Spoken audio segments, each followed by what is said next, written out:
disappointment. Now the vice president often tell me, since he got a seat as vice president, how many persons have I recommended in this government to serve in the government as presidential appointee? Zero. Every appointment in Nima County was done by him. He and I would discuss something as a brother. To implement it, you will bypass me and do different things. I don't talk on it. Now you need to see us. The thing we saw, it frustrates us. So why can't you lie? Why can't you steal? Why can't you allow the citizens to be? You see, we just tell you. That's why we vote tell you. But you fool us, you screw us, you use us and later on abuse us. So why? The government should lie. Why? But that's the question that we ask. The good person in our whole United Party, that President Bouaka. You want to say that again? The only person that appreciate good among all the United Party for that President Bouaka. The rest are ungrateful. The right, they use you and dumb you. But President Bouaka, if all of them were thinking the President Bouaka and behaving the President Bouaka, United Party will have another chance in 2029. Just for now, they do not regard people that help them. Three of our soldiers were executed on this party ground. 2 at the back and 1 right at the headquarters. The man who shot and killed our people today is a darling boy in the Liberia National Police. They brought him back to shoot more guns. Get ready to shoot. Because we challenge the status quo appropriately. Inform them the violence or any student because of their action. It will be the day the entire Brothers administration will cut down. We will massively violate the students in this country and we'll shut down the Brothers administration. The day that happens, we have the capability to do so. And if they think this renovation project is a joke, let them try it. The fall of the Brothers administration begin with this. If they think they will tumble on any student in this country or at the university like going and work away with impunity, while our children saving opponents and logic in the Western world, while we are subjected to agile power and bad learning conditions here, and the thing will say. In the first 100 days, no car will get stuck on a major road in this country. And I mean it. You say it out loud?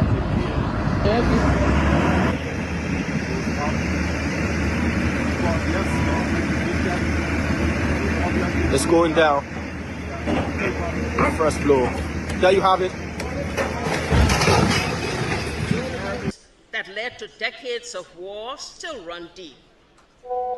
But so too does the longing for reconciliation.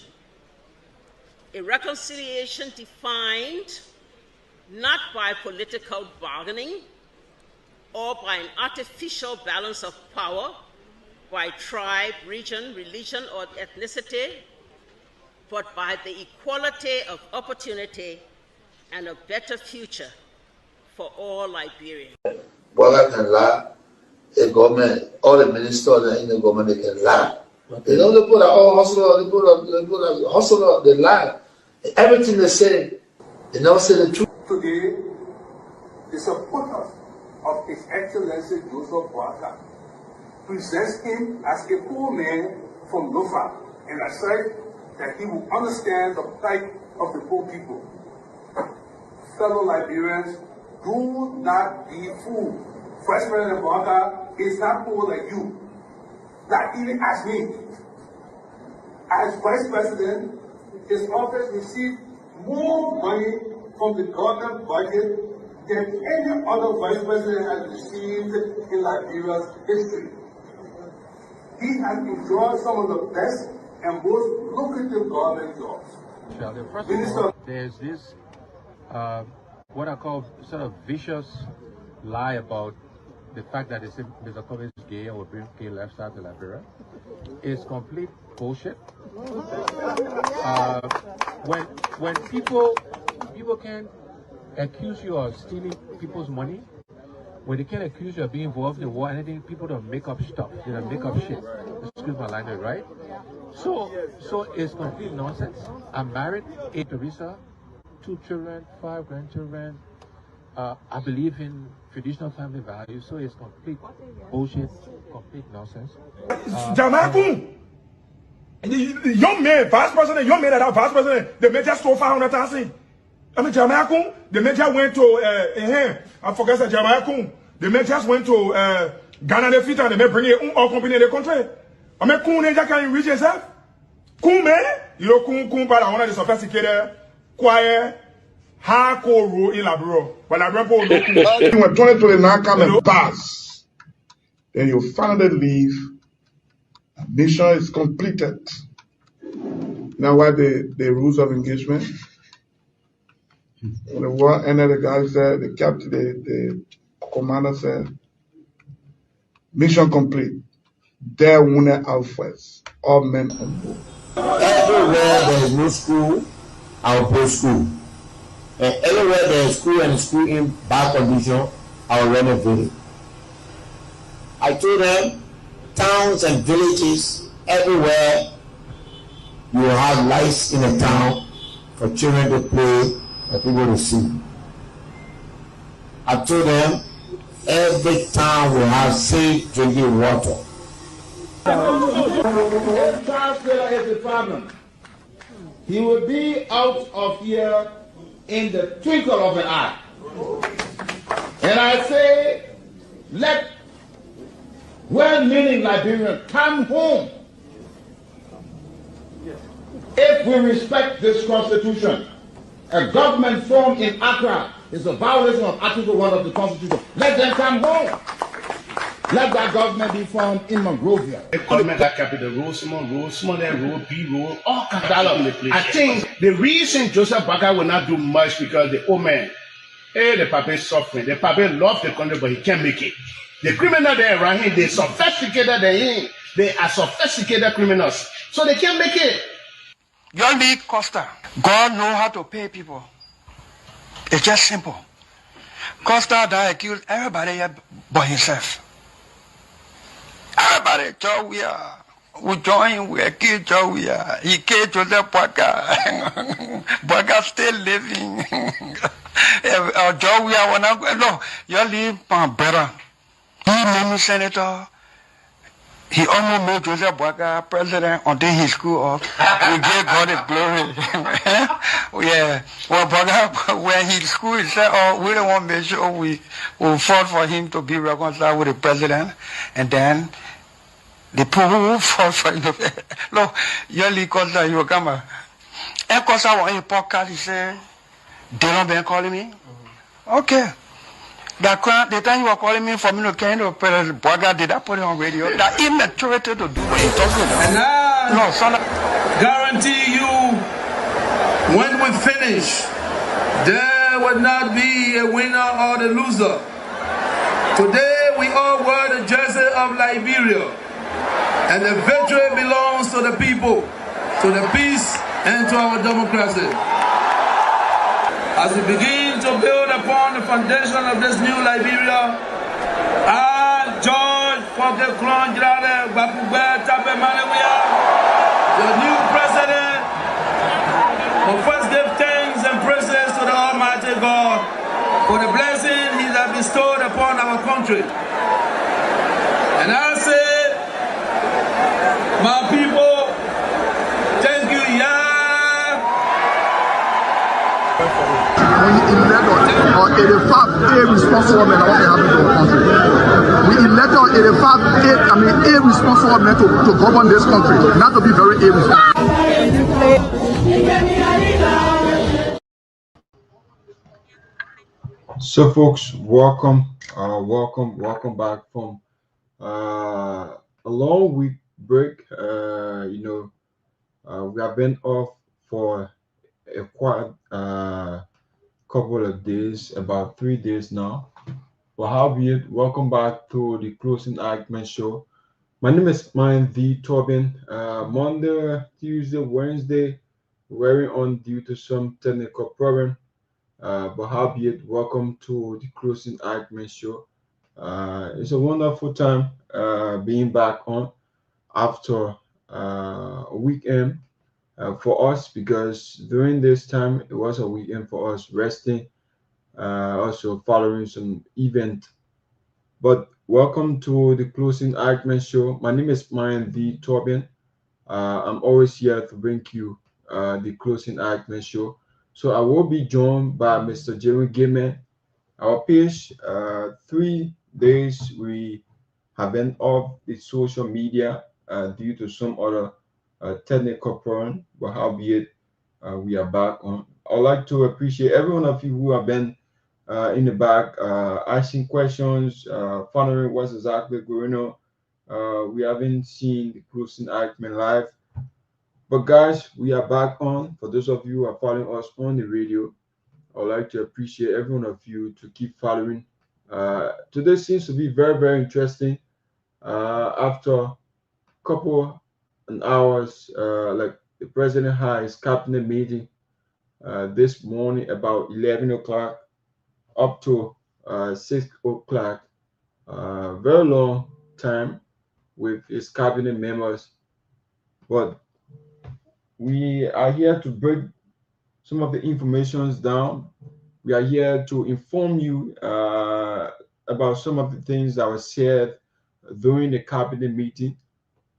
But for this, we will open the line because during the president cabinet meeting, there was something said, and which of course we need to hear from the Liberian people. People say this is not a just come issue, but I would like to welcome our followers first. I would like to welcome our viewers. Of every one of you who've been away for a couple of days, I would like to welcome you guys. Keep following, keep sharing the show. By whatever means you're watching the closing argument show, I would like to appreciate you guys if you keep sharing the closing argument show. Mr. Gayman and the rest of the folks will join us later. But I'm going to start the show, and then the other folks, they are going to join us as we begin the show tonight. But just keep following, keep sharing. We appreciate you guys to keep following, keep sharing the closing argument show. It has been a wonderful time for us here, but we are back on. Too many things to be discussed, too many things to talk about in our country today. So let me see how I can line up some of our talking points. Then we can dive into this discussion. But Mr. Gayman will join us. But let me try to line up some of our discussion here. So the first one on our agenda is President Bouaka wants Commerce Ministry to deliver results of phase removal from government. That's one of our talking points tonight. The second one is clash down coming. President Bouaka threatened to dismiss officials accused of undermining his administration. Let's go to the third one we have here. We are hosting international football soccer opportunity for young Liberian talented as global soccer visits Liberia. Let's see how best we can go for the fourth talking point on the closing argument show. So just keep checking down some of these points. We are going to talk on it. You can just find as we're talking about it. If you want to make your contribution, because definitely the first and the second talking point, we are definitely going to talk and then leave the rest of it with the Liberian people to see the fight, to express themselves. That's the fourth talking point here. We have Representative Frank Safoko speak out. Lawmaker claims the Bouaka administration is continuing projects from previous government, which is we administration. And we will be discussing some of these issues. And then our panelists will come out. Then we will bring some of the discussions that are interesting. But with this four talking points, let's start with the first two, which is this government issue. Firstly, I would like to invite all of you guys to just keep following, keep sharing the show. Invite some of your friends, your loved one, your relative, ask some of your friends to come closer and listen to some of these things we are about to talk about. Probably you may not be around after we shall have passed, and then you have interest in the discussion, you would like to put in cause to contribute, but you may not have the mindset, you may not have the ideas of what basically we're about to talk about. So just invite some of your friends, keep sharing the show. We see a lot of people coming on. If you join us, just leave it in the comment section. Wherever you are joining us live from, I'm definitely going to recognize you. So I'm seeing the man Liberia Progress following from no location. He says, I'm watching. I'm also seeing Benesi Junior Bed watching also. So guys, for those of you who are watching, keep sharing, keep following the show. This is the Closing Argument Show. We are live on YouTube, Facebook, all of the streaming social media platform. We are live there, also live.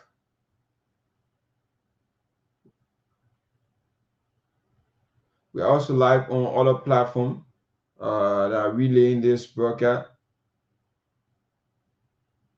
So keep following the show, keep sharing.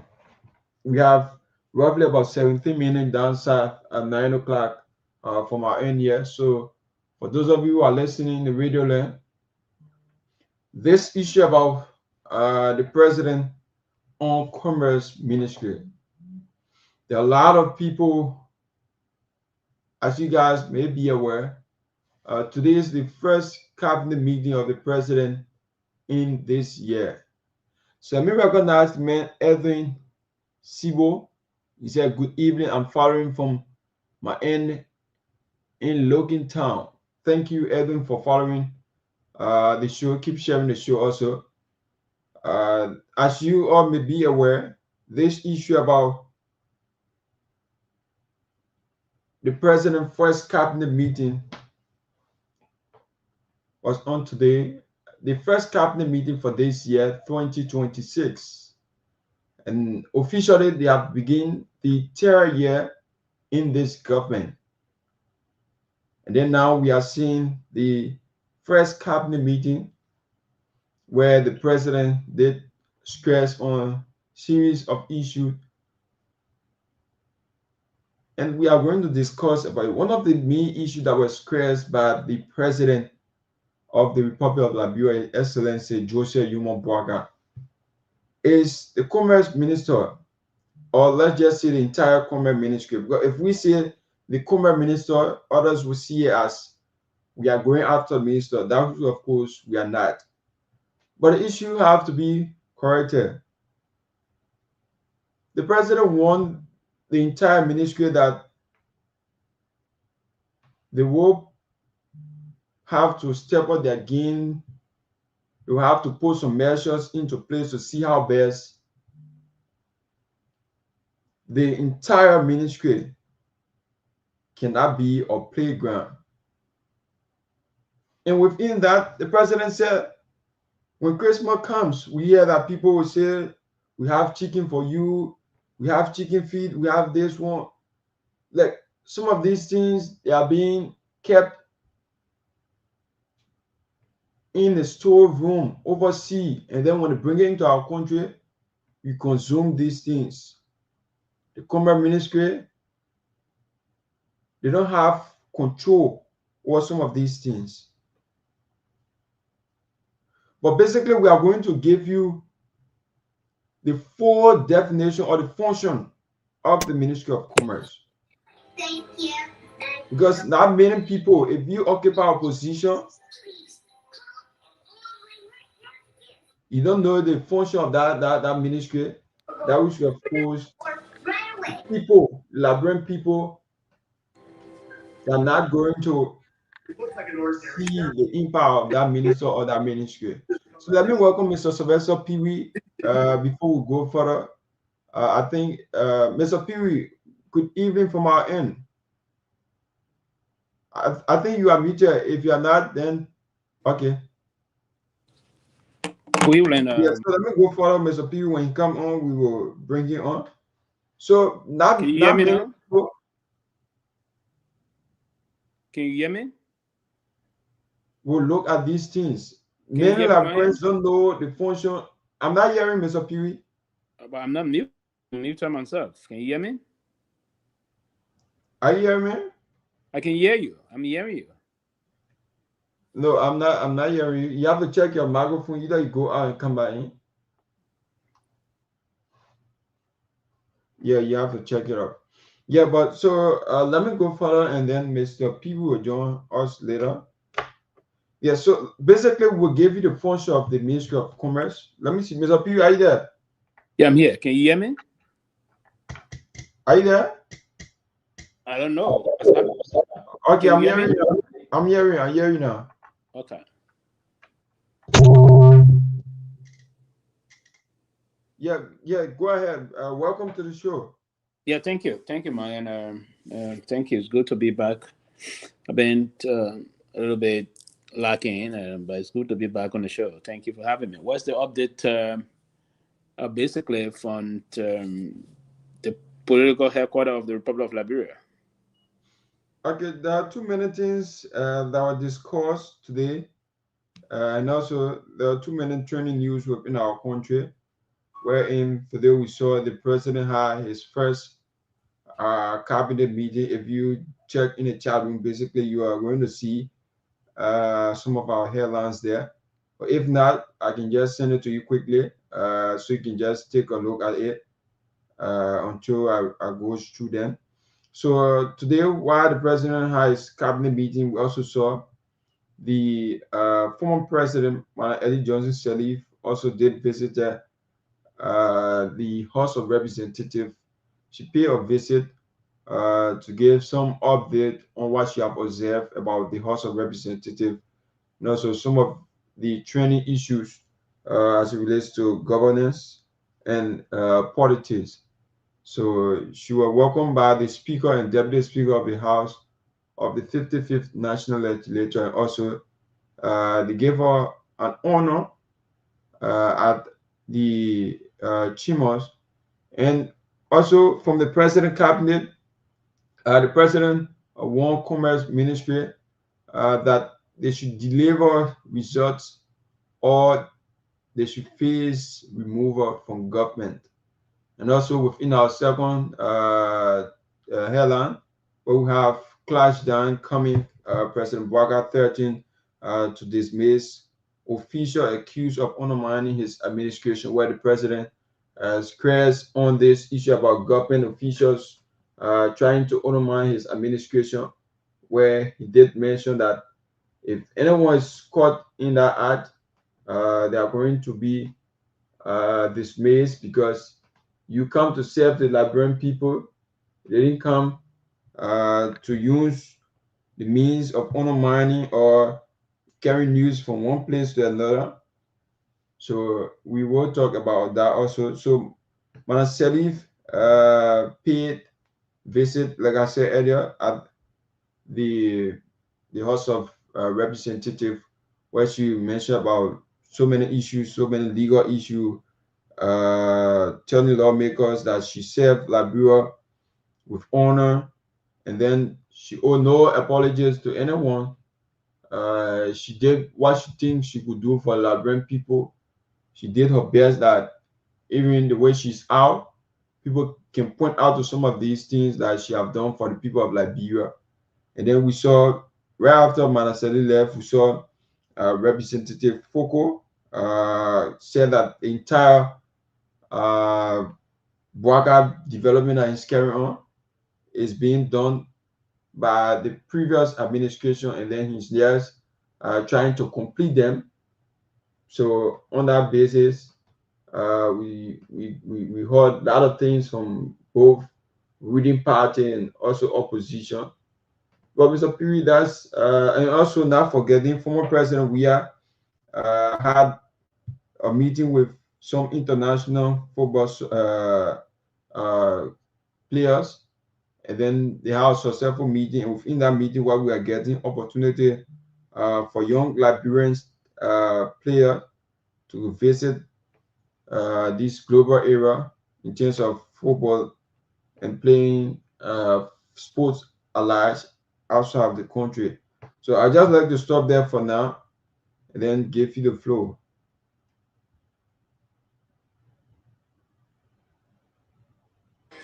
Myean, just continue.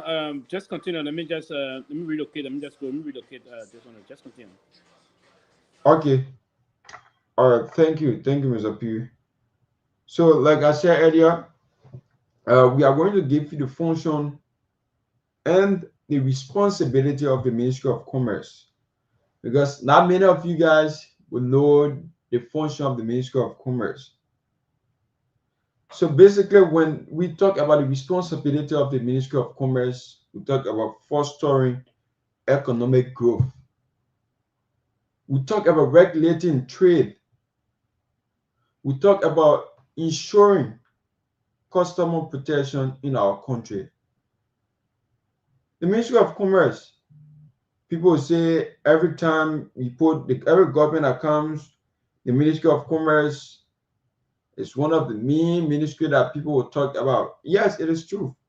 We saw when the former Commerce Minister was accused of buying luxury vehicle, and then he was removed and then later brought in by Madam Dakoze now. So with these things, there are so many things that people are looking at. You look at the trade,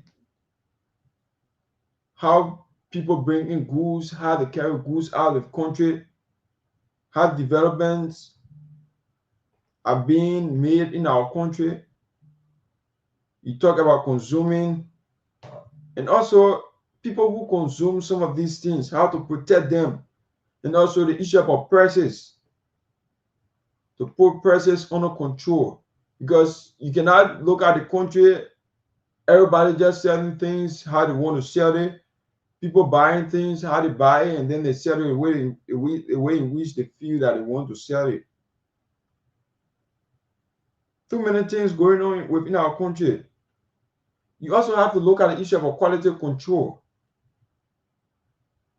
because if you bring certain quality of goods within our country and then it doesn't have control, people just doing it the way in which they want to do it.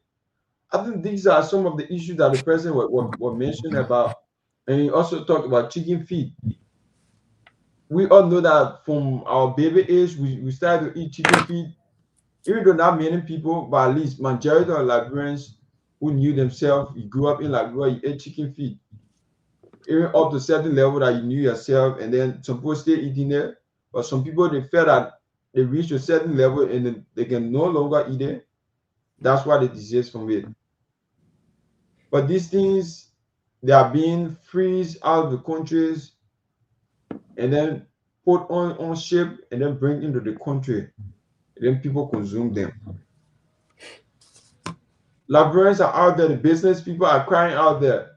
What's the Ministry of Commerce is doing to regulate prices? What's the Ministry of Commerce doing to see how businesses are going within our country?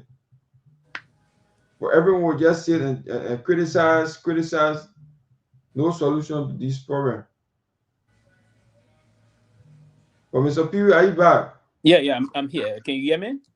Yeah, I'm hearing. Yeah, thank you, Myean. I think it's important to highlight most of what the president stated today. I think there was, I don't know if this is the first cabinet or second cabinet meeting of this year. Today is the first cabinet meeting. The first cabinet meeting of this year held in March. It's in the first quarter of the year, basically.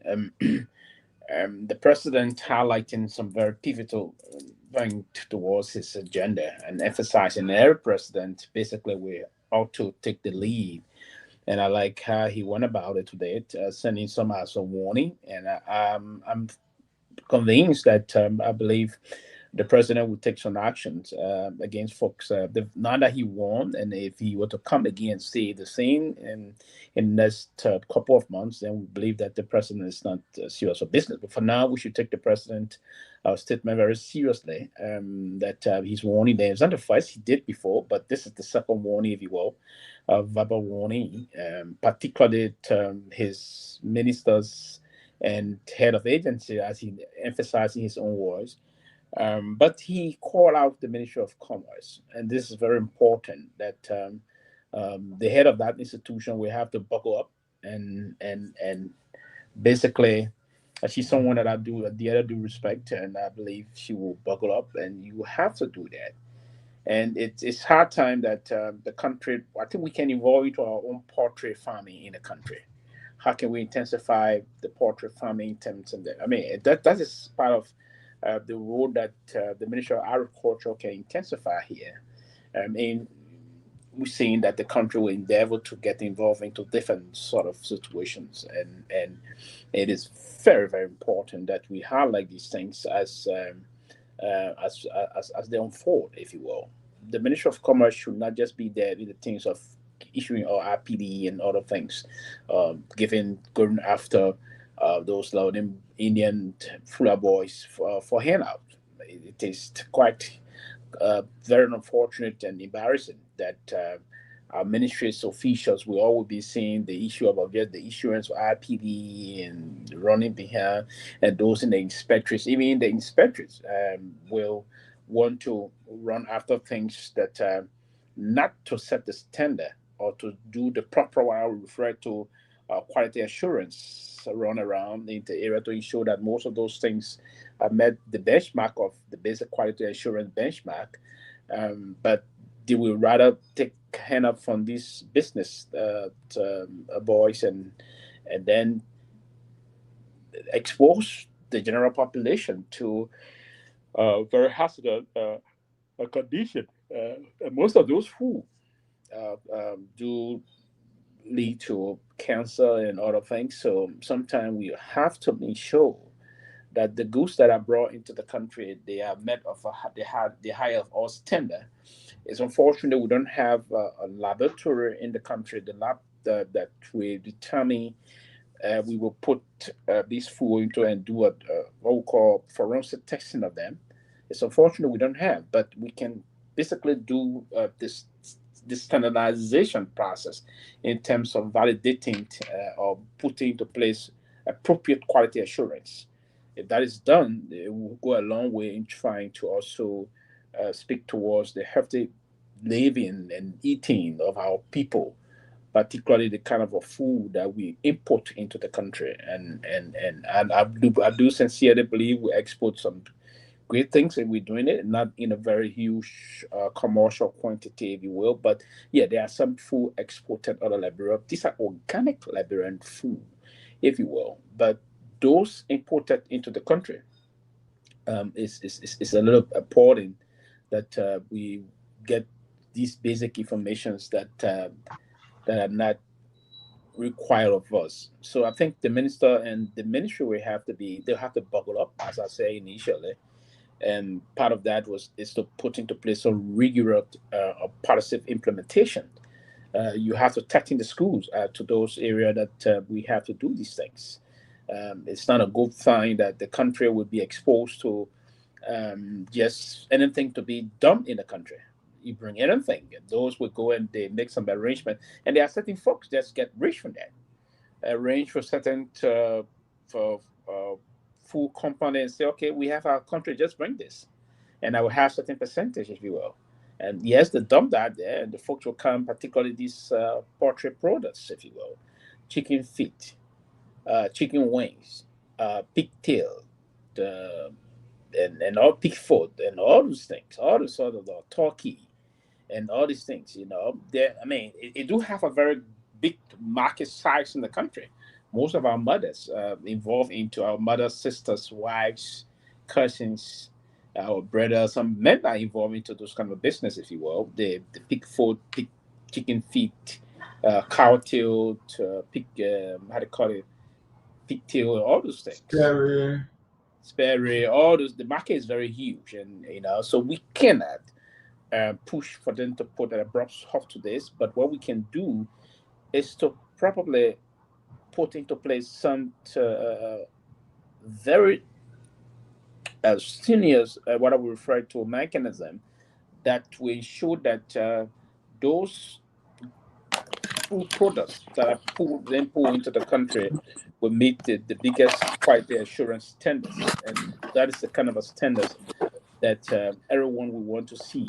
Other than that, we're going to see these things unfolding, and you see those in the inspectorate will just run in some of these warehouses and just come and say, okay, we validated this issue, they pass our quality assurance test, and all these things. So I think the president mentioned the thing. I want to believe I would make some attempt to talk directly to the commerce minister to see some of the approach or those approaches they intend to implement in terms of curbing or stemming these things about people bringing these things, food that are in a can of food that don't meet the appropriate standard for our people, because the institution in the country that should be doing that, particularly, we don't have that institution that is in full swing, but the Ministry of Commerce should be there to ensure that via the inspectorate office to monitor some of these things. That the president spoke of that. The president also talked about he being very observant in terms of the fact that the country is going through some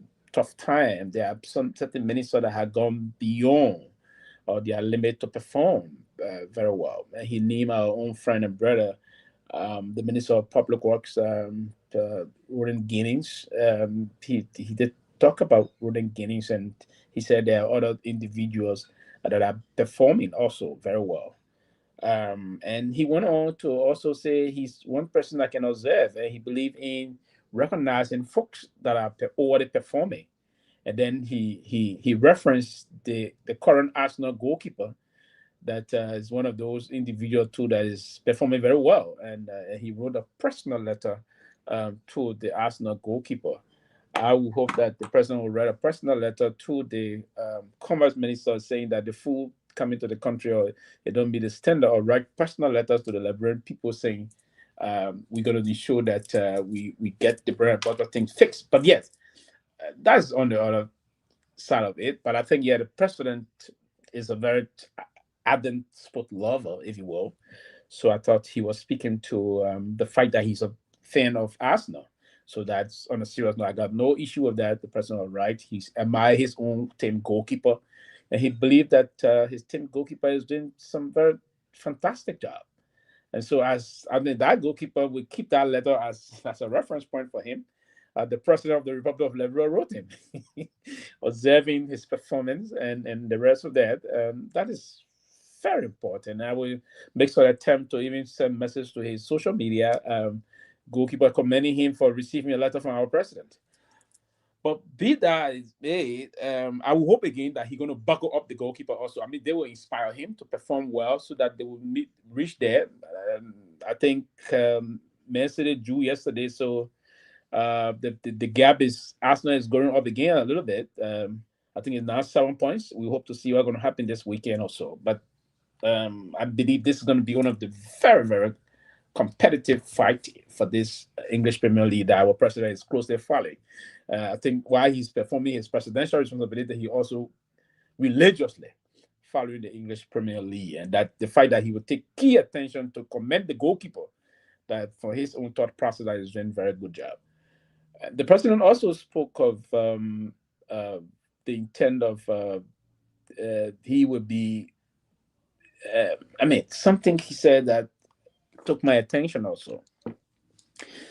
When you have, and this is quite unfortunate, and certain Liberian leader didn't tolerate this, and I don't think he should. And the fact that he won today, were it to happen, he didn't take action. And since some of us would then listen to him whenever he said anything, but I would take him very seriously on the one. Former President Taylor didn't take this lightly, where officials of government are expected to, part of their responsibilities to attend government functionaries and functions, if you will. So an attempt by any individual government official to intentionally boycott an official government function without appropriate excuse sent in to the office of the president, that was tantamount to some actions. You have to be reprimanded for that. And I think cabinet ministers will have to understand that part of your responsibility of when the president is attending a special conference, a function, if you will, it is part of the responsibility of individual cabinet minister to be part of it. Often, yes, I think it's very important. And where the president was hosting the diplomatic corps, his cabinet should be present, but they were conspicuously very well. It was clear, and it was quite unfortunate. I think they've then President of the Republic, President Charles Gangett Taylor, suspended his entire cabinet and sometime in the 2000, early 2000, when they failed to attend a church service that he was attending, a fasting prayer service that he was attending at the First Baptist Church, the Providence Baptist Church in Monrovia on Aspen Street.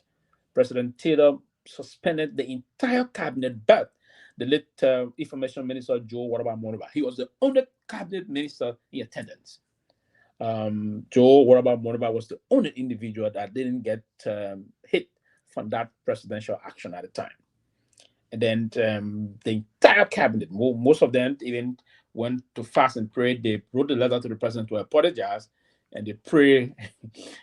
I can recall the letter was the former Minister of Defense, Daniel Che.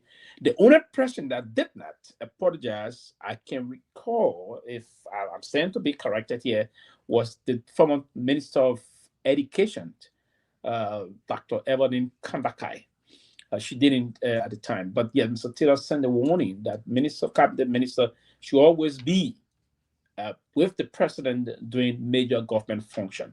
And the president today, this current president, His Excellency Ambassador Joseph Yuban Boakai, reiterated that today and warned that he would take some decisive and punitive actions against his cabinet were they to boycott openly those kind of government functions, if you will. So a lot of things that were discussed today, we will take some time. Let me introduce, welcome to Joseph.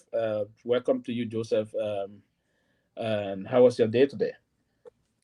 Yeah, let me say, Mr. Pewee, let me say thank you so much, Myean.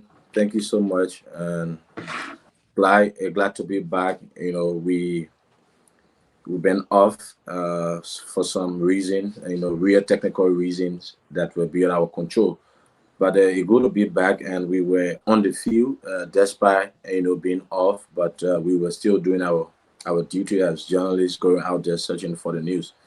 And I listened to the president today, even though we weren't there, but mine was there. But for me, I was at the Capitol building, and I was at MICA, also at the Ministry of Information, where you had the Ministry of Transport, you had CSA, you had the intellectual property tax. They all appear at the Ministry of Information today. But I took time and listened to the president. I'm a side with the president because myself, I'm an Arsenal fan. Writing an historical letter to the goalkeeper Daryl Ryan, expressing his gratitude. And I think the president talked more to his cabinet that because we have noticed on so many occasions that some of these functions, you don't really see cabinet ministers in attendance. Some of them, sometimes they even weigh the functions like, oh, this one is not, too heavy for me to attend. We have seen that. And, it's glad that the president, within his own wisdom, try to understand some of these things that if you are called to serve, you must serve at all time, whether the function is, or whether the function have weight or not, but you must attend. But I think the president, did the right thing, to warn his government officials that, you must attend some of these, real estate functions that your presence will be felt. It was a good thing for the president. So, and we also listened to the former president, Manasaliv, but there was some hurubalu along the way where you had Representative Francis Afoko, telling the press that he will make sure that the former President George Weah will also attend, to see how best for him on the side he can lecture, them, but there were mixed reaction, and we had other people coming around that quiz the lawmaker, like all of these things you said. You were the same people who criticized Madam Salif, said that the former president didn't do much, and you are here hailing her today that she did well when she was serving as president. But there were a lot of people felt that the words of the representative were full with some hypocrisy.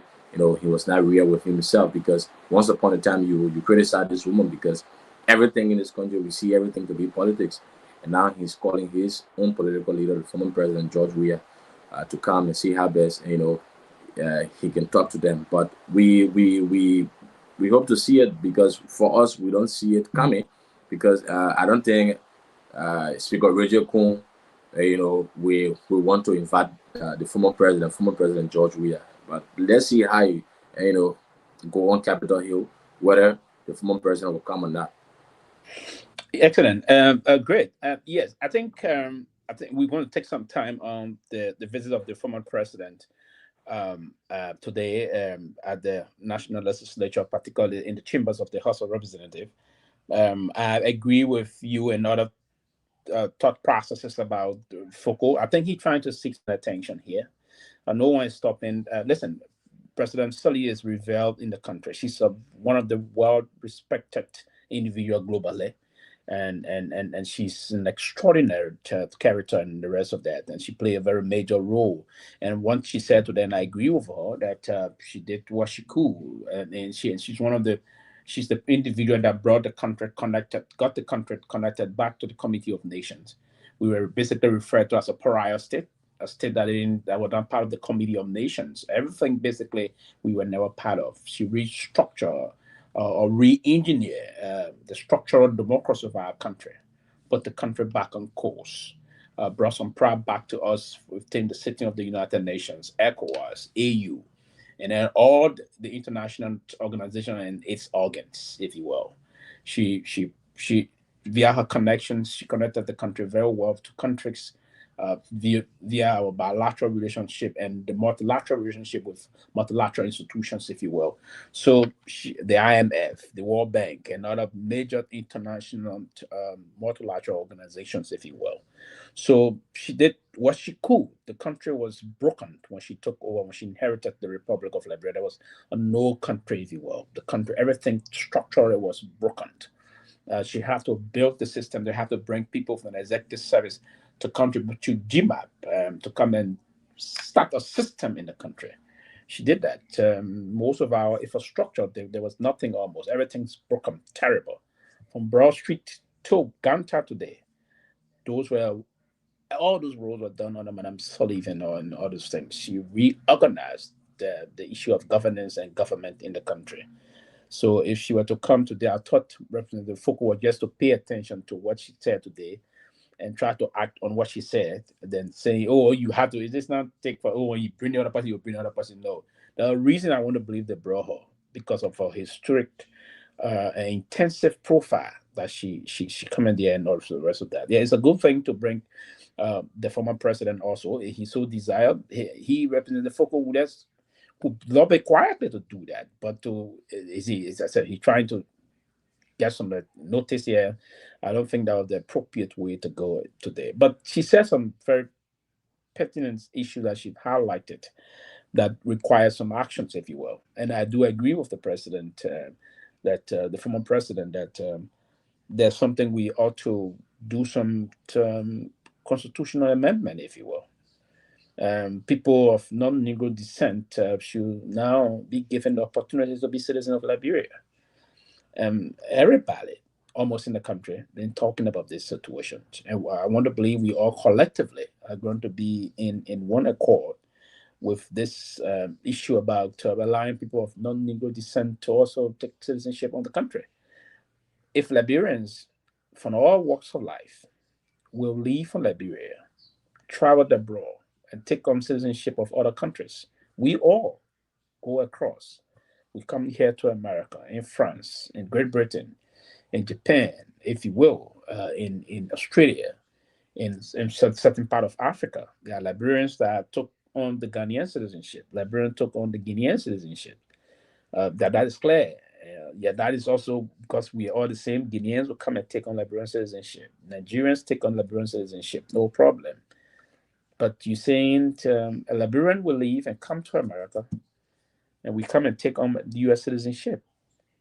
But it doesn't make sense to us to say, okay, someone will come from America or Great Britain or Australia to take on Liberian. We say no. That's nonsense, and it's unacceptable. So I think I unanimously agree with the president, and I think the fight started some time ago.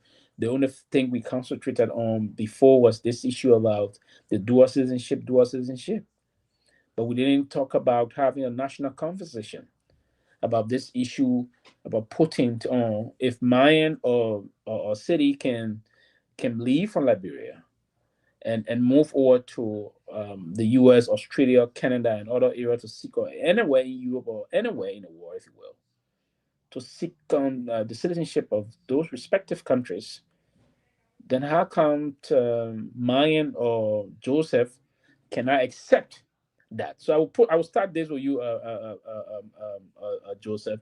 Do you, by any chance, agree that we should allow white people to be citizens of Liberia? Yeah, we share sympathy, but for me, I think we should have a deeper understanding, right? We should make this as a national conversation, not only those in a city center like Maserati, because you have to drive to go to Lofa, you go Feasible, you go Bakidu, you go Zowolo. For the common people, at least for them to have a little bit of understanding that this thing that you people saying will not be a threat to you, because your son, your daughters can leave from here and go to the US. Some of them can go Asia, some of them can go Europe, and have citizenship of this country. Why not the white man who is investing here cannot be citizen here? Because the whole fear here is there are a lot of people who feel like if a white man becomes citizen here today, there will be a lot of advantages taken on the common citizen that you have so many people who cannot afford. And you are seeing this issue of this land crisis has become so many problems. And today we were in a conversation when the former president spoke about it, and somebody said, we already facing land problem. Or one white man can come in and say like he don't own this place, and this man have money and he will invade this place. So you still have a lot of people who have fear. But I think that there should be a national conversation. It should be a town hall conversation among the locals, that at least they will have a little bit of understanding that this bill or this clause, it will not harm you as an individual. It will not harm you. It just, realizing it and see a little bit of sense that because your daughters, your sons will leave from here and they will become citizens in America or Europe. Why can't the white man cannot be citizen here?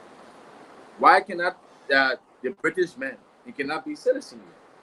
So I think we should continue to have conversation on it, and it should be more like a town hall conversation at our locals, because it should not just be in the Senate centers, as a debate. It should not be a Monrovia-based thing, like a debate, where people will sit at CEO, maybe at tire centers and give their opinion. But we want to hear the opinion of Man Lopu. We want to hear the opinion of Man Quebec. Yeah, we want to hear the opinion of Sis in Nimba. But Joe, let me hold you there quickly, and I want to look at it this way. And there where the problem will always be. Even the first time we did this dual citizenship thing on Madam Sadi, the first referendum, I think that proposition didn't pass. Now, if you want to hear the statement from Mal Lopu back or Mabolu, my own mother, or you went back in the very rural part of the country, in the most remotest part of the country, if you will, in Grand Bassa County, Grand Cru, Maryland, Grand Jide, Sando, Grand Kitman, Bomi, Lofa, Nimba, Bon, Magibi, Riverses.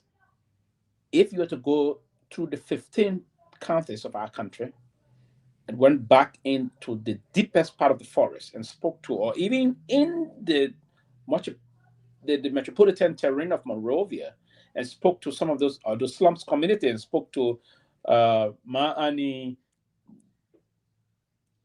Sis Kolu, or all the Mary, all those people, Ma Teresa, and spoke to them. From the red light market and other things, those of our mother that are not literate, if you will. Their thought process about this will say, no, they don't want women to come be. No, they will think, because the debate many of us already raised up to them is they will come and take our land. So it is incumbent upon you and myself to educate our own mothers, sisters, aunties, and our people to make it to understand that no, they're not coming to take our lands. They're coming to be part of us and to help move this country forward. Now, you can still tell my couple that you are not obliged, or you are not, in other words, forced to sell your land to people if you got your land. So there's just false narrative that we've been pushing around, Joe, that the poor come take the land. And so to just allow our illiterate folks, those that didn't go to school, the debate. So we need to further educate them and tell them that, hey, this part of the debate is that they're not coming to do this. So if, other than that, if we were to go for a referendum on this, we will say all of what we're saying here, and this proposition going to fail again. And the reason is that the mindset we already developed for our people, for our uneducated mother and fathers and aunties and brothers, if you will, is a mindset that they're coming to take the lands for our country, or they come to take all of our privileged positions in the country. So it's one of the reasons why, even for the dual citizenship thing, our lawmaker was so narrow-minded. The fact that they even passed it, they were narrow-minded to even think that a natural-born Liberian citizen cannot be president of Liberia and be citizen of another country. That was assault on my personal belief. Yes.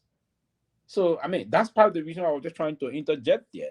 You think it will be important that you go back home and tell your people, hey, this is important that we, because if you educate the people, they will have a basic understanding of what you're saying to them. Or that the first information they already got is that the people come to take our land.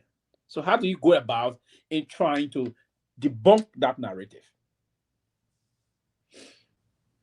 Yeah, Mr. Pewee, I think the representative are the people direct representation.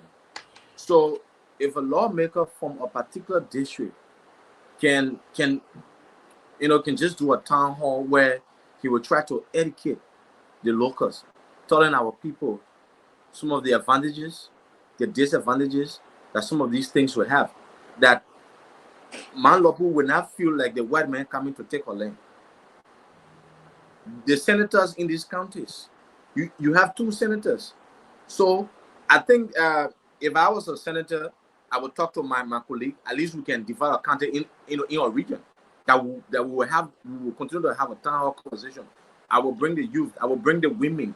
I will bring the elderly people. There should be more conversation around these things, because even Manasalif, when this whole Noka thing started, they had a town hall conversation around it.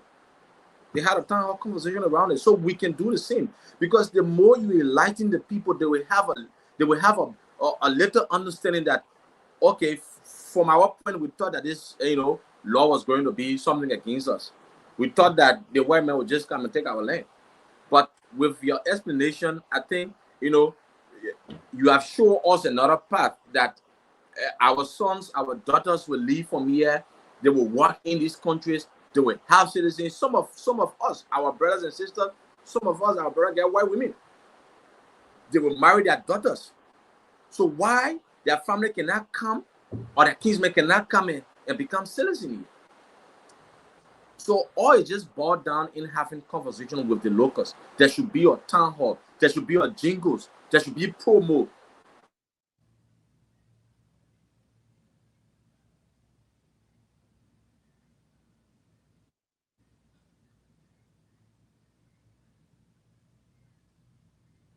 Myean, you there? Myean.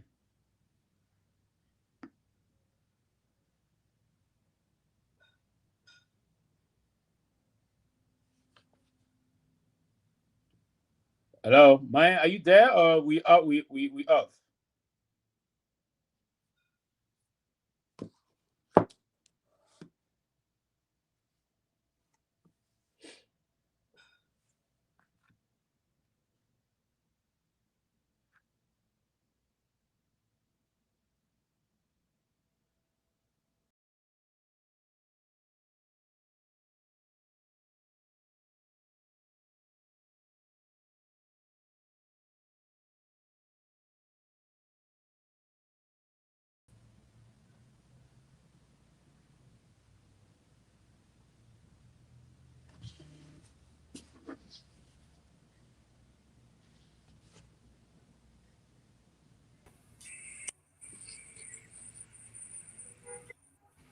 Yeah, Myean, what? Hello.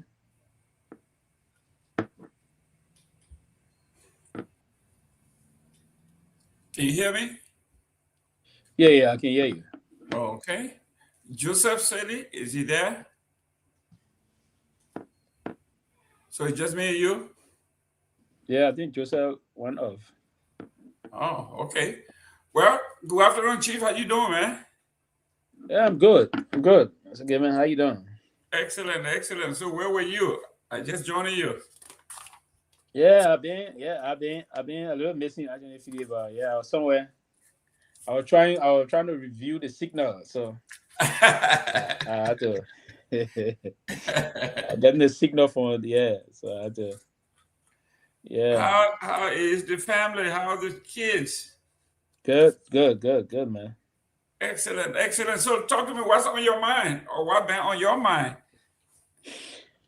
Actually, in terms of, I've been thinking about this issue unfolding in Iran, and I've been looking at the global consequence, and at the president of the Republic of Liberia also tried to area leaders that are not. It's just like you are going to take a test and you fully prepare for the test rather, and then you enter the test hall. Then you see somebody get keen that starts one of the students where attack the teacher, start butting the teacher all over the place. You say thank God.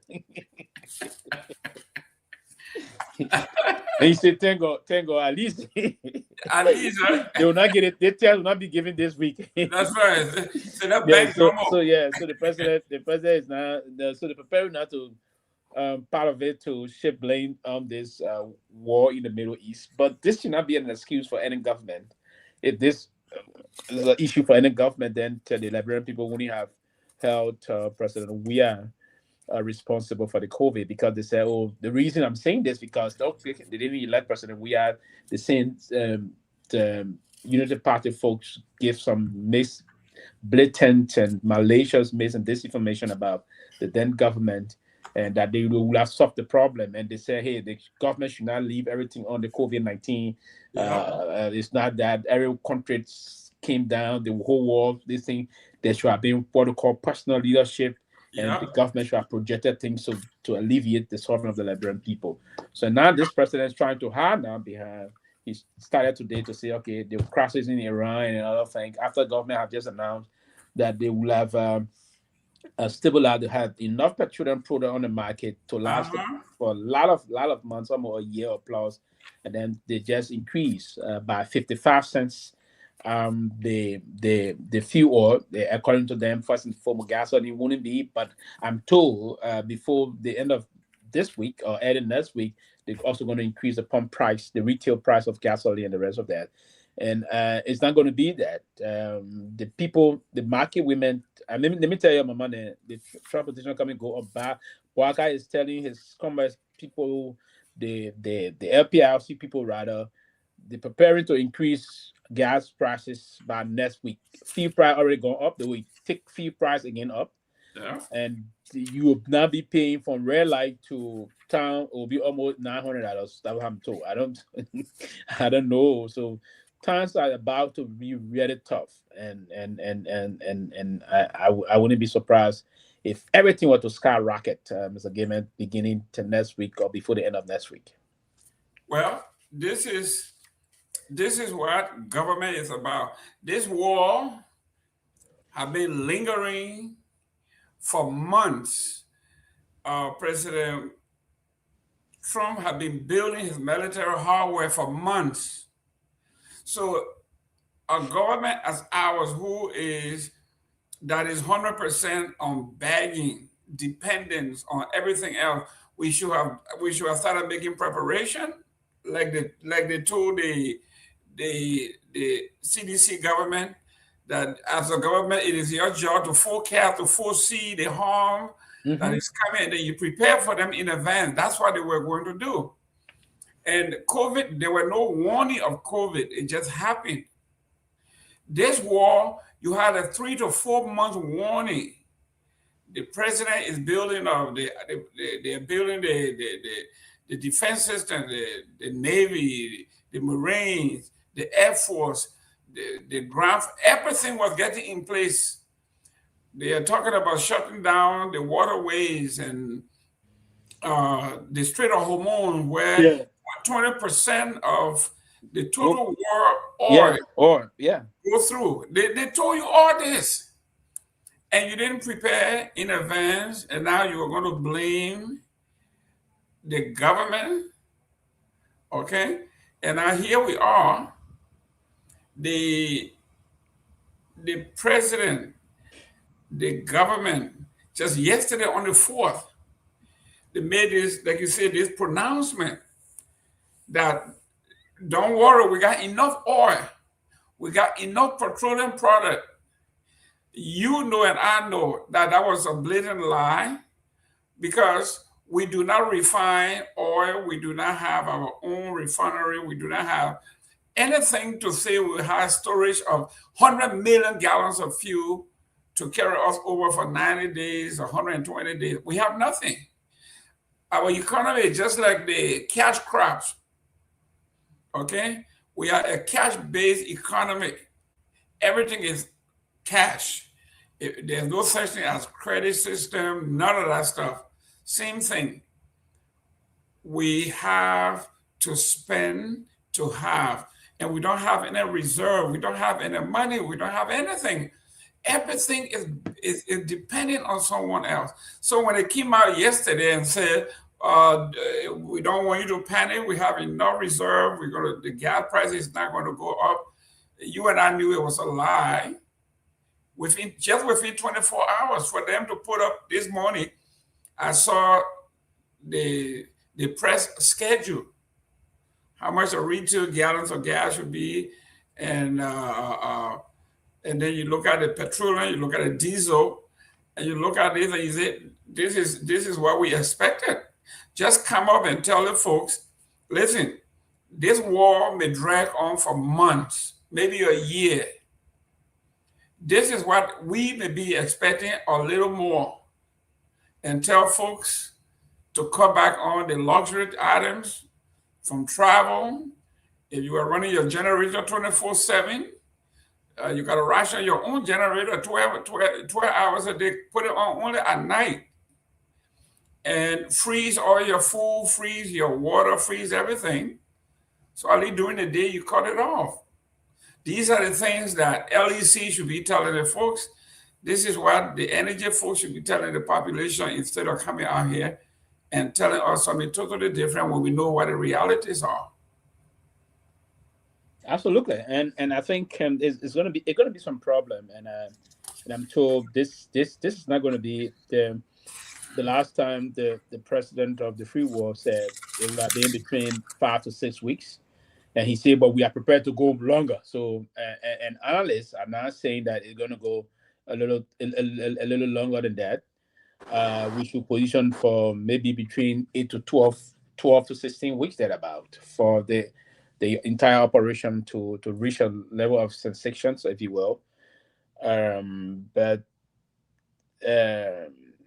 none that situation unfolding, government across Africa and the world, we have to put into place measure, because the script of Hamon's situations, the president even said that they will give some maritime security and allow the Navy, if when necessary, wear escort, because it's about 21 miles long and wide of that script hormones, if you will, and 20%, as you rightly stated, of the global oil we have to pass through that route. But the president is saying, and again, the experts are saying to put into asking all of this grouping to get some insurance in place to protect those things to move on. It would take some time to get on. But now, yes, a country like Liberia, it's not a good thing for this, because if the rest of this year end with the Liberian people, things being very tough with them, and then we get in year 4, I can say it's done. It's done for Boakai, because nothing you're going to do now to change things. I thought this is a year that he would have news. But today cabinet meeting itself was not a good thing. He's just there warning his ministers, warning his government officials, even saying that warning his commerce ministry people, officials, if you will, all those things. So many, I think he took off some praises for the public work minister and the rest of that. But I didn't hear he talk anything about his finance minister, that is the lead developmentalist in his government, the lead planning man. And I think it's hard time that we see that. I thought when he was coming as Minister of Finance, he should have been someone we thought had out of the bullet pocket to push aggressively an issue of development. But I think he's lagging behind. I think he would need some extraordinary force behind him now to change things. I think he was just operating on past glory, and those kind of a past glorification thing. It seems to be very tough on him. He seems to not. The fact that the government is trying to push for them to create the Commission of Planning and Budgeting, where we have the Ministry of Finance and Development Planning. So I think the minister is not really effective and efficient as per the rule. I wouldn't be surprised, but there's no one now to bring. Who would they? And people probably in their cycle that they intend to bring that will come and do some aggressive intervention and change things around. But I don't think Minister Garguah is going to do that. He's just going to do his side. Because listen, the problem there is Mr. Garguah is focused. He's nursing the presidency. For someone to be nursing the presidency and serving as finance minister, it's a problem. And not only that, but performing at a dismal. Yes, Okay. It's unfortunate. Let me welcome Joseph Salis. Joseph, welcome to the show. Let me say thank you, Mr. Graham. Thank you so much. Yes, I have to. The reason I go to you is we talk about the rise of gasoline and everything else. You in Liberia, your LEC will soon be going, and it's going to be rough keeping our generator on. So we'd like to hear from you. What's on your mind? What's trending in Monrovia before we go to the headlines? Yeah, so the issue of gasoline and diesel is becoming a major problem now. And we listened to the managing director of the LPRC, and he said that this thing is based on the crisis from America and Iraq. So, and there are a lot of people who are saying that hope for next week, you will see a lot of people in queue. Don't be surprised when you see next week, you see a lot of people in queue, that the issue of gasoline, would now be scarce on the market. But, and one of the things he said that gave hope here is he said they have a lot of reserve, so that even though they are talking to importers, but from their own storage, they have some reserve that can carry us from now to July. Even when the crisis is on, that they will try to micromanage, the little they have, that you will not see a lot of, Liberians in queue, especially taxi drivers, bag riders, and keke drivers. So. Well, ladies and gentlemen, thank you guys for tuning in. We are back. We got to be transparent with you. We have to be fair with you. The reason we went off the air is usually when we're doing video. Some videos, Facebook and social media find to be very graphic. So we have to take time to edit some of our videos to make sure that other people don't exploit it. Especially when it comes to children. Like they say, child pornography is a serious issue in the international realm. And they want to make sure that when we are doing those videos, when we are covering, we have to be very, very careful as we do our editing. So sometimes some of you want to see what's happening on the ground live. But now we have to have a filter where before you get it, we might at least have a 1 or 2 second delay to make sure. And if we can, we have to blocking, use our technology to blocking some area, blocking people's faces, especially when it comes to children. So those are strong warnings that the international community takes seriously.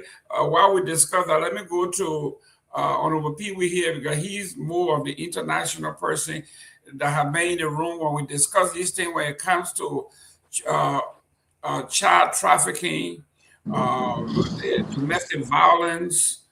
We're talking about the domestic violence, we're talking about child abuse. All of these things are things why the Facebook decided to ban it for 72 hours. Video. Honorable Pewee talked to us about how sensitive. We've been talking about we don't own anything, right? We don't own anything, and that even goes to the media. This Facebook and social media we don't own it. So those who own the platform tells you, listen, if you're going to do your video, we know it's good. Just make sure that when children are involved, that you don't show children being abused or something like that happen, because other people that are watching our show can copy from us what we have and then edit it and then turn around and sell it to pornography and all of that. They don't want us to do it. Your take on the international thing on video and women and children. Yeah, absolutely. And if I would quickly take us back to the recent time just in Los Angeles, the Meta Facebook, Instagram boss were just in court, and it's a landmark case. If they were to lost their case, they were going to spend billions of dollars, something, so they're fighting heavily. And it's about the same thing, child pornography and the issue about protecting the rights. Some kids on Instagram or other social media platform will do some things. Some parents are now going to court for saying that their kids got exposed to certain things, and some of them even harm themselves and all things. So the folks are now, particularly Facebook, if you will, and it's the parent company Meta. They're very focused now and sensitive to these things about protecting child rights, if you will. So they are very sensitive. So they're robust in terms of their review mechanism. So they're very, very strenuous now, and they're put into place those measures to protect kids and folks that would put things that are tantamount to exposing their platforms, and also they will leave no stone unturned to deal with you very, very well. But apart from that, internationally, there's this global attention now on this issue about folks. The Global International Parliamentarian Union will be meeting to also do legislation that other UN members will come and adopt and ratify in their respective countries. It's getting serious across the world. Even in England, they're trying to legislate that if you are not a certain age, you cannot even access social media at all. So yes, and the social media platform themselves are now putting the guardrails and then putting the standards very hard to do those things. So yes, it was part of the reason we ourselves bear the pain. We were suspended for 72 hours, and I think moving forward, we have to put into place some quality assurance mechanism to ensure that we don't repeat same mistake, because the next time they act, the punishment is going to be grave. It will be not 72 hours, probably be more or a month, or sometimes if you repeat, you get banned from using the platform for a protracted period of time or forever, if you will. So we ought to do that, and it's a responsibility for us as parents, as teachers, as an organization, informative platform that we bend on, if giving the most vibrant informations that are educative, that are meant for the kids and the public, if you will, and then not using these kind of graphic photos or unpleasant languages, if you will, that can expose, or that will be tantamount to exposing group of children, or as you will, in any way in the world, if you will. So yes, we ought to do that, Mr. Gayman, and the country. I think our country also via the Ministry of Gender, then did under Madam Saliv, we did this Child Right Protection Act thing that we signed globally. And part of that, the African Union also been committing to the Day of the African Child thing. There have been some other reassurances from the AU and about the one voice of the African child, ensuring that children in Africa will be protected and children across the world will be protected. Because this is very profound. If we don't do these things, we risk of exposing the kids. Then a lot of things can happen. So yes, the social media community today won't take lightly these things, but you will still see folks that will blatantly violate it. But for individuals, it's not a difficult thing. They violate these things, and then they block them, and they change their nomenclature, and then they register again their own. They do it. So some people being changing, going. But technology is coming now to the extent that I don't know, the keyboard would be AI will determine your fingerprint. Yeah. And probably will reach a level that would be, or the facial line, that if you on the app and then your face will capture, they're going to capture something there to say that if you are banned permanently, and let's say you try to bypass the system, there will going to be a technology soon. And that technology is already in the system, will be kicking in soon. And that will determine that's the person, this is Sylvester, you did this, and you can never do this. Even if someone were to do it, if that person is uncovered, they're going to be punished. So yeah, listen, system can change human beings. So I think it is good that we all adhere to these things and live by the rules of engagement. It is appropriate, because if we all live by the rule of engagement, and that's what makes the world habitable today. Or in that we are how many billion people in the world? Almost 6+ billion people in the world. We are habitable. We live in a more habitable land today because of the respect for rule and order. Because if there were no rule or order, Mr. Gayman thing, he's struggling and beat me with that, grab me, boom. Oh yeah, No. just Yeah, grab me now. I grabbed Sadie too. I said, "No, beginning, what you doing?" And then everybody there, but there's somebody can see you. Other men come in there, but chaos all over the place. But there's this international order, rule-based order. If I were to do that to him, the law there will hold me either for aggravated assault or this and that or battery or other thing, and I'm going to go to jail. That's why we all live in the way we live today. So we should respect the rule of law, and it's very important. Mr. Sally, Joe, people in third world country will usually say, "Oh, our culture, we can't let Western people come and tell us." But they will tell you, fine. You can keep your culture, but as long as you are using our platform, your culture don't count here. Our culture is what we are talking about. And the culture here calls for civility. I have to respect you when I'm talking to you. You have to respect me when you're talking to me. There has to be some kind of decorum, acceptable decorum that crosses, it ascends, it transcends culture, tribalism, religious activities. It means absolutely nothing. And I'll give you an example. We have a case here in Florida, and I want Honorable Pewee to listen to this. There's our friend. He says in his culture, he's allowed to marry 4 wives. So the court here in Miami told him, well, in our culture here, the Western culture that we subscribe to, you are allowed to have 1 wife. And he says that they are violating his religious and cultural right by banning his other 3 wives. So it happened that the case was going on when he died.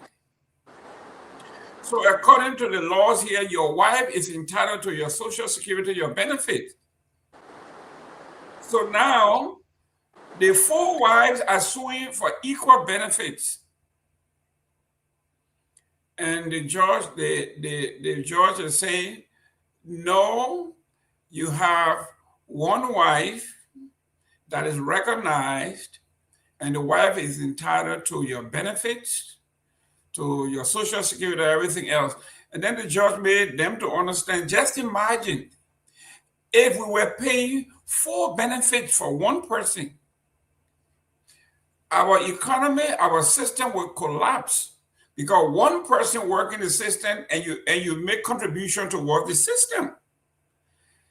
you cannot now take that one benefit and multiply it by 400% and say that's your culture. So this is what we are talking about. So the wife that was married in the West here is entitled to his benefits, his social security, his retirement, all that. The other cultural wife that comes from somewhere else, hey, we can't do otherwise. Where is your marriage certificate? They say, well, in our culture is, we did travel wedding and all. So the judge say, that could not. yeah, right. So the judge said, well, we got one wife here that went and the husband went to the court, got married, did all that. That is the wife that is going to claim the benefits. So here we are, my friend. We talk about culture. Some of our culture, in some of our people in the interior, they like to beat their wives. They like to do those things. On this platform, in this culture, you cannot do that. I don't care what your culture says is not right. Some of the things in our culture you got to change. You can't tell me, my culture gave me the right to beat my wife. No, you can't do so. So talk to us about culture and where we are, because we just suffered 73 hours of punishment because we didn't do what we're supposed to do. We should to send it out, because this platform is known, okay, for being intellectual, for being factual, for being we always quote our sources. We do all of those things that other G's things they don't do. We do that. So yes, we took it on the chin, but we think it was a good lesson learned that we have to sanitize our platform. Your take on culture and the, I guess they say, the Western way of living. Yeah, so quickly, and I will say this because I'm one person. I'm a traditionalist also. I believe in, if I were back home, I'm a chief in my own right, and part of. I do hold some chieftaincy, title, if you will. On a serious note, it's just you related to Tamatela? I'm the Masagi Kovahu, if you will. Okay. So, from that perspective, you got 30 wives. But this debate came out before. And it's part of the reason why I think we brought mixing the statutory law with customary laws in our country. And they came out at the time, they say, okay, one man can have, because the problem there is, if one man will have 4 or 5 wives, if you will, and how do we mix these things from our customary law versus our statutory laws, if you will? So from the customary perspective, and that is Africa. And there was a whole debate that I said it about in terms of the customary law aspect. It's something that we tried to upgrade. And other people say it was a debased law. It was meant to debase the system, if you will. And then other folks said that it doesn't make sense. And you see from what the judge said in what you're just referencing. Now you have 4 wives going for just one benefit. And it's a complicated kind of situation. And I would think, and by all means, that man married the rest of the TD wife via just Quran not. And the Quran not say, when pay dowry, pay the Quran not, give whatsoever, then you guys are legitimate according to them in terms of the customary factor science. But then we came up, we said, hey, and the Liberian constitutions also give right to that. But anything that is not done within the realm of our legal system, it's not done at all, So, but I think as time unfolds, we will now have to incorporate most of our customary system into the statutory understanding of what, because it is proper to just push things to be legal. Now, the former Chief Justice Counsel, Gloria Musu-Scott, when she was in the Senate, she was trying to push something to say, if you are cohabitating, for instance, with a woman, and this woman is with you, Mr. Gayman, for, let's say, more than 5, 6, 7, 8, 10 years. And then you guys struggle together. And then I don't know how far that went. You guys struggle together, and then your big houses and everything. But you didn't marry her. Then time came, Mr. Gayman is in the University of Liberia, or Pewee is in the University. He graduated from the University of Liberia. He got a big job. He said, the woman, a country woman, I want the woman again. Now, her point at the time was that, hey, you cannot do that and let the woman go. So if you guys were together for that time, it run on you guys to be legally married. There's no legal binding on you people that you guys should be together, husband and wife, and all those situations. She was trying to pass that. And then my argument at the time was that why can we not just leave the whole thing about saying one man? Why is our law states now? So if a traditional person in the village or in the town, or most of our, let's say the Muslim culture, let me not go far, the Muslim culture give room for one man to marry 4 wives. Does that also apply here to the code? I will ask you the question. So if that man will go to the judge and tell the judge, this is called for by our religion, the judge is not going to pay attention to him, I think so. The judge is going to give the law that governs the land.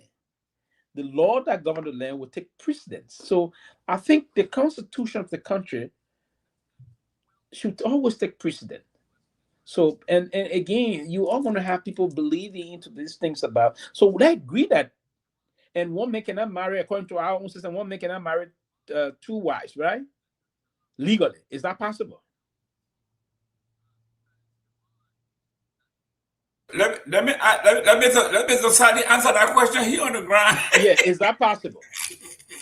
Sadi, can one man marry 2 wives? For present day Liberia, it's something difficult. It's something difficult. Okay. Wow. It's something difficult.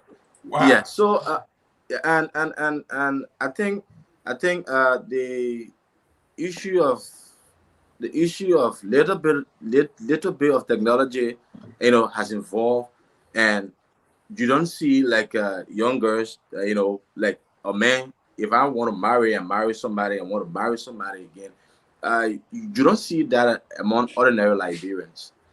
The only places you see these things with our brothers from the other side, our Muslim brothers from the other side. But here's the issue. There are a lot of people who still living with this culture. Back those days, we used to have our forefathers working, and our mothers don't even know their salary. Our parents, our grandfathers were working, and our grandparents, grandmothers, they didn't even know their salary.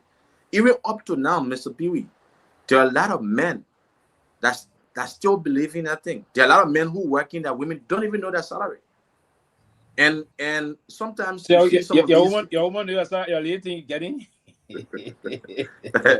That's debate for another day. So you see, right? There are certain cultures that are not acceptable to certain countries. So when you go to Scotland, I think Scotland or Finland, you can see men wearing sky, something like sky. Yeah, you see men wearing sky.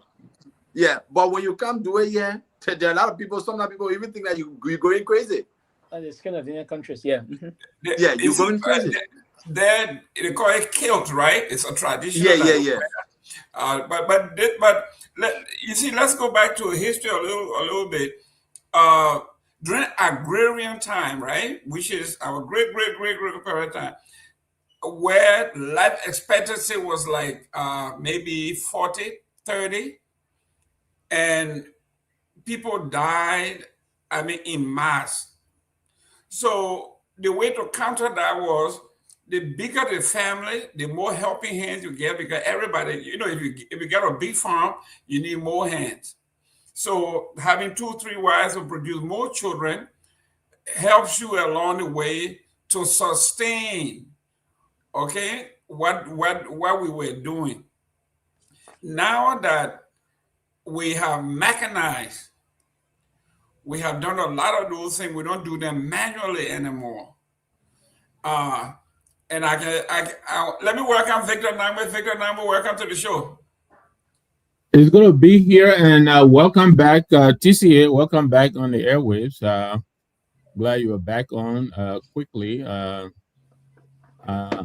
happy we're back, but I had some time to think over these things. Who determines these rules? And don't get me wrong, I'm all for clean broadcasting, but is it fair that a journalist inadvertently posts something on a website, and because of that you get suspended right away, right off the bat? I think it's is too unilateral. I think is too categorical. I think is at least a warning would be, unless we've been giving a warning before.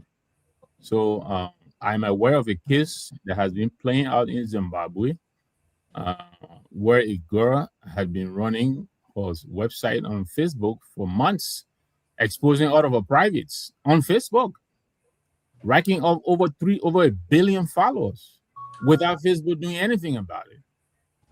And so I'm wondering how balanced the enforcement of these regulations are. I mean, I think it's just too much power concentrated in one entity. So, but I'm glad we're back. You want it on the court too? Yeah, I want to take it on the court. But Victor, let me push back. Yes.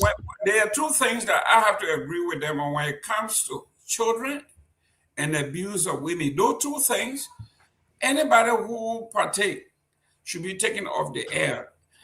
You can curse all you want at Prophet Key. That's part of your First Amendment. But when it comes to children, and the folks are saying you got to be very, very careful when it comes to children, how you handle the issue.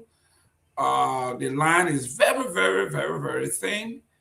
And when it comes to abuse of our women and trafficking, those three things, you have to sanitize your platform, your speech, your posting. Those things are things that I So think says a man who's been crusading for Prophet Key. But let me push back on that too. I think there should be degrees of offenses, right? Intentionally, knowingly, right? Purvey, this kind of media you're talking about. Yes, absolutely. But where you're unintentionally, you're reporting a story, and it so happens that, I believe we should self-censor in some sense, the do the right thing, that internal do the right thing, whisperer should always guide us. I get that. But where this person really was not necessarily trying to pervert, social media, trying to pervert the community by knowingly reporting on these things. I think that there should be degrees. You can't just bring the hammer and whack a more every little thing, when in fact there are instances to contradict your perceived morality. I think it's unfair. It's what I'm saying. Let me welcome Fanta here. I'm coming back to you because this has nothing to do with morality. This is protection, child protection. Fanta, welcome to the show. Hello, everyone. It's good to be back. And great work to the team for getting us back online. There's definitely been some concerns, but I think it's the more reason why it's very important to always have a backup and have a plan B and a workaround, as we say in the corporate world. Because as we saw, I think if one thing was really evident for not being able to pivot when issues arise is it can be very detrimental, right? So I'm hoping that we are shoring up on that so we can have some continuity. But good to be back. Good to see you, Ms. Kamara. Quickly, I have one other thing, and then I'll pass it back to you. We were talking about the gasoline prices, right? And I heard you and Sylvester talking about it. I think this is one place when I have a little bit of should I say empathy for the government. As you rightly pointed out, I think this war is going to engender a lot of things with so many ramifications, moving in so many directions at the same time. And so I mean, even here in the States, gasoline prices have started climbing up. So it is going to happen. But I think I also agree with you. A responsible government will quickly recalibrate and anticipate the fallout and begin to make preparations. I don't know what was said in the cabinet meeting. I have difficulty hearing the president. I don't know. I was trying to listen to, his comments. I just gave up. So I will probably read. He does that on purpose. So, you know, and you know, I will probably read what he said, but I think we should be honest. Sylvester rightly pointed out the sort of hormones controls a lot of things. And Liberia, I'm even worrying as to what our culpability is going to be in the matters, because the Iranians are threatening to close the strait down. The president of the United States is threatening to escort, if he has to, because he knows gasoline prices and stuff in this country, those are the things that bring you down quickly. So he's not going to allow the people to get drowned in gasoline prices. He's going to force it. He's going to do everything possible to keep it open. Now, we fly a lot of shit. What are we going to do? You know, those are some of the questions I have. We're also on the Security Council. A lot of votes are going to be coming up. What are we going to do? You know, and we're so dependent. So I'm really worried. I'm leaving it to you guys. You're the smart one. I hope you can help us figure this out. But we have some ominous time ahead of us, and we need to be prepared. But listen, the last time I checked, Louis Brown was your friend, classmate, and all of that. You didn't talk to him like, oh, you want to go talk to him? Find out. You see where this man, he want us, he want to use our mouth to chew his hot pepper. Your friend and brother Louis Brown, retired suffering man, is now sitting over there. You see, so my association with Louis is probably of a tertiary or maybe 4th or 5th degree. He's a man. You're much closer.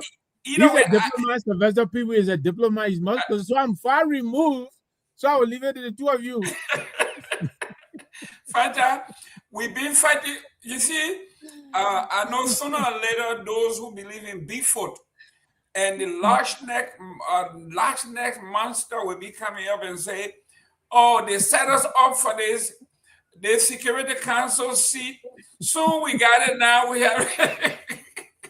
So now we got several votes coming up in the UN. Several votes coming up in the UN. But that's it. From that will doesn't it speak about how prepared we were for this? I mean, these are the things we're supposed to be prepared for, not so? But listen, and you were dancing the other day that our foreign minister is doing so well. She didn't get a Nobel Peace Prize. Find that coming, schedule rescue your brother over here. He needs some help. Oh man, yeah. You know, I always try to find an angle to level with Mr. Nagbe and just help him. I don't know if there's any angle yet today. But it's hard. It's hard. It's hard. It's just so difficult. And I said this before, like when this thing happened, instead of Liberia focusing on its domestic policies, we don't even have a framework for our domestic policies. I mean, she was talking about it like the last time. We don't have any type of formidable policy to just optimize, enhance our country, our nation. We have focused over the last couple of years on just rubbing foreign palms, right? And it has gotten us nowhere because it's been performative. And it shows, because when it comes down to the practical aspect, when it comes to as they say, when the rubber meets the road, right? Where is the substance? And you find that time and time again, they're stuck. They're left scratching their heads because no one ever thought that far ahead. And when you're when you're participating in global politics, these are things you ought to plan you ought to be 10 steps ahead of, right? Yeah. I mean, the US have been talking about this war with Iran forever. And we know exactly why they're going to war with Iran. We know it's because of Israel, amongst other things. But to have you really be pushing for a seat on the Security Council, one that is performative, one that doesn't even allow you to elevate any type of voice or to even give you any type of credence, like they spend so much money. And if those funds would have been redirected to boost the economy, to just do anything for the people at home, it would have benefited them much more than being assigned to essentially a dummy seat. That's what it is, because it's truly a dog without teeth, right? No bite, absolutely, and it is very disgraceful. It's very disgraceful because this is the time where we know like who the big balls are, right? So Liberia is still playing in the mud. They don't know their left from their right. We're still playing Blade. We play with Play-Doh. Yeah, like you guys are Our still real playing in the government. mud. Still playing in the mud. Like this is the big leagues, right? This is This the is big the big leagues. league. This We're is not it. ready for the big leagues. This is lit. Sylvester, you're the diplomat. I know you're running the show. Honorable Pewee, we have here now. How long can we have behind it in the car? Louis Brown said, I speak on behalf of the A3.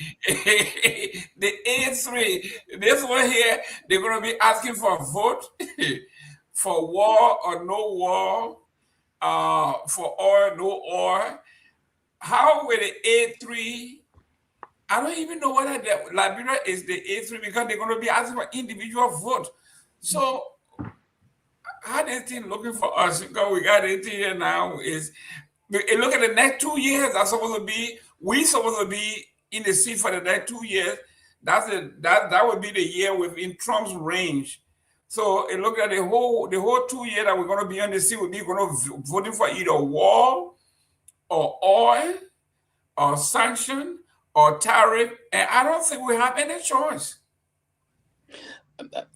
I don't think so. Again, diplomacy is a kind of a deep line, deep culture of. It's a very convoluted and very complex institution, if you will, diplomacy by itself.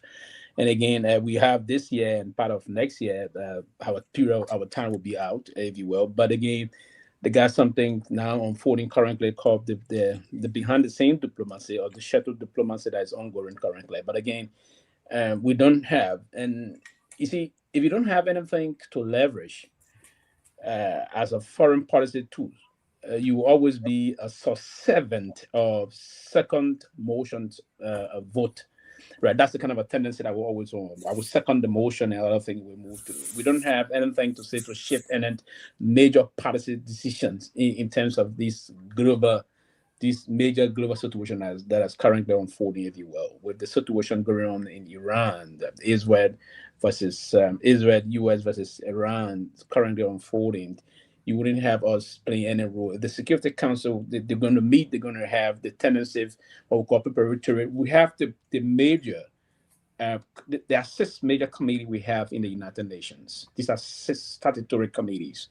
The political and decolonization committee is a very pivotal committee that one we want to be on and try to push and leverage to. Now that in every country that are on the Committee of Nations would be represented via those 6 committees, if you will. But we've chaired them, one of them before, who plays a major role on some of those committees. So I think what we can do for now is that Liberia is going to always, and I will predict this, I will leave from here tomorrow, if this were to happen, that we will always take the side of the US. Again, for some reason, I don't know, and other countries did these things for what we call, Mr. Gayman, for some personal benefit to their country, if you will. And I don't know if Liberia will do it for what they will want to push on their own behalf, because if you've seen these things, then they will get you off a lot of things. Recent time, the sanctions that were hit, of the suspension rather, on almost 70 countries, we were part of those countries that were pushed. Now, if I expect to take some decisions relative to this global unfolding crisis, it would have to be very paramount. And then that decision would not necessarily come from Louis Brown. So I see sometimes people talking about Louis Brown saying this, Louis Brown saying that. Louis Brown does not generate diplomatic policy decisions. He does not generate diplomatic policy decisions again, man. Those decisions are coming out of Monrovia. It's as an instruction from the chief foreign policy architect of the country, the president of the Republic of Liberia, via his Minister of Foreign Affairs to the ambassador at the United Nations. So the instructions is coming from up to Mr. Brown. So basically, sometimes you see people say, oh, Mr. Brown want to do this. Mr. Brown can never. And you have to give Mr. Brown the 60-proof King Juice in Nima County. He will never take vote on his own. Well, let me ask you this, Sylvester. Let me ask you, right? And Jerome, welcome, Dr. Henry Peabody. In these matters, right?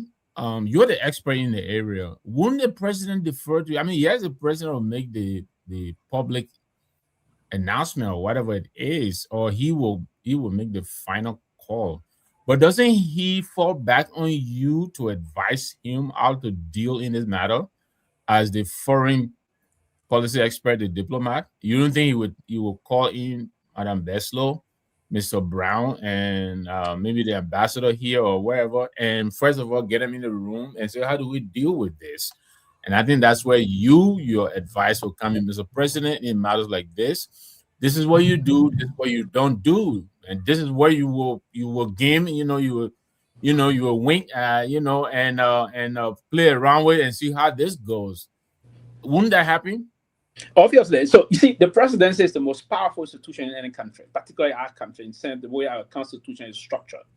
Now, and the president got an array of auxiliaries, and those auxiliaries will be the advisors of the cabinet ministers. And so let's get back to certain auxiliaries, if you will. Go back to the Ministry of Foreign. We have the council. Do we have a diplomatic advisor? Do we have? There are held.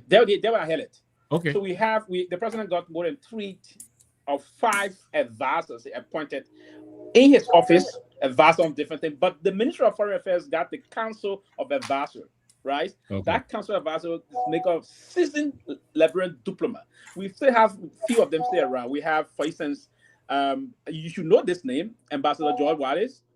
Yes. I think he's almost. I know Ambassador Gayman in our council.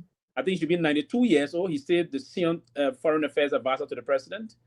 We have Ambassador Jaja Kamara, a woman that I interacted with, is very, very solid and good, being a seasoned Liberian diplomat. So we have most of them sitting. We have Ambassador, you should know him too, he's a radical, a very good pen pusher, if you will, Rawa Lumia. Very good, Ambassador Rawa Lumia. So we got them. But these decisions are not just taken in isolations. If the advisor will go to push to the president, the advisor president will take it to cabinet.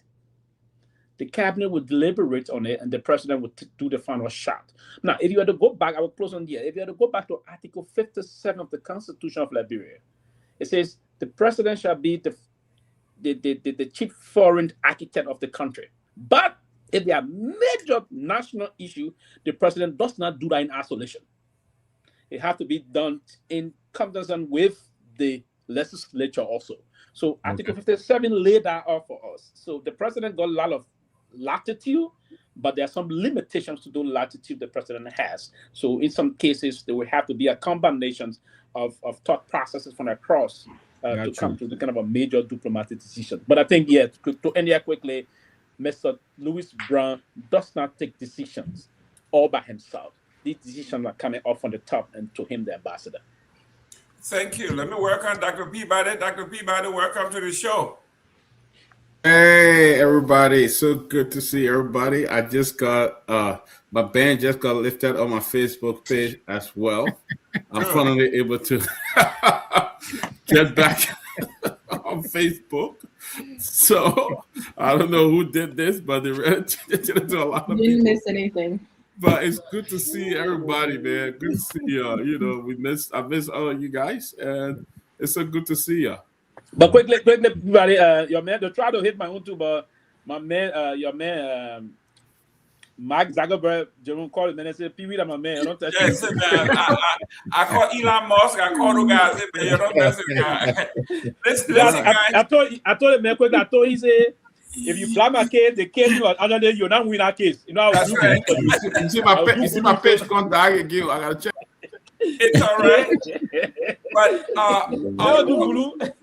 real quick, let's go back. Now that we're on the UN, let's go back to history. Myean, you got that tip? Run it for me, please.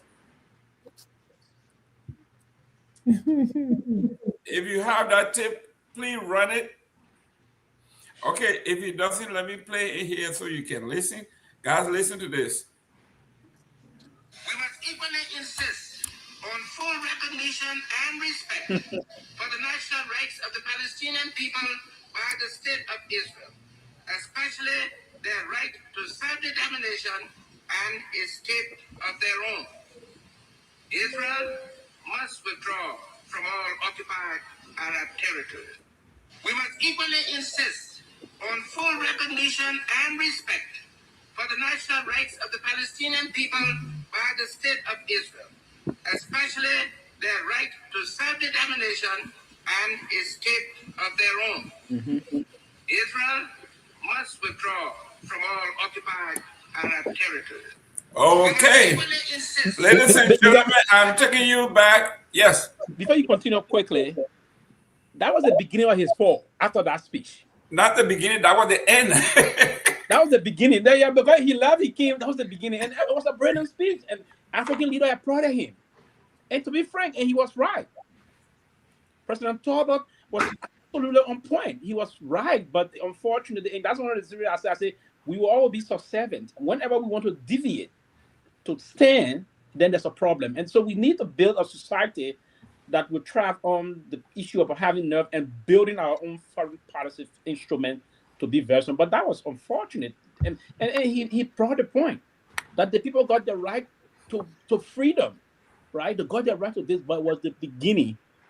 Oh, I think you can see the end. That was the last ever thing, and from there he probably started. And unfortunately, he was killed the way he was killed. Quite unfortunate. Myean, if you have the full tape, I have the clip there. Please show it so the folks can see the delivery of the speech, and you can see. But yeah, Fanta, you were in flight. Go ahead.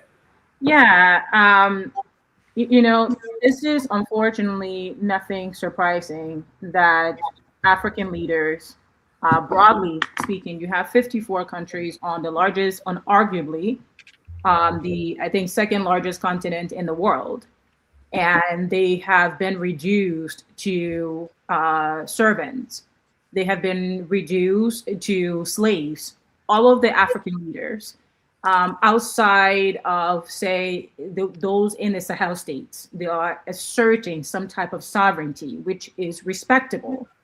Majority of the African leaders are gerontocratic. They are absolutely old and past retirement age. And frankly, they do not recognize even the generation that they're in. So with that generational gap, it's very difficult for them to be able to level set, right, with the world that we're currently in, the time of day, as they say in geopolitics.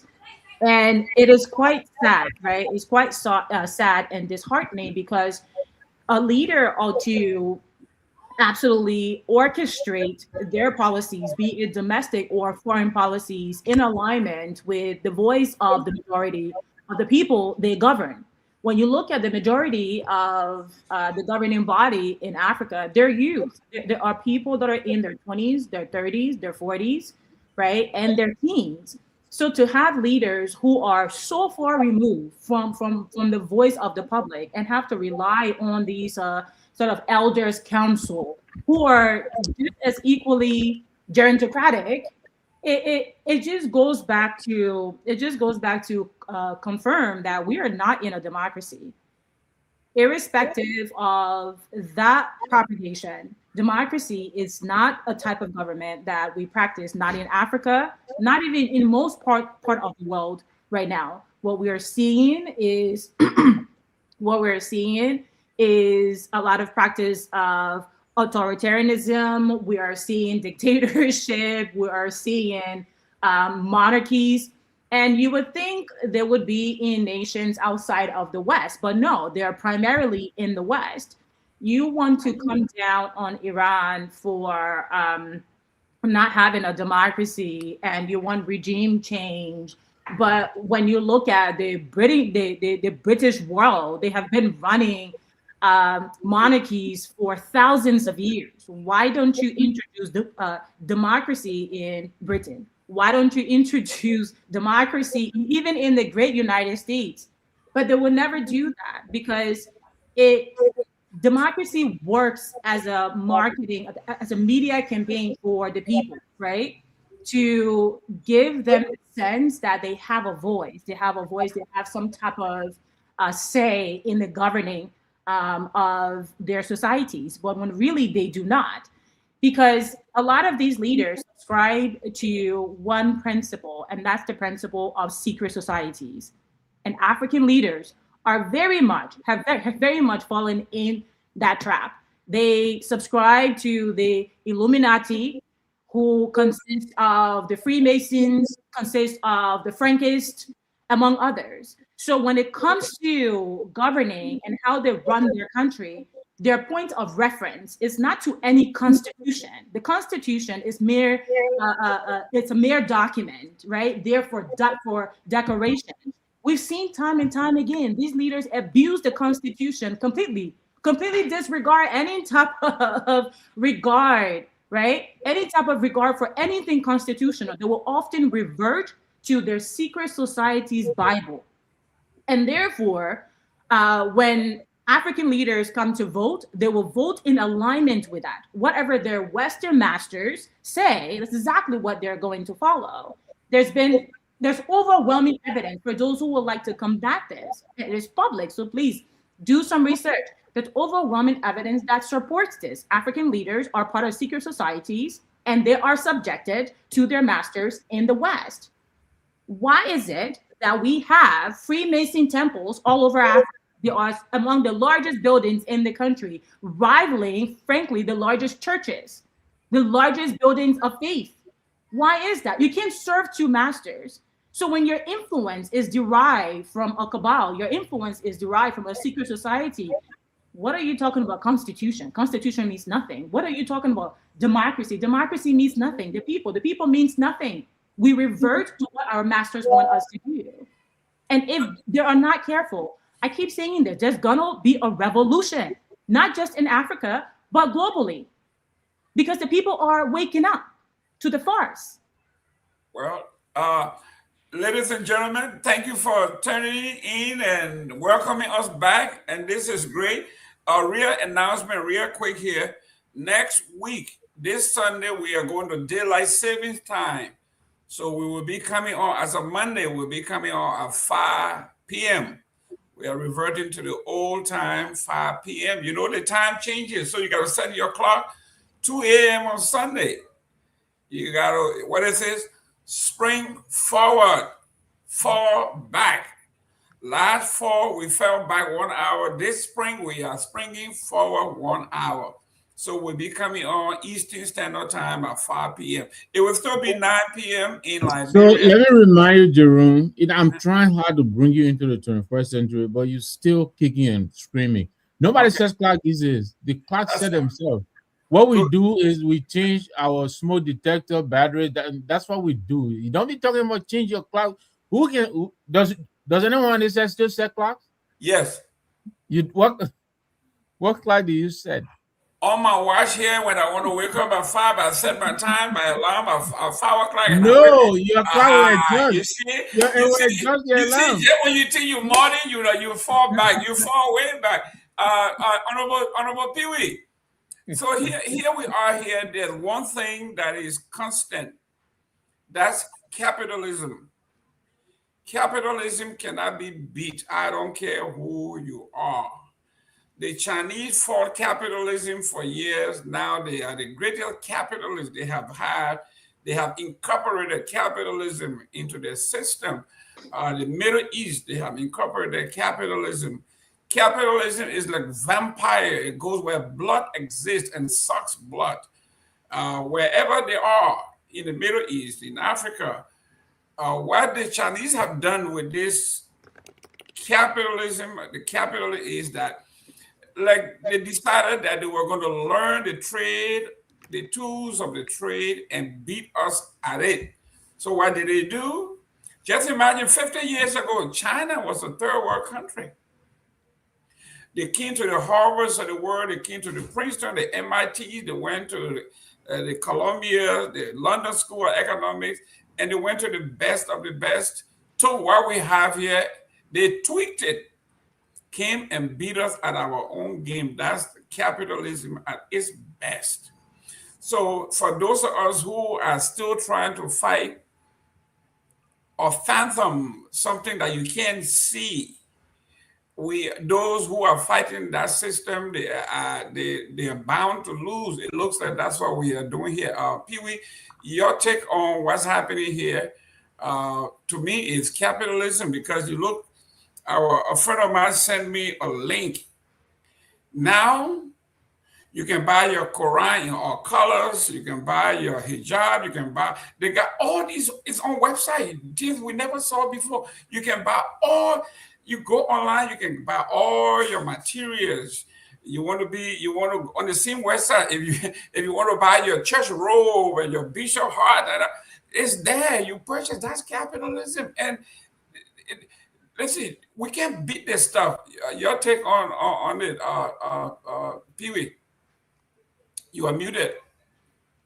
We will find ourselves in this kind of a capitalistic war in terms of globalism, if you will, because capitalism by itself is an instrument that drives innovations and bring about competitive growth, if you will. So it's going to be a big debate, folks on the other end, this and that. But I'm one person that believes into capitalism because of the innovative nature of things. The spheres of things move from different diversionary way as to do we want to push that. And every country, the Chinese will look at it from different perspectives, and we look at it from this end of the world from different perspective, if you will. But I would think that if I were given the opportunity to introduce this kind of system, will bring about what we call the modern shift of capitalism, so that we competitively open the market so that everyone thrives in terms of those things. But again, Mr. Gayman, they will come from different perspectives in terms of different economics look at it,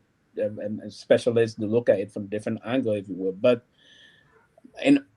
listen, my own way I want to look at this issue is that we gave ourselves the opportunity to always, as you said just now, then the market is moving. I was told Mr. Gayman himself is making effective use of capitalism back in what he does, if you will. But and even the CMC, the political party CMC, is introducing some capitalistic way of doing things now in terms of what they intend to even push back in the country. But how can we fit this into our global peace and security?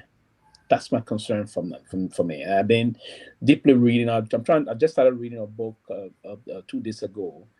That was written by a Ukrainian.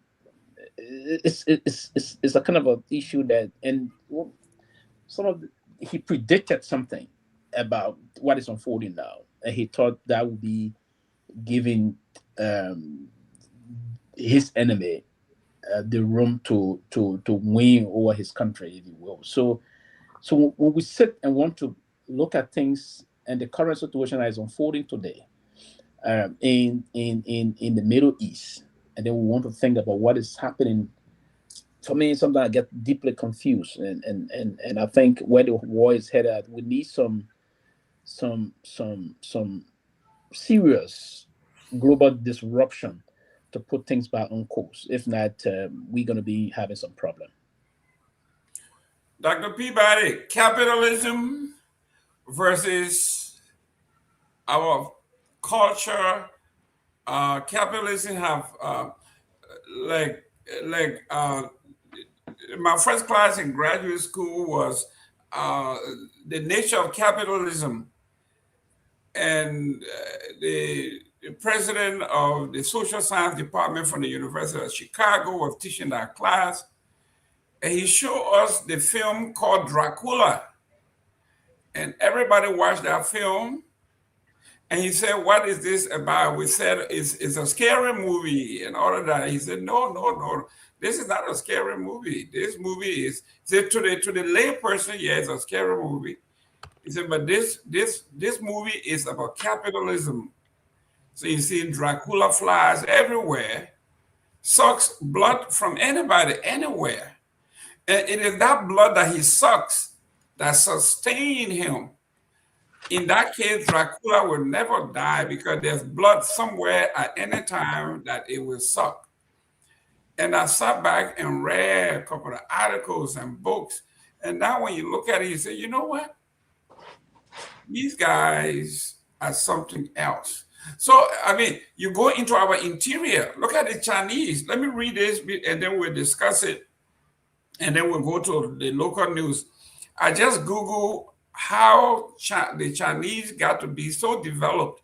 And they say China developed a capitalist culture primarily through a post-1978 shift from a centralized planned economy to a market-based system driven by grassroots initiatives and state-sanctioned reforms. Key drivers include the decollectivization of capital, of agriculture, the rise of private entrepreneurship, TVETs, and the creation of special economic zones. Those are what drove China from where it was to where it is. What's stopping us in Africa from replicating some of the ideas, decentralize, develop economic zones, empower folks, and why people are doing it and succeeding, and we are stuck. So what's stopping the Gayman? That question should be what's stopping us in Liberia? That's what we are here. You have a template, right? Other people are doing it. You got a playbook. Why are we resisting? So what's stopping us in Liberia? Why are Liberians resisting? Why that should be the question, because other African countries have tried. They are not there fully. They have tried. I look at countries like Botswana. I was just reading about Botswana. I follow the president. I was amazed when the U.S. invited him to come and discuss mineral deals. He said every mineral deal that have to do with Botswana must be discussed in Botswana. I'm not going to America to discuss the people deal there. If you want to come and do a deal about our mineral and everything, you must come to Africa. You must come to Botswana and discuss it. Isn't that a silly idea and silly point to make? This morning, I was on the chat room with the Liberian Association in Europe. I'm on the board. We're having a little discussion this morning. And somebody asked the question. Somebody put up countries that have succumbed to giving all the natural resources and the health funding to this government. And it listed Liberia as one of those countries, and said that why is it that Liberia don't depend on themselves once sometime? What is it we have that we can really say we did it on our own? We did all this by ourselves. We didn't have anybody that joined us, but we decided to do this, and there's a success story behind this. We don't see that. You don't see that in Liberia. We are driven by the Western culture. Liberia is driven by the American culture, but the American people don't see anything that we have.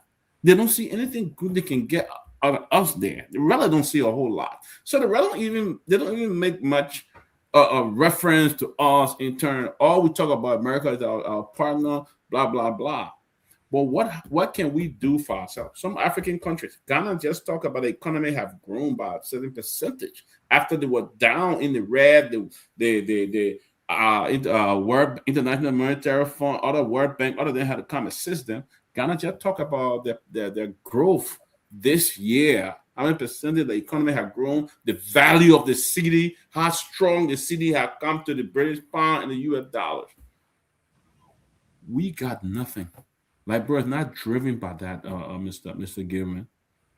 We are just driven deep down into this systemic corruption that have torn our country apart. I would rather talk about Liberia than other African countries, because the other African countries have made significant improvement. We are not even near some of those African countries. So when we talk about Africa, I think Liberia should be the focus point here, because they are the least unprogressive country on the continent. Honorable Nagbe, we are talking about the Chinese are so good at capitalism, they are now buying land, swap of land all over Africa. They are making farm and selling to the locals. They're selling fufu and all. Yeah. In Liberia, they got pepper farm, bitterball farm, okra farm. They're doing everything and selling it to the locals. Is this sloth or what? What is wrong with us?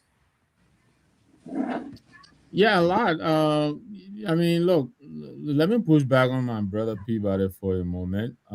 I think when he says, what can America get from us? I think it's because of the lot they get from us that they are in Liberia. we don't make them see us as people. That is a fact. The way we behave ourselves, but they get a lot. Jerome, you and I were there. You know what happened while we were there. You know the story we heard. So they get a lot from Liberia. We're talking about Botswana and other countries, Eritrea, even Ghana next door. Those countries are taking steps to take charge of their resources. But we're going to America and China, countries that are interested in our resources, to come and map out our resources. How much are they not telling us? They tell us what they want to tell us. I think there's a report you and I we may have seen this morning all over the place. China is now uncovering new set of natural resources that could attract up to $3 billion in Liberia, including lithium, cobalt. These are the sought after right now minerals because of the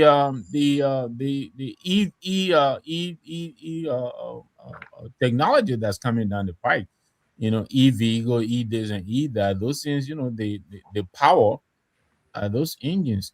So we have to really take charge of ourselves. And this is where, again, this is an old broken record, but because it is a fact, we have a leadership problem. We need a leader who is going to lead us make those initial difficult decisions to reset our clock. Since you and I were born, we look up to America for everything, and now China is replacing America. This is but the same people. Quick question, Mr. Nagbe. Quick question for you, not to interject, but quick question, because you're on that topic.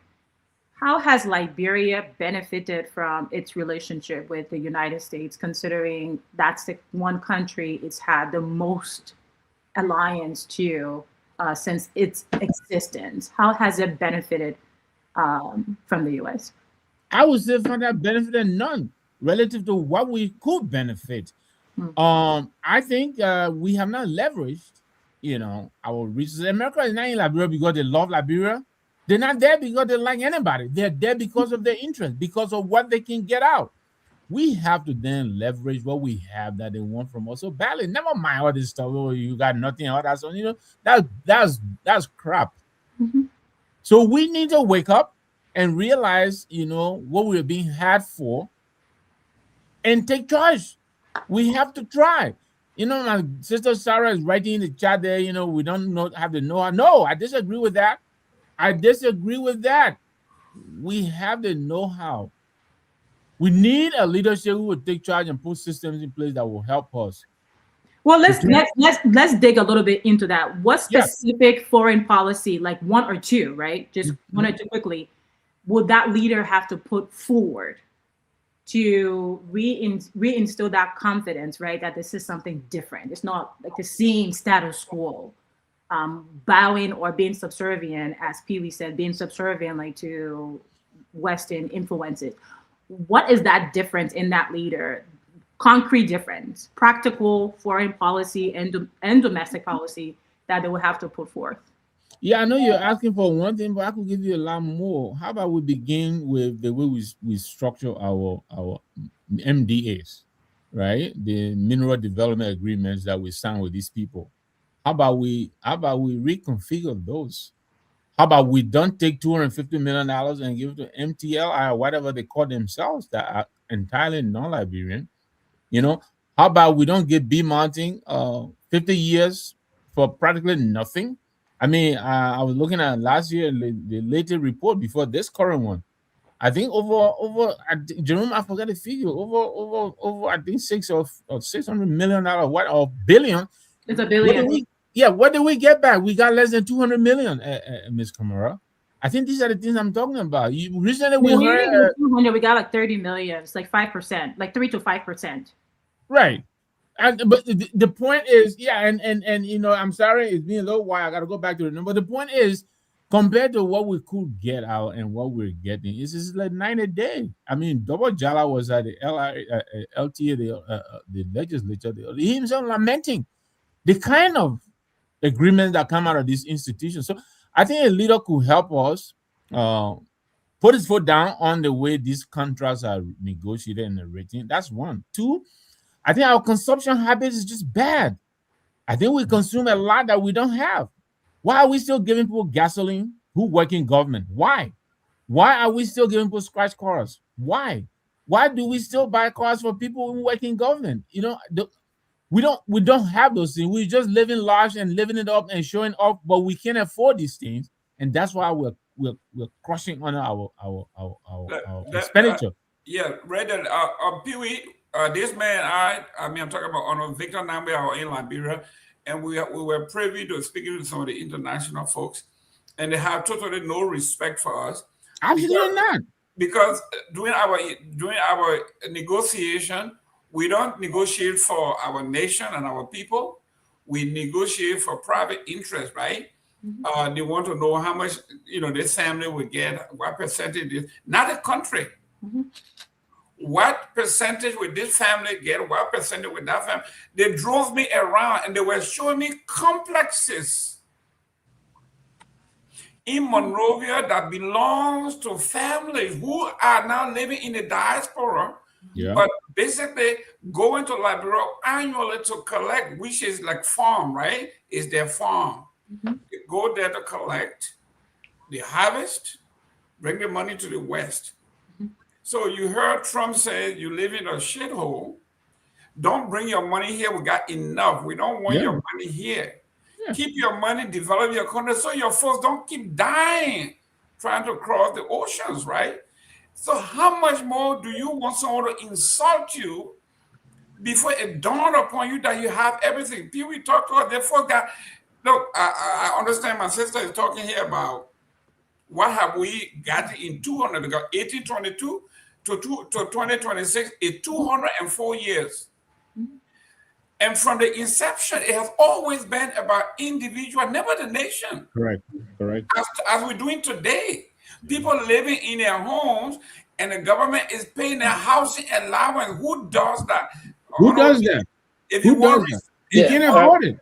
people can respect Before I you. pass it on to Jerome, I wanted to put in Fanta Lab. I mean, she was in a $200 million fight with this former government of Ellen Johnson Sirleaf that is supposed to be enlightened. There's a woman who said she went to Harvard, and she doesn't know the difference between empowering your own compatriots as opposed to taking a country and giving a foreign national only because of the brown envelope. I think this is where our problem is. So I will pass it back to you, but it is very frustrating when you talk about this. How do you respect somebody across the table? Okay, you're going around the world, people are talking about their nation, about the economy, about their people, and you're talking about what's in it for you, what you're getting. How you expect a man to respect you? Honorable Pewee, talk to us. I think Jackson is in the back, Jackson is here, I see him, but let him get in line. These are very unwholesome tendency that we normally indulge into. It's just quite unfortunate on a serious note. It's part of the reason since the civil crisis, the State Department report being very terrible in recent time was not even good for us, that there's huge public sector corruption. And part of the reason of the public sector corruption is government officials that moving, seeking their own personal interest, if you will. So this is not good. If we were to push in many occasions when concessions are being entered into, those that are negotiating on behalf of the states with on move on many occasions push their own personal aggrandizement, if you will, personal interest instead of pushing the strike. And that's one of the reasons why you see most of our concessions that went through before that report that came from the more civil report condemned most of the concessions that unfolded during Madam Sirleaf days on a serious note. And these individuals that are coming back home to, as he said, to come and withdraw from the farm, these homes, properties you have in Liberia today, they were all built on stolen public funds, if you will. 90% of those that own huge property in the country that are just the children that are living outside of Liberia will move in. These are money that was acquired dubiously, if you will, via public sector corruption. So to do this, we need to do a complete overhaul of the system. And we need to start to ensure that the laws are respected. In the absence of respecting law and policy, listen, we going to pull here. The country is going nowhere. The country will continue to bleed, and folks will continue to pillage the resources of the country. And the intent is a systematic system now. It's a chain of individuals networking to pillage the resources of the country. Look at what happened basically, and I'm intending to even take a lawsuit against them or move up to the Supreme Court to see if there's action. Look at the new transport management thing that came in, trying now to usurp the function of the Ministry of Transport that got the statutory responsibility. Now, if you went to the whole thing, the way they went about this whole thing, it was not legally structured at all. So it's wrong. Now, but if you were to keenly and thoroughly, and Mr. Gayman, dig into this, most of the folks that are behind these people coming to the country are some Liberian government officials. Just their Liberian government officials will get some percentage whatsoever, some kickback will go to them, and they're now pushing to usurp the function of the transport ministry. Now, the entire motor vehicle section of the Ministry of Transport is going to be out. The entire, and that will include the division of driver lessons, motor vehicle registrations, and all of that. Now, we listened to the CSA boss speaking to them. He was heckled and booed 2 days ago. He was openly booed and heckled by those very disgruntled and disillusioned transport employees. But the bottom line is that public sector corruption being in the country for a protracted period of time. How can we stop this?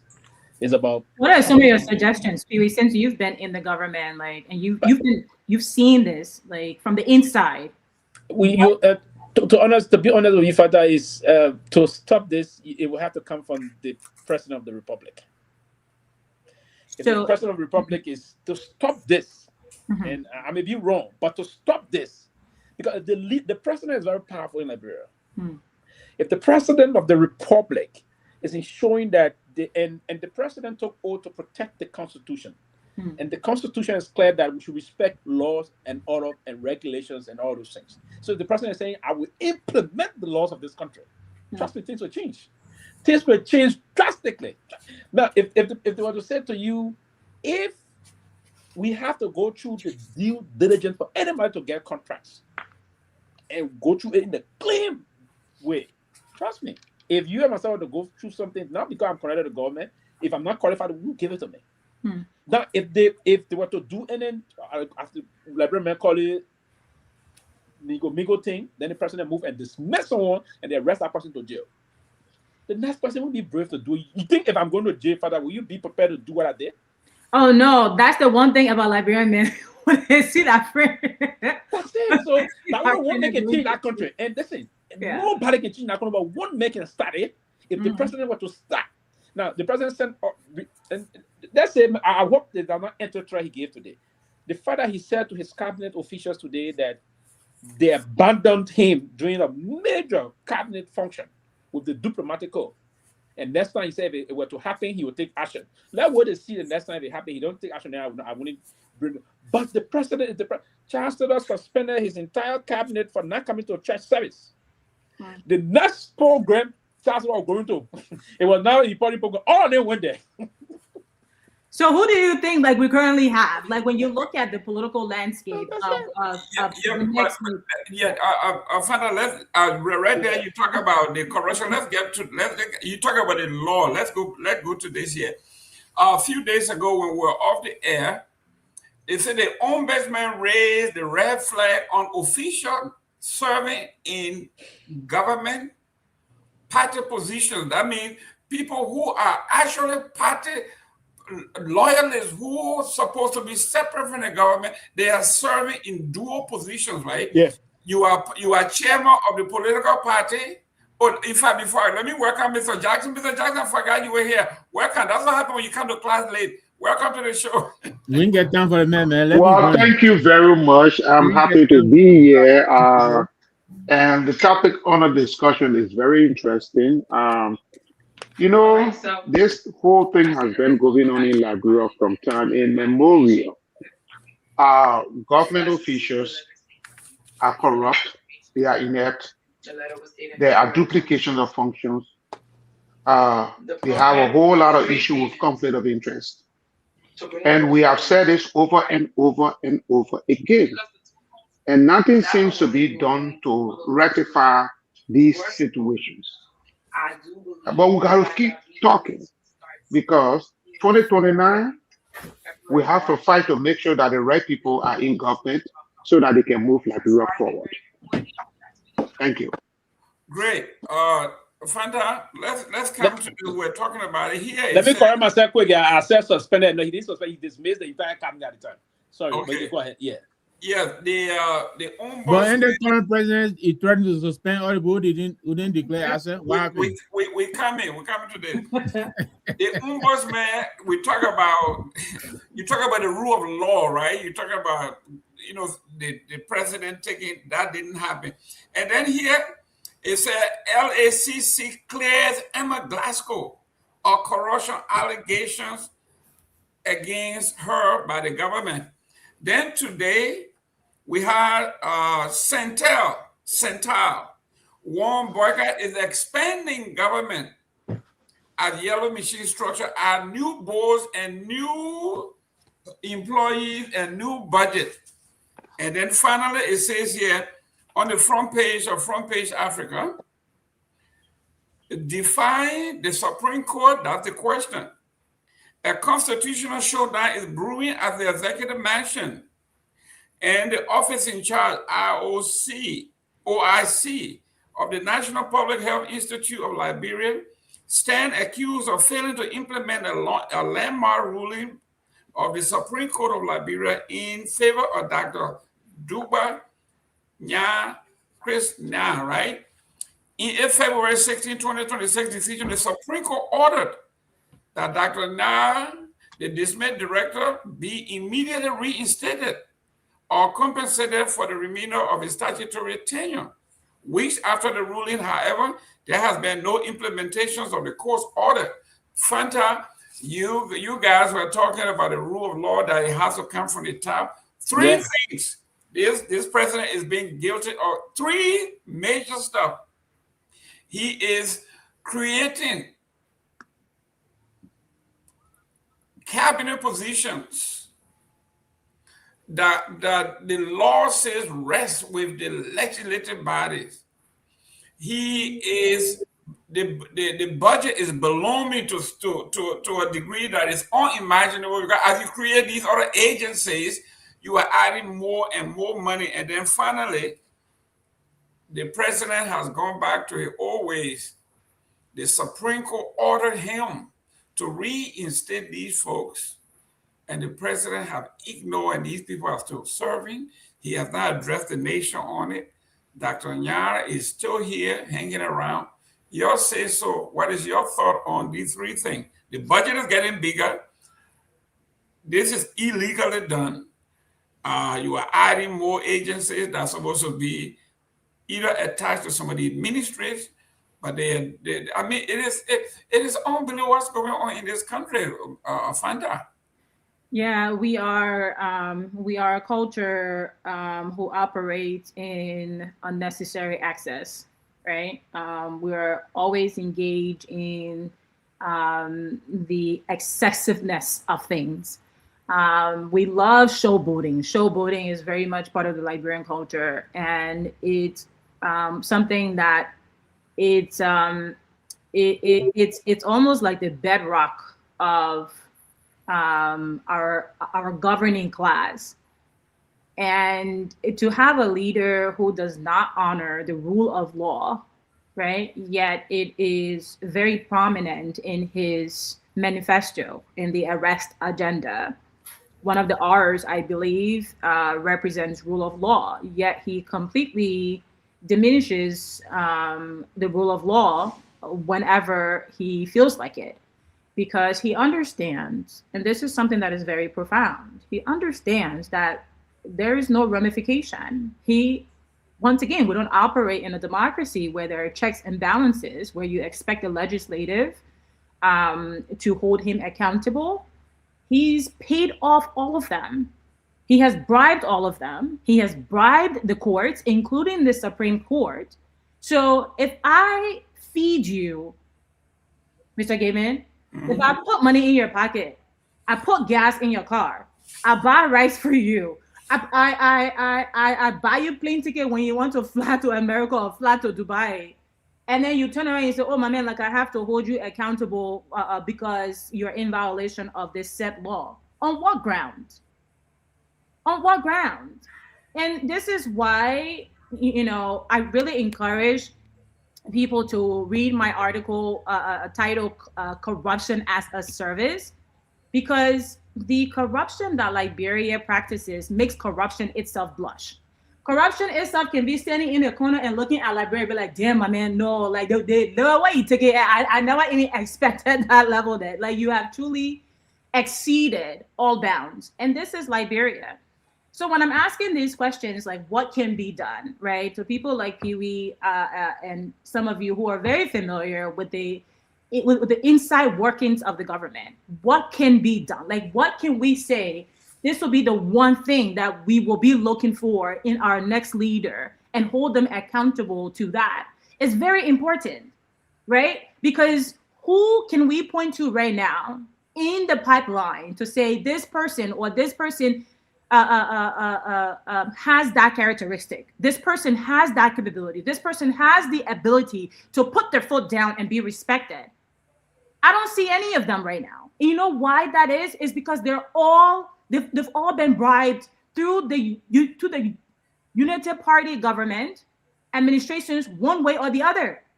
They're all compromised. Not one of them. So when we talk about these things and we're really serious about transformation, we ought to be doing stock, like taking stock of who's in the pipeline, who can really stand for Liberia, who can really honor Liberia again, who can return the sweetness to Liberia, as we often refer to her, sweet, sweet Liberia. Who can return that sweetness to Liberia? We have to ask ourselves that. Not because we're friends with these people that we do not have the spine to hold them accountable. The president doesn't care for rule of law. I don't see who else currently is. Our politicians are shameless in their practices. And it's disgraceful because they will come to the public and say one thing, and behind closed doors, they're in secret meetings with each other. And the public are thinking, oh, it's like UP versus CDC. No, they're all on the same team. You are the fool. Who is the public? Killing yourself for them because you don't know that. When they leave you, they go rub each other's hands and rub each other's backs. That's what they do. And that is the fact. That's it. Wow. Right? And just to add, this is so evident. It's so evident every day that we're seeing this. Mr. Nagbe mentioned the waste contract. You would think with all of the public outrage that this contract could really benefit 200,000 Liberians. You could give 200,000 Liberian jobs from the $200 million waste management contract. And we put all that pressure on them. That started from early now into boycott. You know what they just did? Jeff Blibble from National Investment Commission appointed Melvin Sharif, the executive director of the National Investment Commission. These are the guys having meetings. These are the guys who are at the window to Liberia's investment. These are the people having conversations with anyone who's interested in investing in Liberia. They asked the bidders for $4 million bribe. This is not hearsay. And I really would like for them to come and debunk this. Jeff Blibble and Melvin Sharif. They asked the people who were bidding for the waste contracts. There was a Liberian consortium who was willing to fund the entire thing up front. They asked them for $4 million. And they were like, no, we're not doing that. We're here trying to put our money up front. We are putting $200 million on the table. We're saying to the government of Liberia, don't pay any money. We will spend the $200 million. And the contract term is 20 years. That's fine. And we will employ 200,000 Liberians. You know what they did? They tried to force them to pay that money. And the company was like, no, we're not going to pay that. The company withdrew from the bidding process. Instead of them taking that as a lesson, they did not. Melvin Sharif got on the flight direct to Accra to go solidify the deal with Zoom Lion, Joseph Achepong, CEO. And he agreed to pay them $2 million. So now they think the public has forgotten about it. So now they want to give the contract to Zoom Lion because Zoom Lion has agreed to give them $2 million. Like, what type of unseriousness is this? These people manage the conversations to our investments, the resources on our ground. You're talking about the entire green economy, the resources that are being discovered in Liberia, the lithium, the cobalt, the neodymium, sponsors the very green economy. Where are we going to find a sensible leader that can understand the leverage that Liberia has to say, let's negotiate from a place of strength and not from a place of weakness? Where is that leader? The leader is coming. Honorable Jackson. They shouldn't be that because maybe like I would just run. Don't run. Yeah. Honorable Jackson, this is what it says here. In August last year, the Office of the Ombudsman listed 26 government officials. It says were allegedly in violation of the Code of Conduct. Among those names were Dopoh, Minister of Labor and Chairman of the Movement for Democracy and Reconstruction, MDR. Reverend Lutra Tapet, Board Chairman, National Port Authority, NPA, and Chairman of the ruling Unity Party. Amos Tue, Managing Director, Liberian Refinery Company, LPRC, and still Secretary General of Unity Party.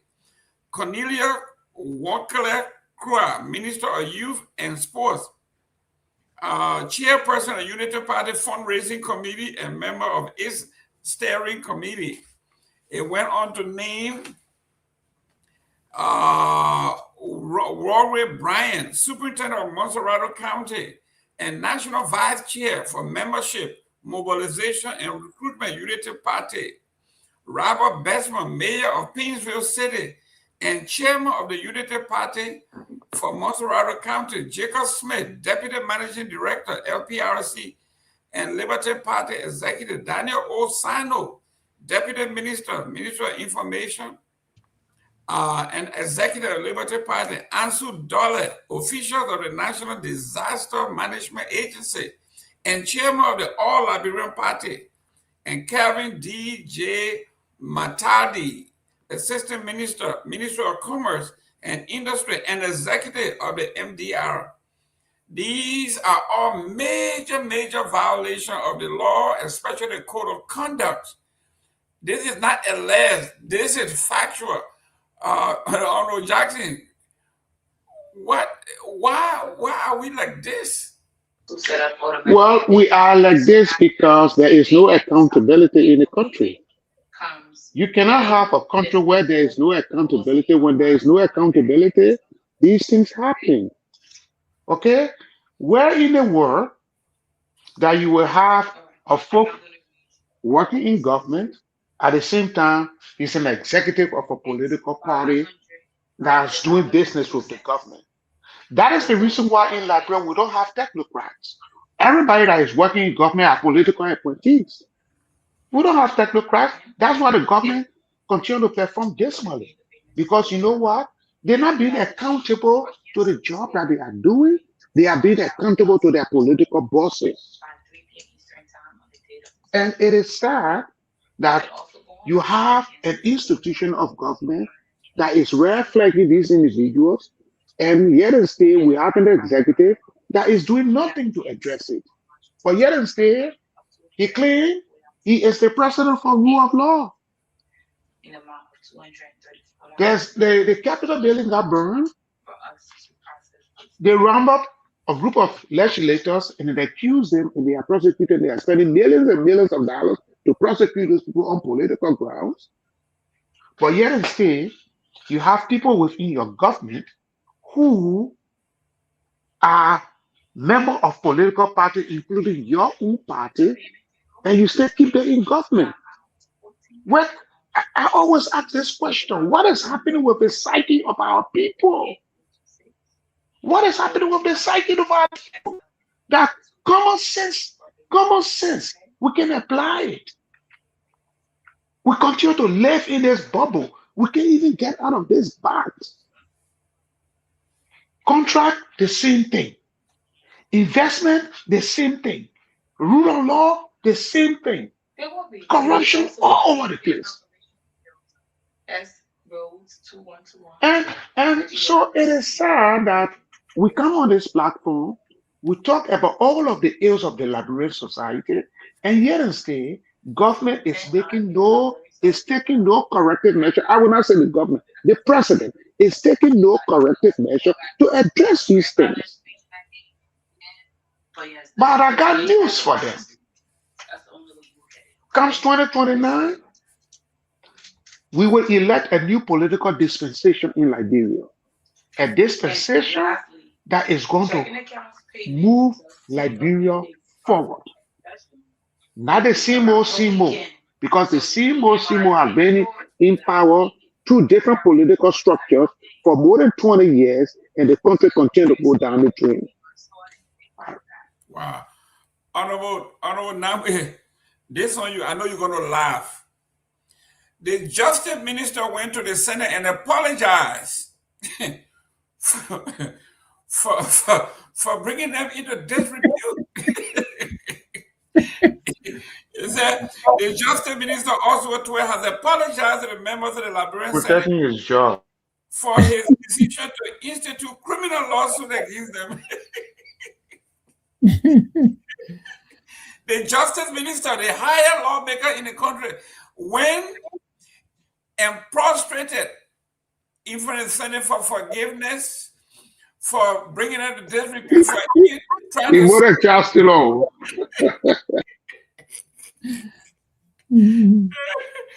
Victor, I'm not insulting you, but these are people that you grew up with. These are people you know personally. What's going on? I thought you said all of these people are progressive. My man, Mr. Tue, graduate from Kaduna, that's the extent of our. But back to the serious part, Jerome. Look, even Donald Trump here, of all people, right? It's not tone deaf. You know, there's a lot of complaint against Ben Bundy, against Christian North. To the Christian North is gone. There were a lot of outcry against Francis Bakala Tomalin, right? This guy is on tape. Not even that, he's on tape, declaring himself a rebel, a killer. The president nephew now, so not touching. There you go. That's the problem right there. So because Ms. Kamara was asking, what are they wanting? Let's mute. If we're not talking, let's mute. There you go. So I think those are some of the things that are hampering us. Back in February, I think of 2005 or so, 457 people the president threatened to suspend if they didn't declare their assets. Whatever happened to that story? We don't know. And then all of these high-profile suspensions, and but I think those are some of the things that can be done, to strengthen efficiency, confidence in government. Again, I put it back on the leadership. I understand no one person knows it all. But as a leader, you set the tune, and the rest of the people will follow you. The president today, I understand he was expressing disappointment, and then he threatened that if it happened again, what does that mean? If it happened again, then you're talking about the ombudsman. How many times this call out? I mean, the president knows that. He knows that Dr. Reverend Tabe is the chairman of the party. He nominated him to NPA. He knows Mr. Tue is the Secretary General of the party, and he knows about the code of conduct. He nominated him to LPRC. What does that say about circumventing the process? And so if the tap is, opposite, if the fish is rotting, what do you think is going to happen to the rest of the body? So again, I put it on back to the leadership. We have a leadership problem. I really think there's a lot that could be done, and some of it really, I don't think is that too complicated, But the president came here, he fired a lot of the low-level people, people from the executive mansion, most of the people affiliated with the former leadership, former government, 600 people, I think, from the Ministry of State, police people fired these people, but his cronies are in the government, and some of these people are bad actors, like Trump would say, but they are there. they're there. He's not doing anything about it, you know. And so I think this government is doomed. All the hope I've been holding out for this government. I was one of the first people who were saying, you know, we need to give them the space to find their footing. Let's give them a little bit of time. But they've been there. We're into the third year. We're midway into this thing, and they still can't seem to figure it out. So I think I've given up on this government. I don't think they have the capacity to turn things around. I don't think they're gonna make a difference. I think they just another group of guys came in to get the fill and check out, because that's what it's appearing to be. You know, right now we've been talking about yellow machine. We'll see what happens. And unfortunately for them, I think this whole war in the Middle East is going to complicate a lot of things for them. So now I think they might have an excuse. But even before that, I think this government is I think they just can't. I don't think they have the capacity and the ideas to figure things out and make it different. I don't see anything different happening under this administration, unfortunately. I don't. And it frustrates me because I think there are a lot of people in this government who I really could have said, you know what, I hate being that person. Because I think they have a very good understanding of the plight of the common person. Most of the people in the government are poor people. They and I went the group where they and I grew up together. And good number of the people in this government, they're not rich people. They're not out of touch. They know what it means not to, they were just poor like me 2-3 years ago. You know, but they all over here building, you know, $350,000 house, $163,000 the city, they adjusted, whatever it is. How did they get this money? And it doesn't bother the president. His people he pointing, they're not declaring their asset. He doesn't care. But how can it bother him when he getting some of the money? Like, what do we do with it? Pewee, the Nimba County District Number 9 Representative Tai Wongwe has sharply criticized fellow members of the House for their public display of support for the president. Yellow Machine initially calling the spectacle a disgrace and a low point in our democracy. The whole Yellow Machine debacle that is unfolding in the country is just a kind of a means of distraction from the major issue that we should hold the government to commit to the people. And the president himself a little bit joke about it. He said almost everybody wearing yellow now in the country. He said it today in the cabinet meeting, and yeah, I saw some people, you know, laughing about it. But I think he's right about it in one side of things. He himself, recent time, met with the president and praised, lavished a lot of praises on the president, if you will. So, and that's part of the rule of engagement, Mr. Gayman, in the country. Every lawmaker in Liberia, unlike in other dispensation, you see lawmakers there to ensure that, because part of the reason why the Constitution is structured the way it is meant for those people from the other side of the government to check on the executive also.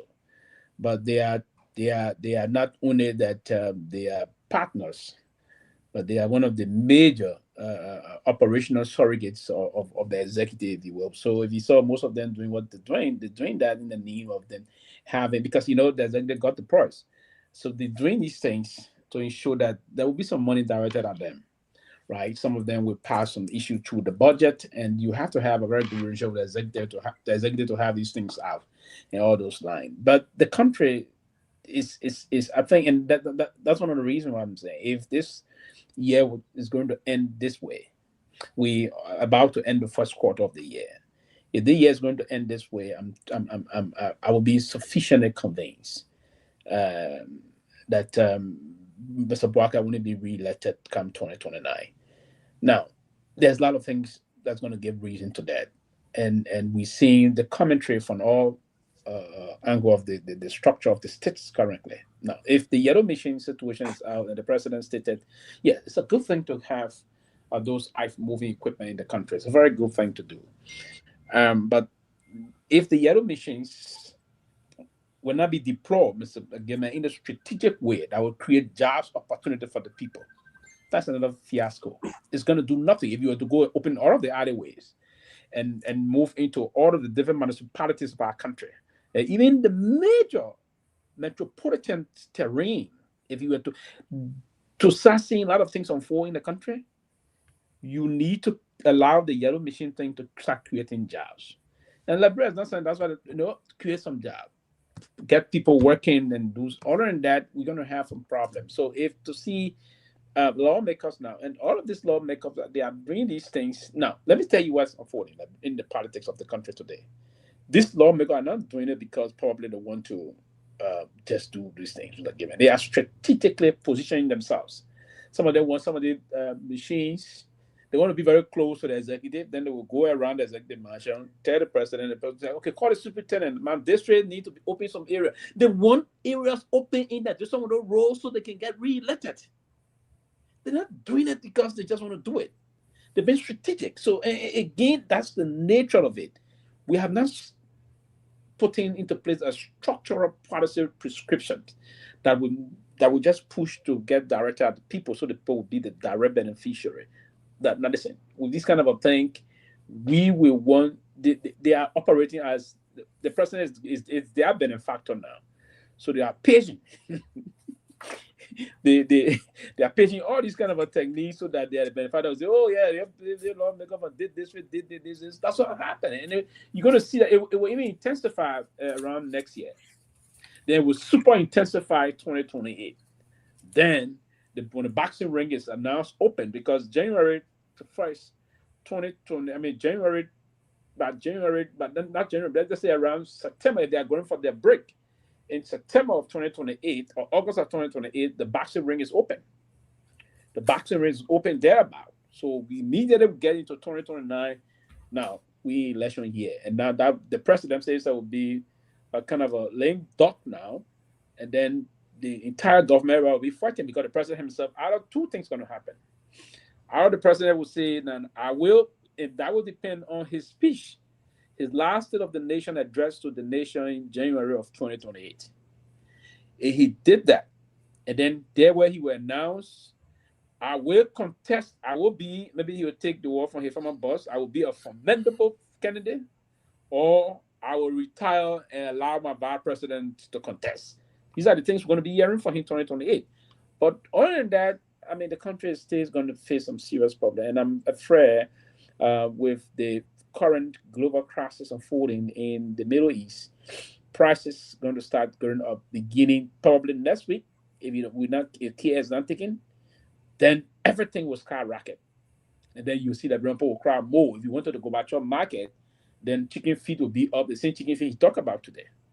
And then other thing that he reminded his commerce ministry people that they are now working, and he will start taking some action against them if things continue to remain the same. And that is a serious concern. This is the second time the president is warning his official. If he were to warn them the third time, trust me, my respect for the office of the presidency in this term, it were to happen with no action, it will completely evaporate. But for now, I'm still trying to nurture it in the way that hoping that the president will take some actions, because Article 56 giving that power, all of those he appoints serve at his will and pleasure.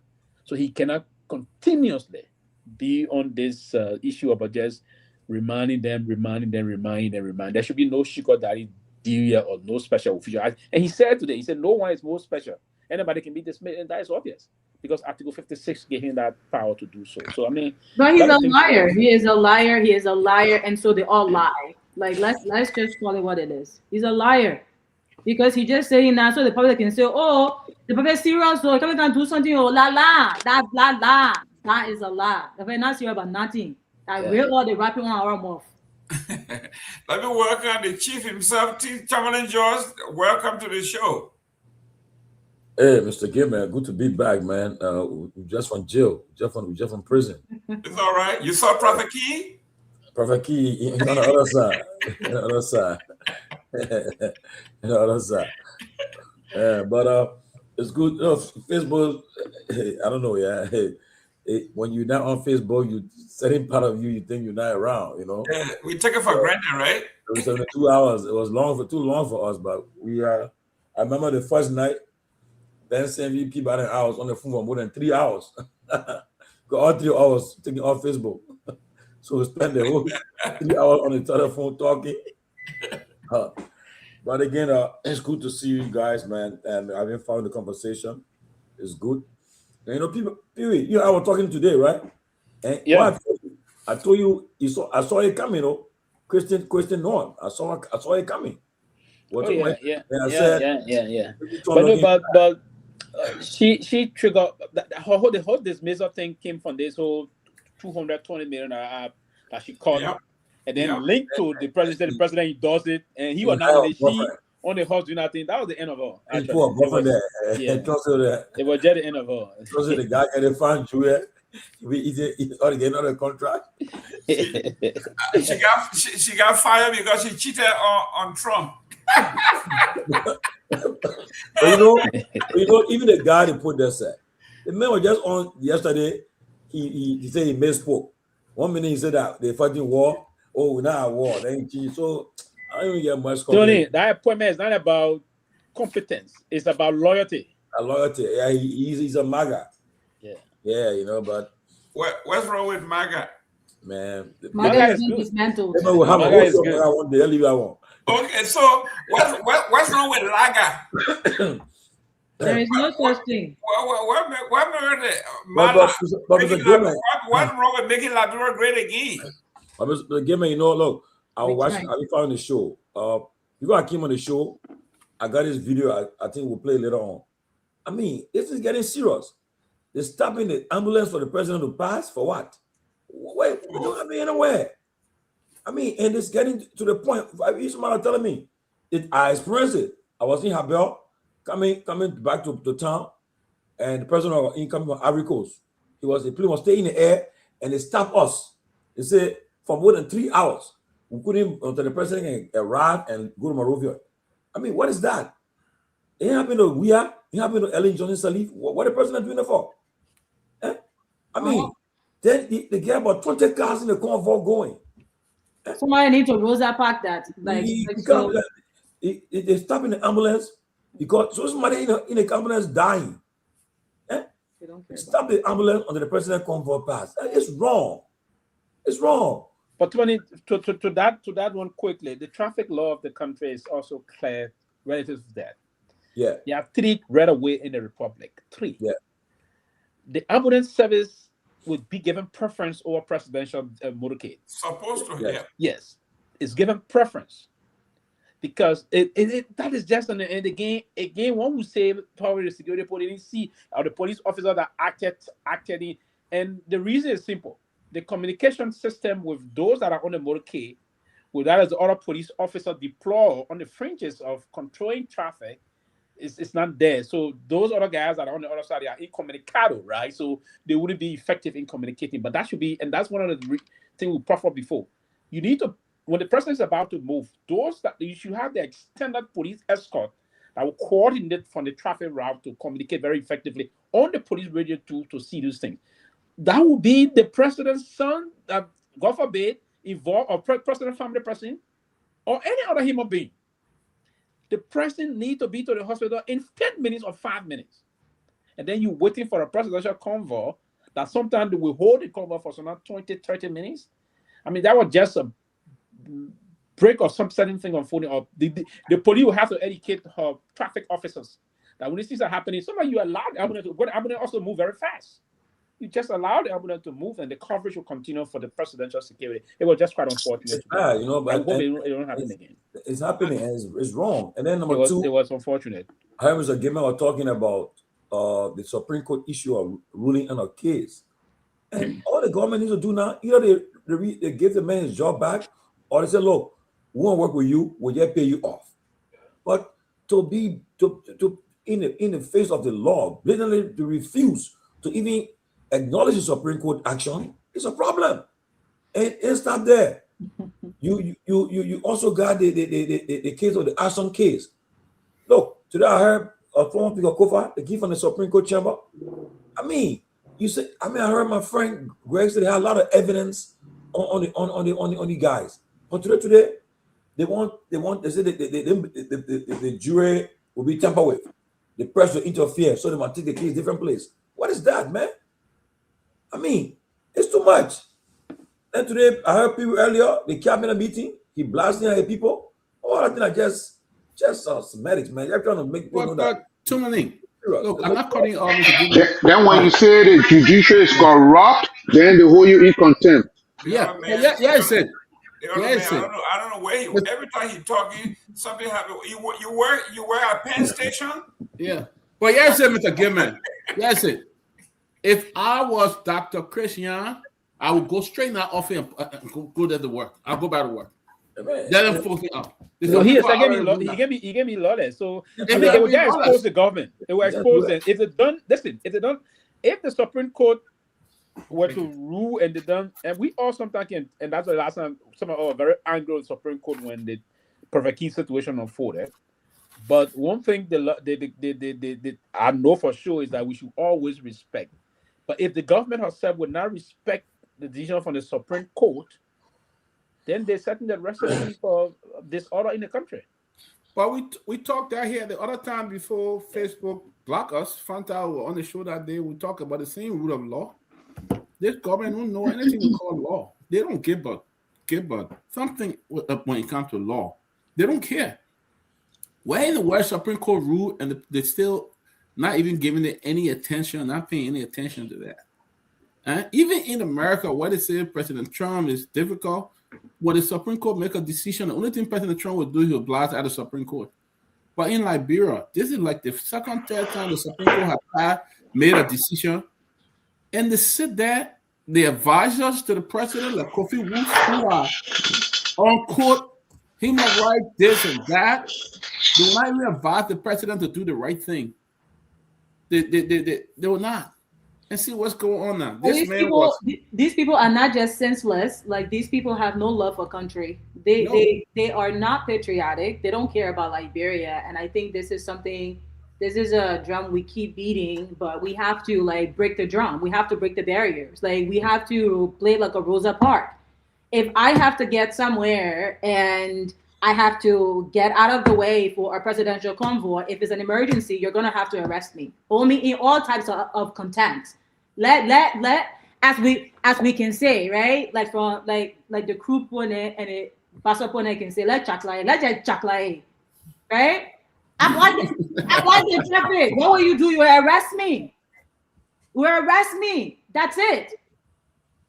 What are you going to do? It's ridiculous. People die on a daily basis for the most common things, and they often just deprioritize the lives of the people. Their lives are more worthy than the common man. And until the common man can revolt, be disruptive, these people are not going to get it. Every society who have been oppressive, the people who were being oppressed had to revolt. Yeah. From the slave trade to even colonizers, those being colonized had to revolt. When is Liberia? I think we need a revolution, and it needs to be if it's going to be derived from clearing the way because of a presidential convoy. I pay the president. I pay his salary. So let's go to court and let the Supreme Court tell me that I was in the wrong for impeding the presidential convoy. What did he have to do that was so important that stampede on my right as a citizen? Let's go to court. So that's exactly what needs to happen. I shouldn't have an emergency and the time you say, oh, the convoy coming over. Now I'll tell them around the road like flats. The thing you will do it. You know, when somebody said they're Christian, you also have to be Christian. They're quick talking, we talking, that just so quick talk. It going in the ear, it coming out the other. These people are rebels. Until we are rebels back to them, they're not going to get it. Excellent. There is no. I'll listen to him. And today, Trump did just that. Look, like this woman, right? When everybody was talking, certain person, and I'll tell somebody in the government today, I said, look, people start calling, you say, oh, my man, y'all can talk all day. I said, listen to me. When people start calling your name, they call your name on Spoon, they call your name on Focus on Liberia, they call your name on Closing Argument, calling all over the place, are calling your name. The president will act. You saw happen to Donald Trump. That woman need be in the news. They've been calling her all over the place. And he had no choice today but to act. In fact, what he did, you know he did to the woman? She was having a press conference. She didn't even know. She was having a press conference, says about to go to another meeting. When somebody told us, I only know that they not fire her. Trump fire her on a two social account. No. She knew about it. He placed a call to her. He didn't do it. Because listen to the analogy says they didn't think she knew that she was. No. The king was. And she knew that. And what she was saying, she going on another meeting. She got a meeting to go in the coming days. She was speaking. She's in another function. She was in another state, in another function. She was called. He even called. He didn't do it like the first time. He called her, told her before even posting it. That was 7 years. The question is, if that was the case, then why she was saying she was going to she was meeting the couple of days ahead? Why she was saying? Yeah, but she's listen now, baby, you're not following it. She's gonna be secretary up to March 31st. She's gonna be secretary. The president called her, told her before posting. She will be secretary up to March 31st. Let me bring Robert Garguah. You go ready and fit the woman. No, but she's there up to March 31st. Go see her post. March 31st. Yeah, she is there up to March 31st. March 31st. Can you March 31st. Can you mute? I got no noise in my background. You're not hearing it, but we're hearing it. Okay, all right. Robert Garguah, welcome to the show. Thank you, Mr. Sita. Every move you make will hear the noise. There is no noise in my background, my man. You're just being sensitive, that's all. We heard you tapping on the keyboard just now. And oversensitive. And oversensitive, right? Thank you, Mr. Jerome. Thank you. It's good to be on. Yeah, Robert, let's start on let's look at this one on a brighter note before we go any further. There were some things that we didn't touch, we should have, but we're off. It said Liberia adds regional ferry to unlock maritime trade potential. These great news, they make glossy headlines. There's no implementation. There's nothing. I mean, this sounds so great, okay, that Liberia wants to participate or implement an ECOWAS ferry. We can't even go from Newtown to Buchanan, but you can go from Buchanan to Riverside. There you want to go to regional ferry. I mean, it sounds so good to the ears here. It said Liberia Maritime wants to do something ferry, but the Commissioner Councillor Neto Z. Lahi, I guess his name is, of the Liberia Maritime said the next frontier is closer to home, turning maritime strength into faster trade flows, stronger small businesses, and more competitive coastal economy, he says. Mr. Minister said the maritime sector alone constitutes 80% of goods around the world. Like he said in an interview with the Daily Observer, this point aligns with data from the United Nations Conference on Trade and Development, which reports that more than 80% of global trade by volume is transported by sea. So it tells you that the need for transport for manpower, he added, but beyond manpower, it is also underscored the leverage of countries that can move goods effectively, and Liberia wants to take that lead. Robert Garguah, I mean, some of these things sound so good. You listen to it, but this man talk about the whole ECOWAS Liberia supposed to be doing. But Jerome, I mean, Liberia is a country. Liberia has a government, and Liberia also have the right to make headlines. This is funny, but it's really not funny. It reminds me of what we were just talking about. It's good for the ears, and it's good for political maneuvering, right? It's good for campaigns. That's as much as it's good for, and there where it stops. It does not go further, which is the reason why few weeks ago, before we got blocked, when some of my friends in the Unity Party were pivoting, the Supreme Court ruling for Christian, I said, and they said, well, this is indicative that the judiciary under this administration has gotten better. But how do you define better? How do you define better? You define better by headlines and just decisions made by the Supreme Court?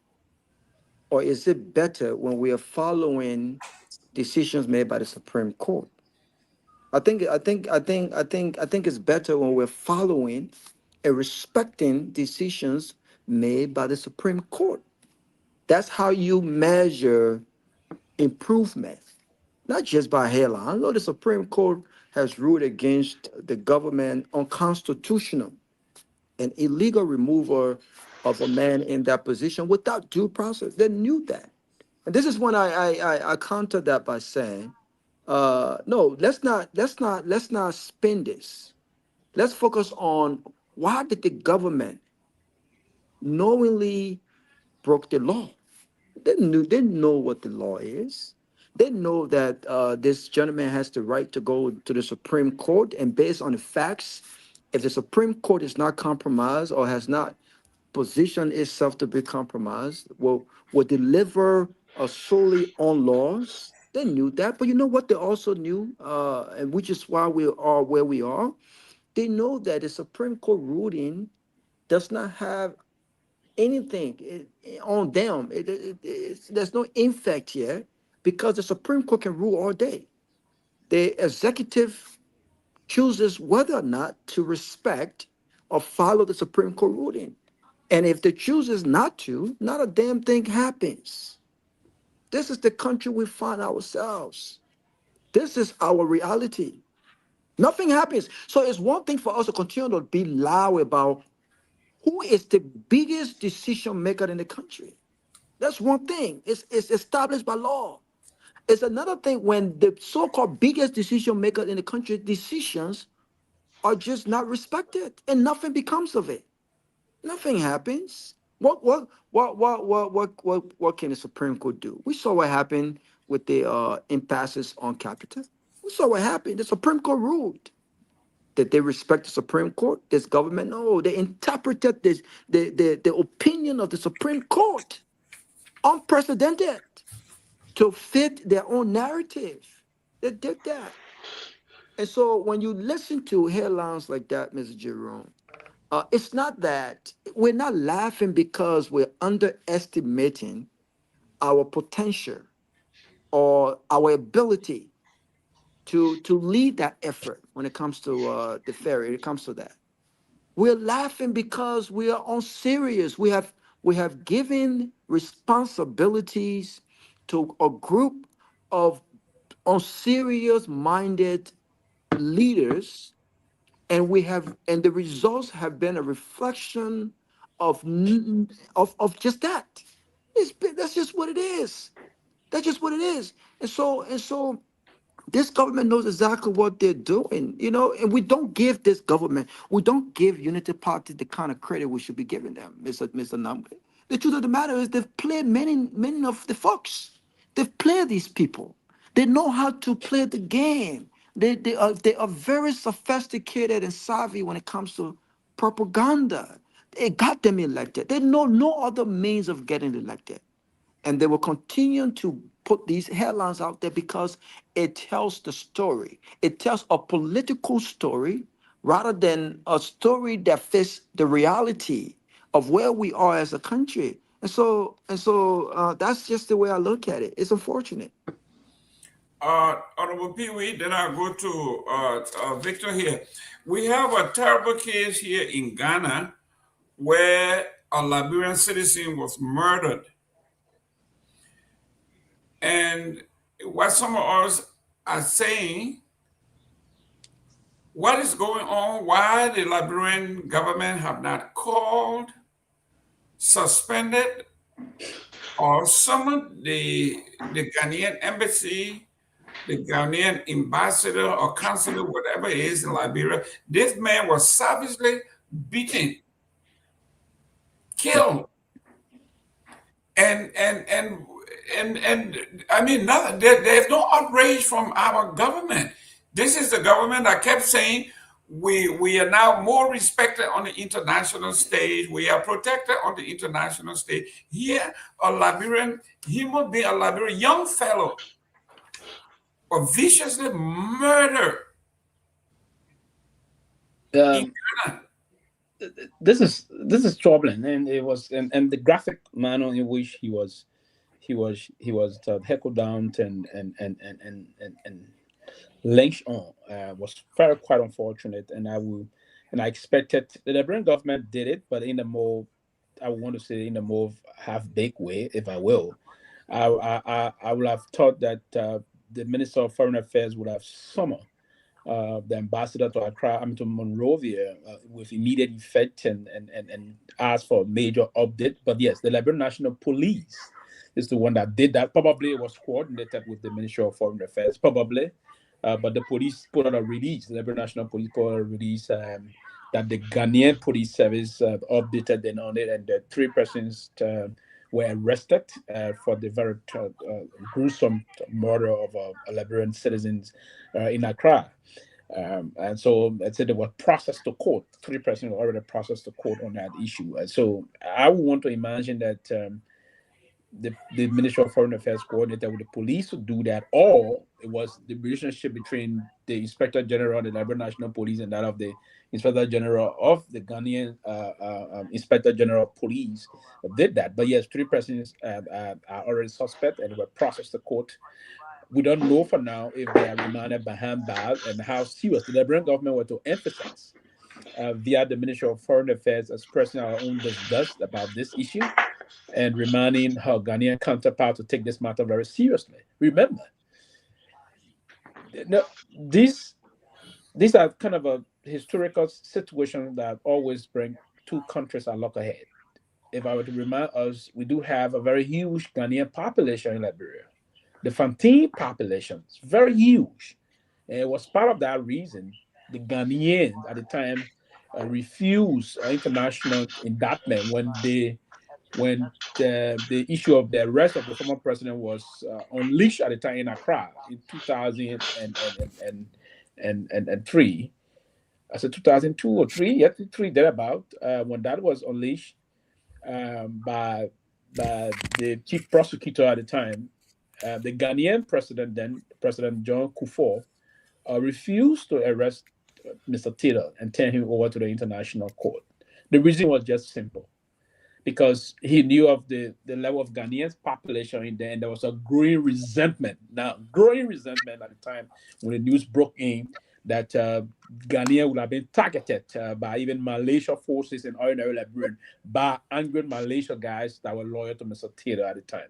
So we do have a very huge, but that parity of reasoning, if you will, and in terms of the diplomatic relationship that has subsisted between our 2 countries, I will believe that the Ghanaian would take this very seriously and bring these guys to book, because the way they handle this young guy, this is the guy that would normally go on his daily wriggle in the very compound. He was not strange, but one of the very useless person, a very wicked person, call him name that, and then the rest of the people came on him and just killed him there in the kind of manner they did. But I think there's some effort by the Liberia National Police to ensure that this matter is taken to court. Nothing we can do about it now. The only thing is for the government of Liberia to push that the perpetrator of this very dangerous act are brought to book, and I want to believe that the government is doing that. If you cannot do that, then you don't want to be the government. Every government should protect her citizenry. That's part of your level of capacity. You should protect your citizenry. And one of the things we can do is to communicate this to our Ghanaian counterpart. Now, the Ghanaians quickly here, they are one of the most xenophobic people in West Africa. And that tendency, they got the kind of a tendency. And we, at the level of ECOWAS, I would think that the president of Liberia should raise this at the level of ECOWAS meeting and saying that complain Ghana about this. This is uncalled for. And I think there will have to be some swift action in bringing peace, some level of justice to this unfortunate situation that unfolded in Accra. Honorable Nagbe, if we are talking about, we are now sitting on the Security Council, and we are bringing countries together. We are talking about the rule of law. Here we are. A Liberian citizen was murdered gruesomely in the streets of Ghana. Something at the presidential level.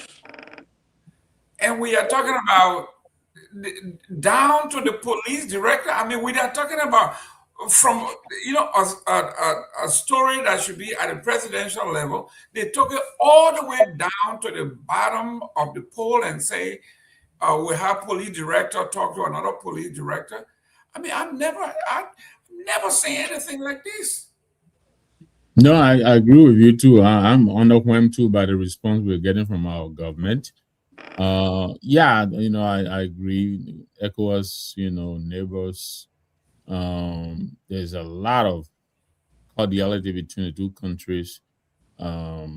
Liberians were on Bujumbura camp forever. The Ghanaians, hospitality. But notwithstanding, and that's one thing you got to give to America again. If one citizen of the USA is placed in harm's way, no matter where you are, they will raise the level. I think the response from our government is surprisingly underwhelming. I agree with you. I expect the foreign minister to dispatch or the presidential envoy. But yeah, I don't understand why it is being treated at the police director level. Very unfortunate. The stories we're reading from there, it really it seems like this gentleman really was brought to harm out of sheer xenophobia. I mean, from all the indications we're getting, it looks like he really he wasn't doing anything that could threaten anybody, or he wasn't engaged in any inappropriate behavior. He's a human being, he's a Liberian. I really expected the government, to to react at the highest levels, but the reaction is, I'm surprised too, just like you. I'm disappointed. Maybe there's something I don't understand. Maybe Sylvester Pewee here, he has been a foreign minister. Maybe he understands how these things are dealt with. But human life is a human life, a young man, with all of his life, ahead of him, was snuffed out. The story we're getting, really, it didn't seem like he was doing anything stupid, to have been, turned off the way he was, So, but it's a story we're all following. I mean, we have our young people. My son really loves to hang out in Accra. He goes there a lot. So, in fact, he was the first who saw this story and brought it to my attention, if I'm not mistaken.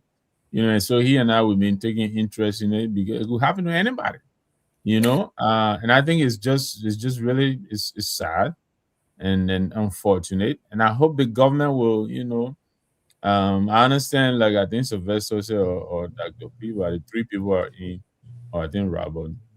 I think they have arrested the 4th person. Yeah, they got yes. And they have arrested the 4th person, to my knowledge.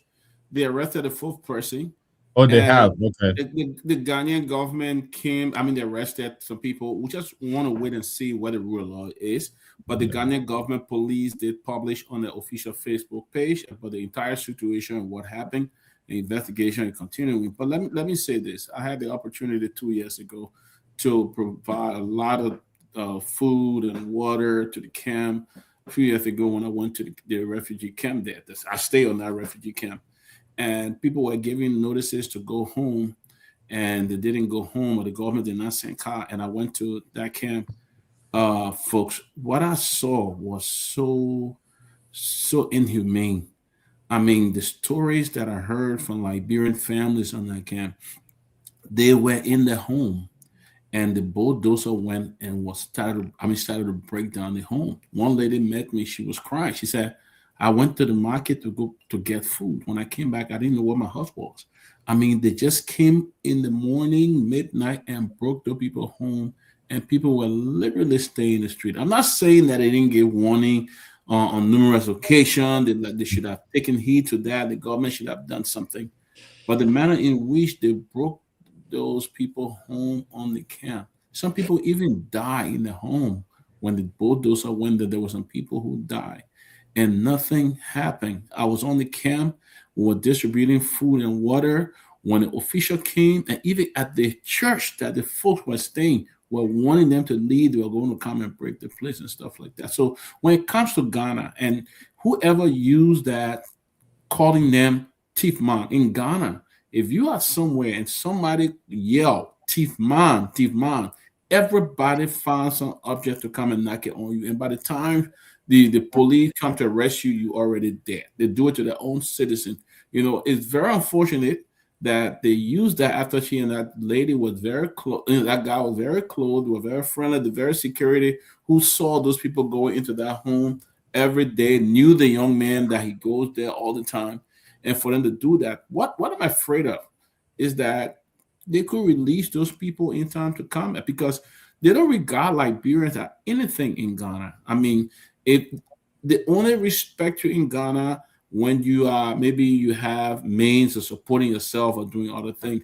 But if you are associated with the refugees and Nakem and stuff like that, they regard you as little or nothing. Even when you go to the hospital, they will not even pay you that attention and stuff like that, because they still have that stigma in the head, refugee, and stuff like that. So the thing is, it's unfortunate. We got thousands of Liberians in Ghana. You go to B Mountain, you go to other area, Ghanaians are there working in numbers, high number, even with Mita Stew and other places. Some of the biggest Dopoh shop in Monrovia are Ghanaian Dopoh restaurants and things like that. But they don't even patronize Liberian restaurants in Ghana.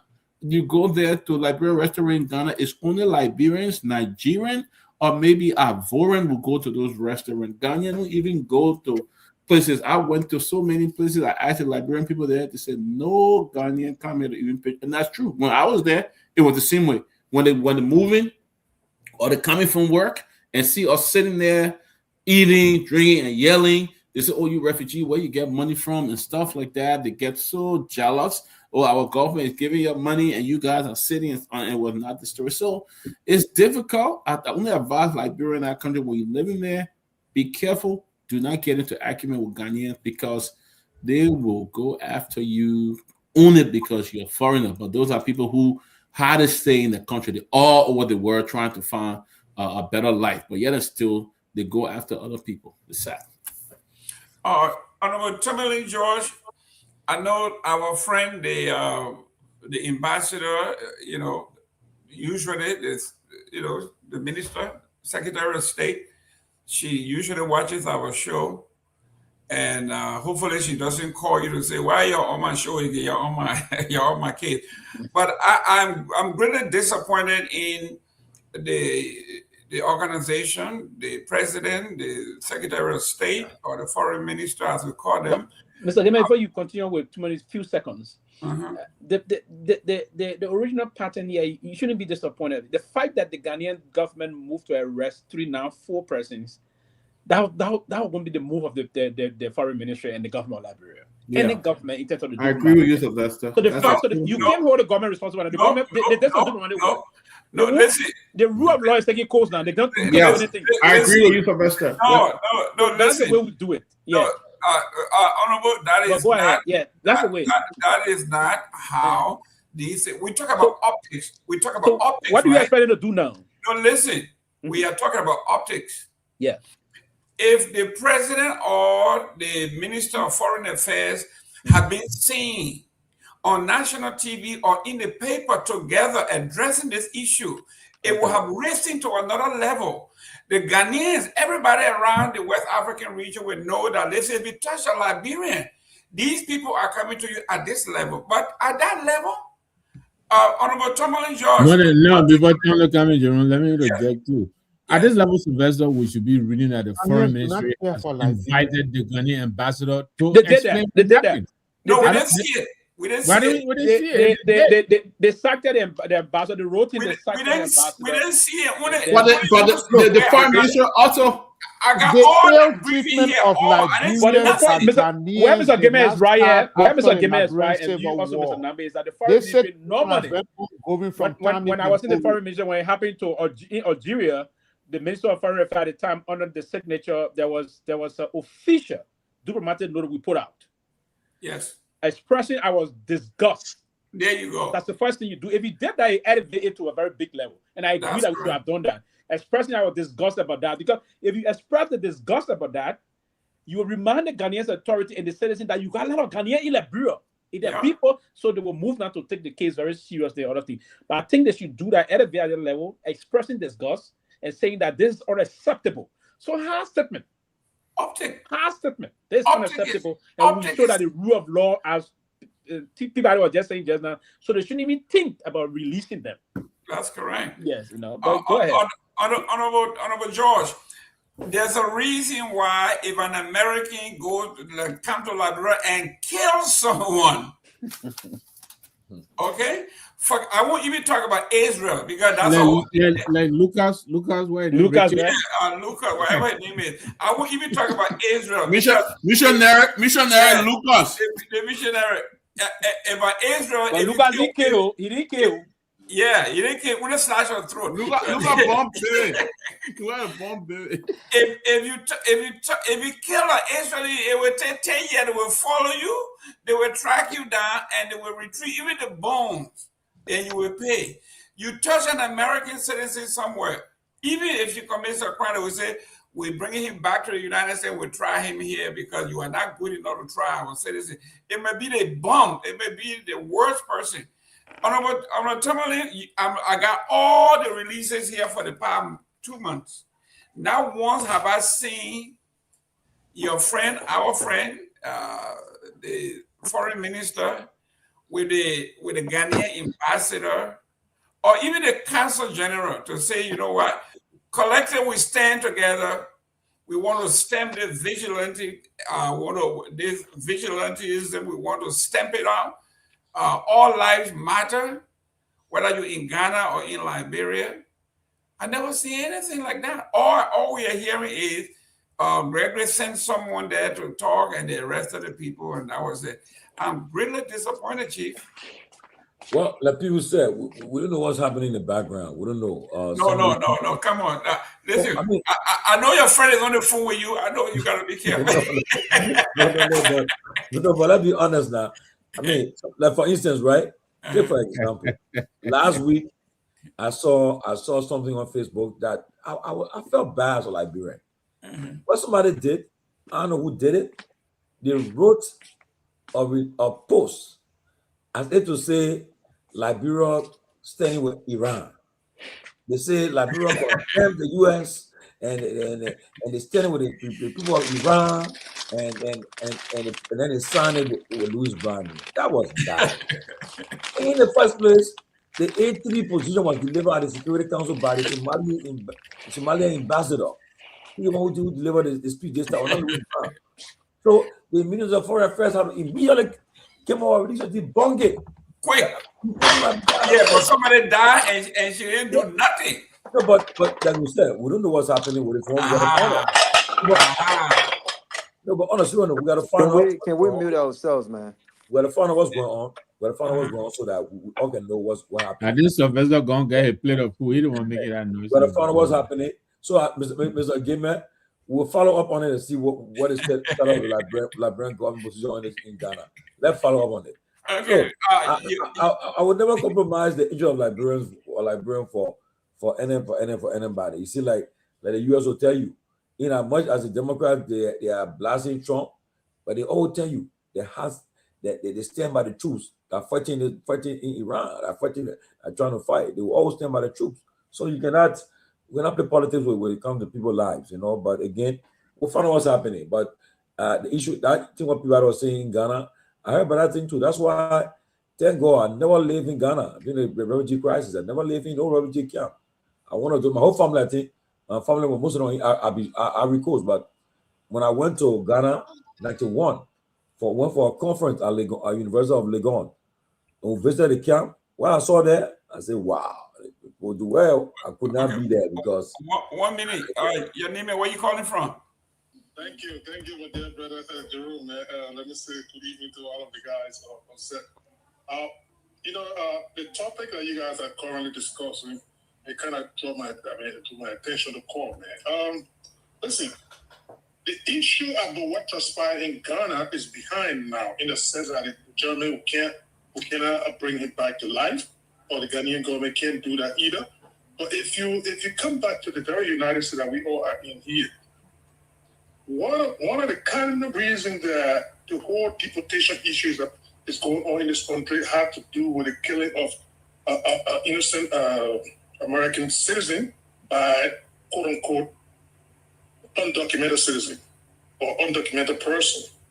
And the president of the United States elevated that particular conversation. That's why you got all of these running over people and so on and so forth. So if the president or the government of Liberia at the higher echelon come up with a position, it serves as a deterrent for such a behavior not to be repeated in Ghana or any other African nation. But if it is only left at the level of the police director, come on, guys, who's hearing about this? These people don't be free in that place, and nothing else is going to happen. But if the president speak, even like today, you are having a press conference, just whatever you call it in the past or whatever, just to mention it, like, oh, the government is doing X, Y, Z, that itself will be a security for the current Liberians that are in Ghana or any of those countries. But to just keep it at the level of police director, I think it's a sad situation. So I just wanted to point that out, man. A lot of things going on in the United States here. The president elevate this conversation when it comes to U.S. citizens every time.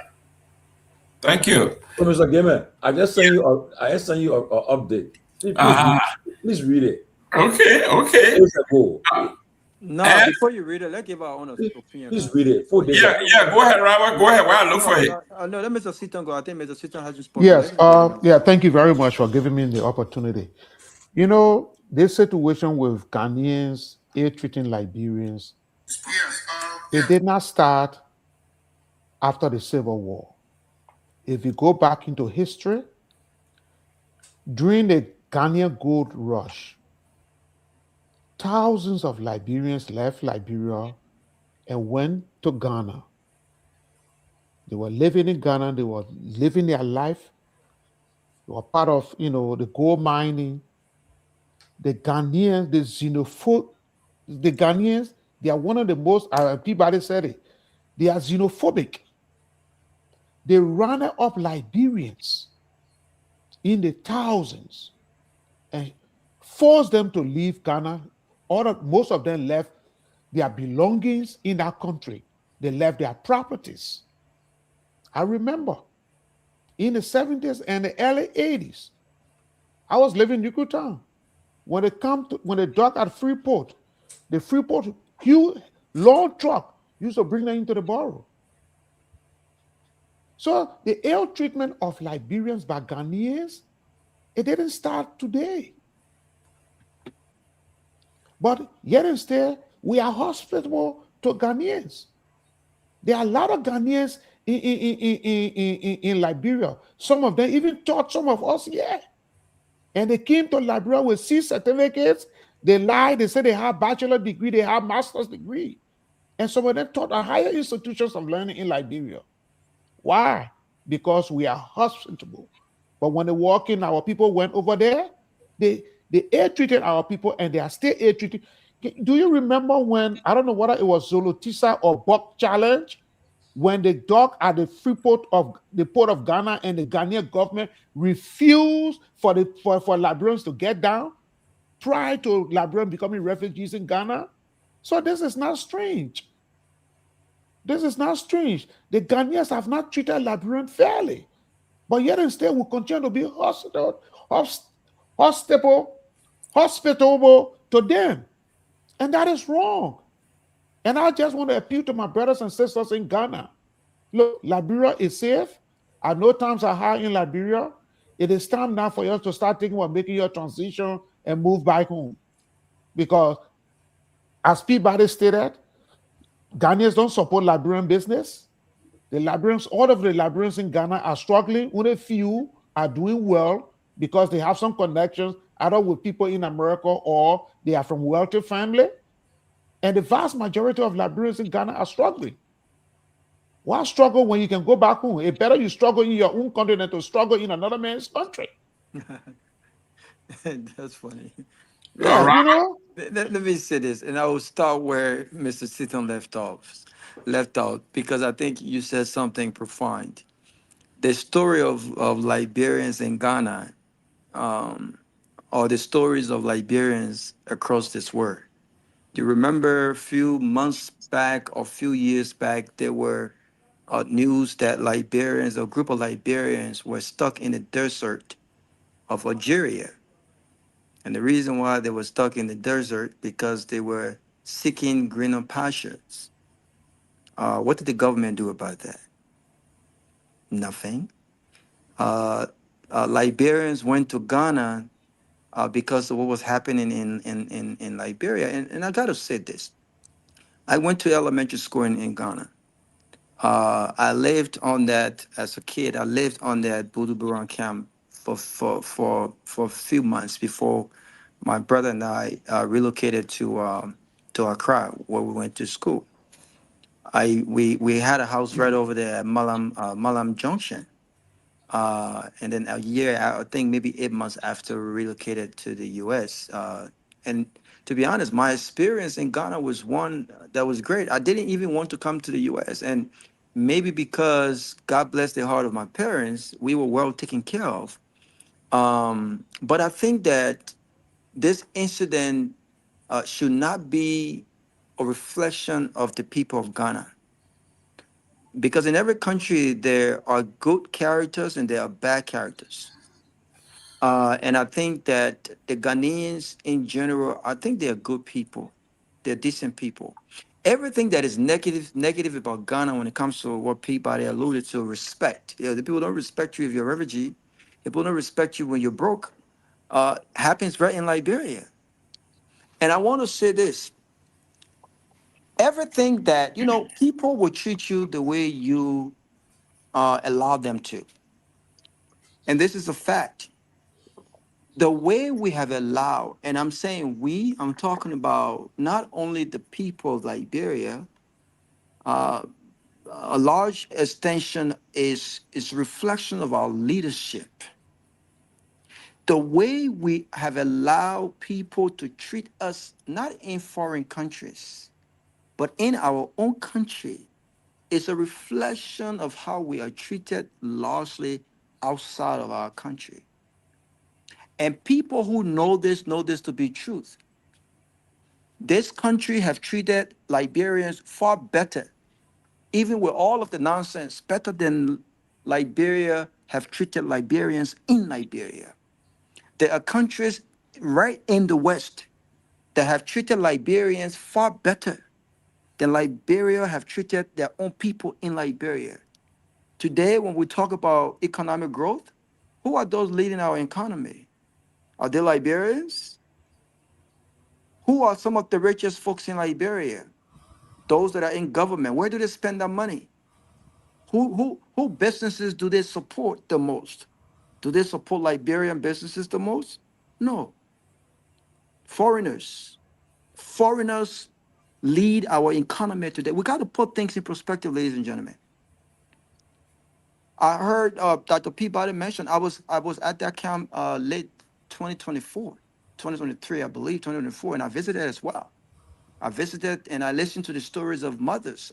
In fact, we had to purchase zinc to fix the big church that used to be right by the lit pastor, what was his name? Pastor Ba Church, that they broke down.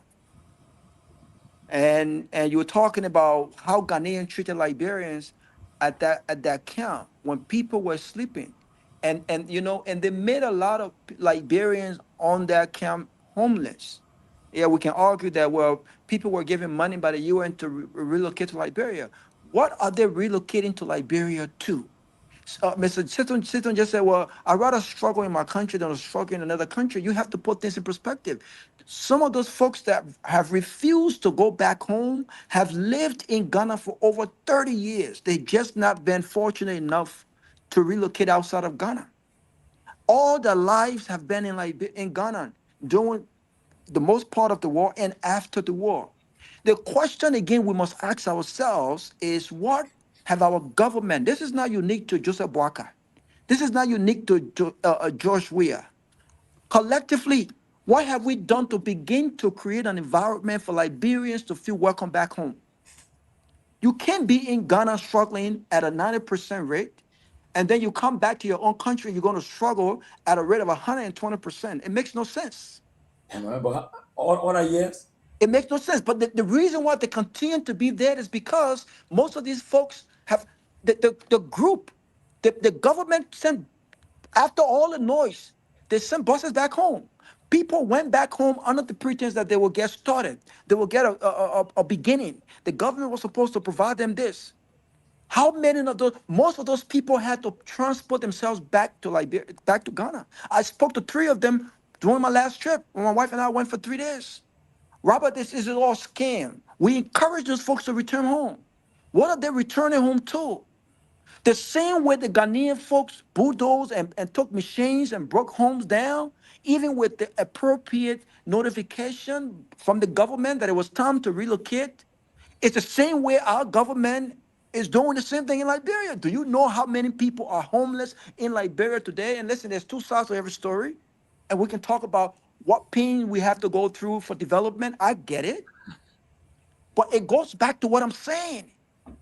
The way we treat, the way we allow people to treat us is the way they're going to treat us. How have we treated our own people, ladies and gentlemen? How have our government treated our own people in Liberia? So the argument can go both ways here. Ghanaians are not the worst people. I lived in that country, and listen, there are 3 countries in this world that I got soft hearts for. Liberia leads the list, even though Liberia have given me less than what many of these countries have given me. Ghana is number 2, and this great United States is number 3. 3 of these countries have impacted my lives. And I think generally, these are decent people. The few bad apples should not define us. But I will bring it back home. The Ghanaians are not responsible for Liberian citizens. The Liberian government is responsible for Liberian citizens. The United States under this administration have put forth a foreign policy that says America and American first. And they have knocked on necks to ensure that America and American first, even if it violated human rights, they've done that. What is our foreign policy? What guides our foreign policy? So I concur. Yeah, there should be a press conference. It goes back to the strength of our passport. The U.S. passport has declined to 10th place over the years, but it's still the top 10 of most valuable passport in the world. It's not just because people with this passport have access to 179 countries without visa. It's because those countries understand that you do not want to mess with American citizens. If you tried it, want to push back. Look at what happened to Amanda Knox in Italy. She was accused of killing a student. What did the U.S. government do? They didn't leave her by herself. There were multiple press conferences by the Secretary of State. The families, they joined the families with this press conference, warning the Italian government of fair treatment of the U.S. citizens. Even after the case was adjudicated, they went to Italy, they spent money, and they got Amanda Knox out of Italy.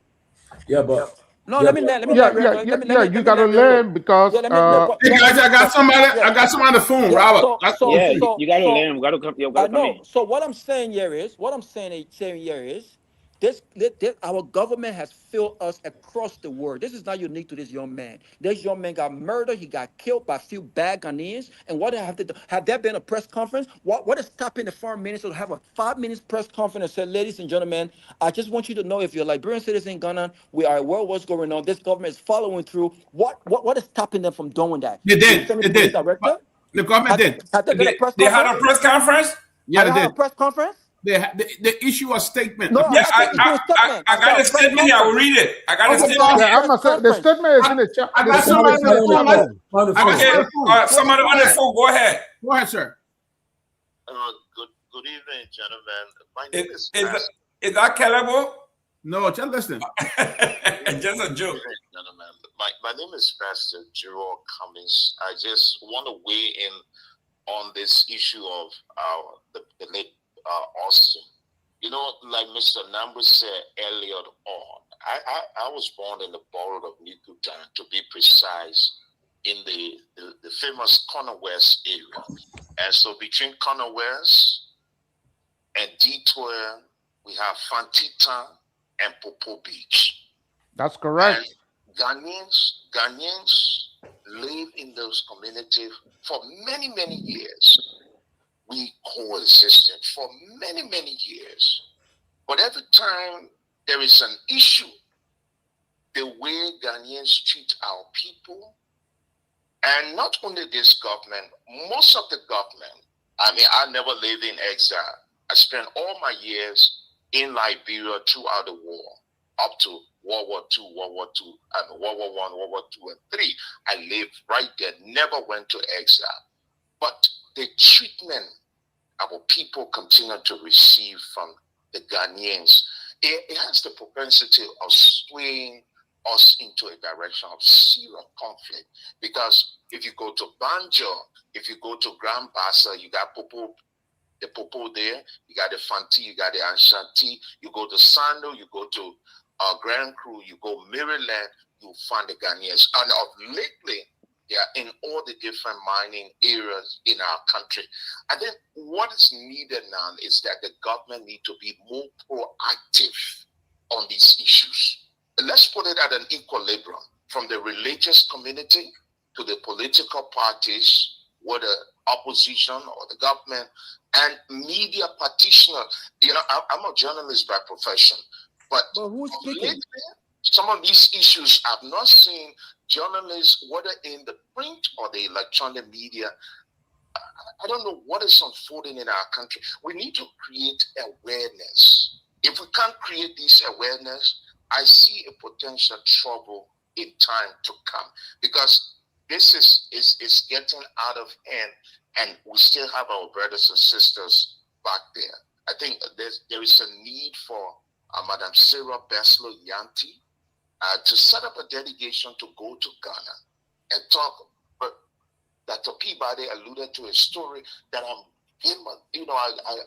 know very well.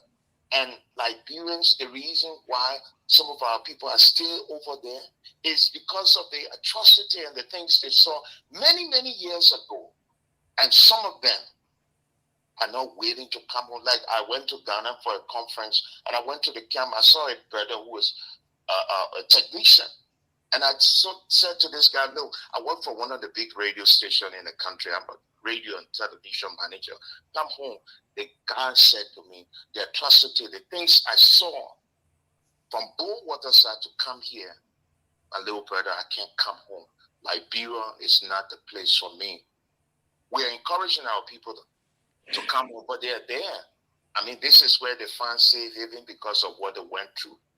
But there is a need for the government to step up, or else this is going to lead to something else. Because listen to the utterances from Liberians who live there and Liberians who are back home.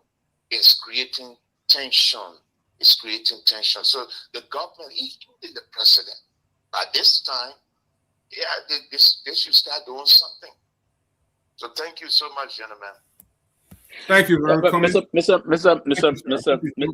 Gayman, I think this situation, you know, it is a very delicate situation, and the reason why I'm saying it's delicate, I will believe that probably the ministry will follow elevate this issue moving forward. But why they waited so long, Sylvester? But I think they did some. I don't know the entire detail. They moved on this, but the fact that the Ghanaian authority already announced an arrest in the situation, now 4 persons moving on. But to your point, Ghana is the most xenophobic country in West Africa. You are only the first time seeing a Liberian going all out to praise Ghana the way you did just now. No Liberian whatsoever. No Liberian. I have spent a lot of time in Ghana. Lot of time I spent in Ghana, training, interaction, lots of time, close to a lot of time I spent in Ghana. I'm there with Ghanaians from the social perspective. They will say to you one-on-one, those of them that are exposed moving on, will say our people are very xenophobic to strangers. They consider people, but in many of the West African, they consider them strangers and they dislike them. That's why the word xenophobic really fit them. The Ghanaians, and even in their policy structure, you will have Ghanaians that will serve in other countries, like even our country, Liberia. We open up in terms of history, we have to remind them. I can recall I was on a flight with the former Ghanaian speaker. I reminded him of the history of what Liberian did for Ghana. When the time they did, when they Bob challenge, when they rejected Bob challenge. Yes. It was Nigeria that opened up to Liberian to move in. And one of the most liked people, the people refer to, they call them names. Nigerians are one of the best sort of people that you ever want to deal with. That's Very correct. calm sort of people you would think about. Open people. The Ghanaians are not only selfish, but they are weakest sort of people. They don't give opportunity. And listen, the Liberians that are stayed forcing themselves to be there, they will be better far in Liberia than Ghana. I was just in Absolutely far not. better in Ghana, in Liberia than being in Absolutely Ghana. not. The facts does not The allow. reason why The most facts don't allow with that. Liberians, the reason why most Liberians are finding themselves staying in Ghana is simple. And I've spoken to most of them. I got the understanding of it and the rest of that. The psychology of them being there, because they believe if they are in Ghana, their relatives in the West will continue to send them money to keep them. Most of them don't have relatives there no and more. That's one of the reasons If why they did, most it won't of be them, on the Bureau so camp, Sylvester. they are not working in They Ghana. can't afford to go to Accra. No, but what the work? facts don't What allow. work? What work? No, but Robert, they can't even get work. What Okay, work that's they the do in issue. Ghana? But no, what he's saying is, What what he's Sylvester saying is saying, is that's correct. They I don't work personally in have Ghana. relatives. I I stay in personally have Ghana a all relative 6 that I'm years. trying to send to but Liberia it's right not now. about. But the point that I'm making here is that Sylvester is saying that they will be far better off in Liberia. Okay, They will be. So the question is, why? What happened? Let's look at the facts, not sentiments, right? The few folks the Liberian government had to beg to relocate to Liberia. What became of them? Where are they now since they relocated to Liberia? Let's look at the facts. This is no sentiment. You're right about that. When the That's what I'm UNHCR saying. came It's about the that, lack of opportunity. Let's not sugarcoat it. No, not leave the issue of opportunity. It There will is. not be. Why are There they will in always Ghana? be challenge. There will be the very Ghana you are talking about. But Almost Robert, 20 Robert, plus. I stayed in that place 7 years. Let Pewee land. Let me lay on this one there. The very Ghana you're talking about, the almost 20 plus million people they have, but more than 80% of them live below the poverty line. I agree. So where the opportunities are there? That's not the point. No, that's the point. No, yes, but even that's if the point. but okay, 80% of them live below the poverty line in the very Ghana they live. You find one of the worst kind of trenches you have in that very country. They live in object poverty. Most of them, we just on the guy like a normally driving when I'm in Ghana, when we arrive there, he celebrate because the poverty line is just like this. So listen, draw the line, whatever you want to call it. We have 6+ million people in the country. You can indulge into other things, issue about making life much. No, when the IMO brought out deployment, I was part of the dedication. I even went when they brought the issue about them leaving from the camp and all those things. The IMO documentation, I was privileged to have seen some of the documentation. Now, part of what the IMO said, we're going to a lot of things, two options. We either have you repatriated to your country, or you begin to commence this issue about the reintegration system. If you want to integrate in Ghana to 10 of Ghanaian citizens, the caution went to Liberians. How many of them are prepared to do that? Those of them already had Ghanaian children by Ghanaians citizens, if you will. The level are very low. So most of them, the point was that they didn't have travel documents. The Liberian government opened up. The way administration said, okay, we will move in and create, and that's why we created a special operation in Ghana to process passport for Liberians that will be repatriated home. And that process, the Liberian government did not come and say, we're going to give you everything. No. There's a procedure. The UNHCR, through the IMO, will give you package. And the Liberian government, through the LRRC, will do an initiation process to welcome you with certain package also. And that was clear, supported by the UNHCR. Those that accepted went, those that didn't accept, stay in Ghana. And that was the room. That's the reason why the Ghanaian government had to move in with the bulldozer to begin to bring down those structures at the time, because there were repeated on the series. On that, you don't hold the government responsible, because there were repeated announcements and time, and they gave the timeline for them to move. And it was in the IMO, the UNHCR, the Ghanaian government, and the Liberian government. Our role we play was to provide travel documents for them and create the ambience for them to sail back home. And the UNHCR and the IMO provided the logistic and the transportation. But the point is that, I will end here on this quickly. The point is that the Ghanaians are not welcoming sort of people. They are not good people. No, they are not. They are not good people. They are suffering people.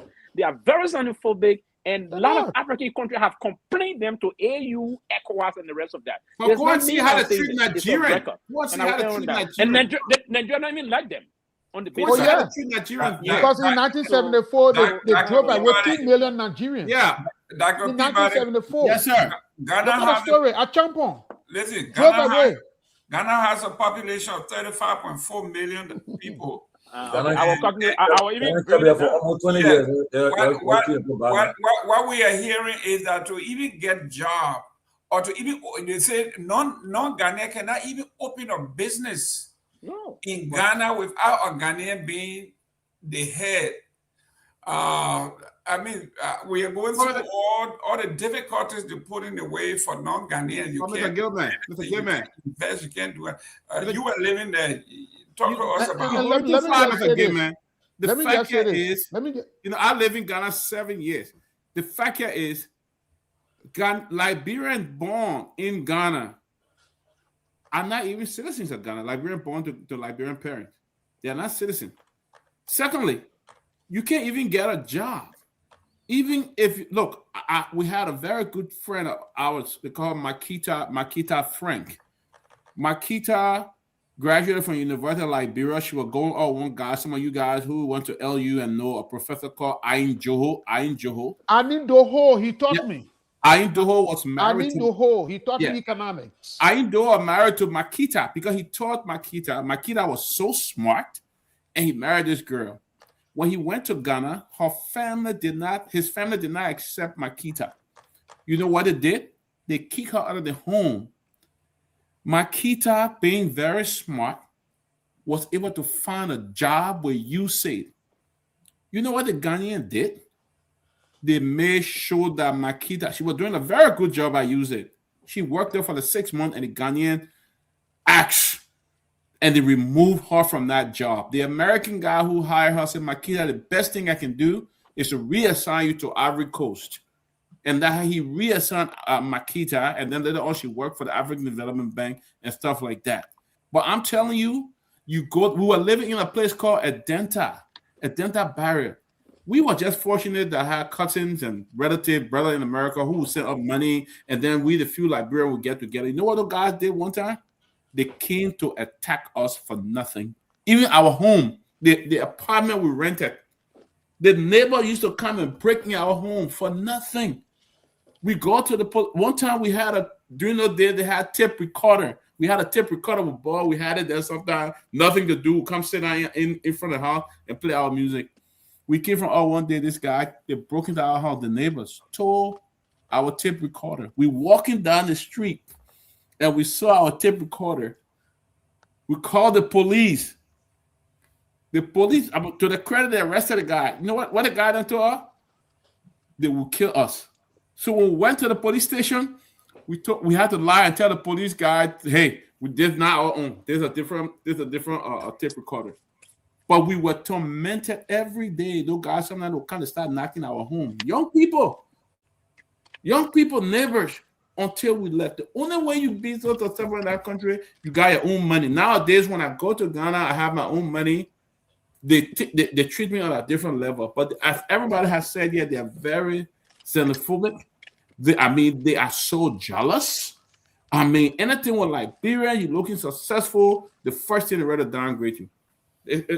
It's not a good place, honestly. If you don't have money, sometimes when we speak, we are basing our statement on our experiences. My father grew up in Ghana.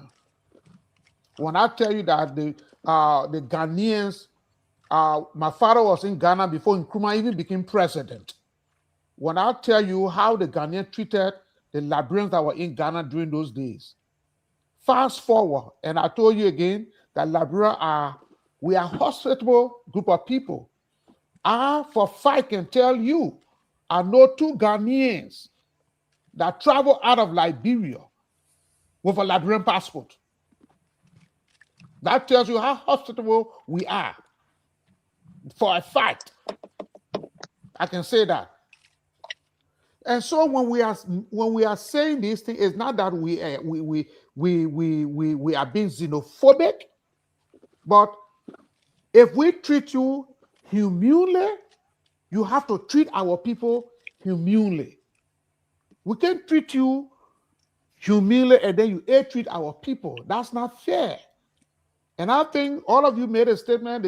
Even though the foreign minister issued a statement, but I think that statement is weak. The first thing that should have been done was the foreign minister should have summoned the Ghanaian ambassador.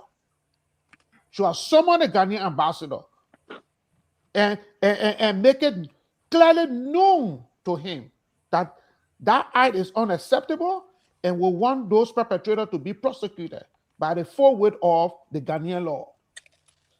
It's unacceptable.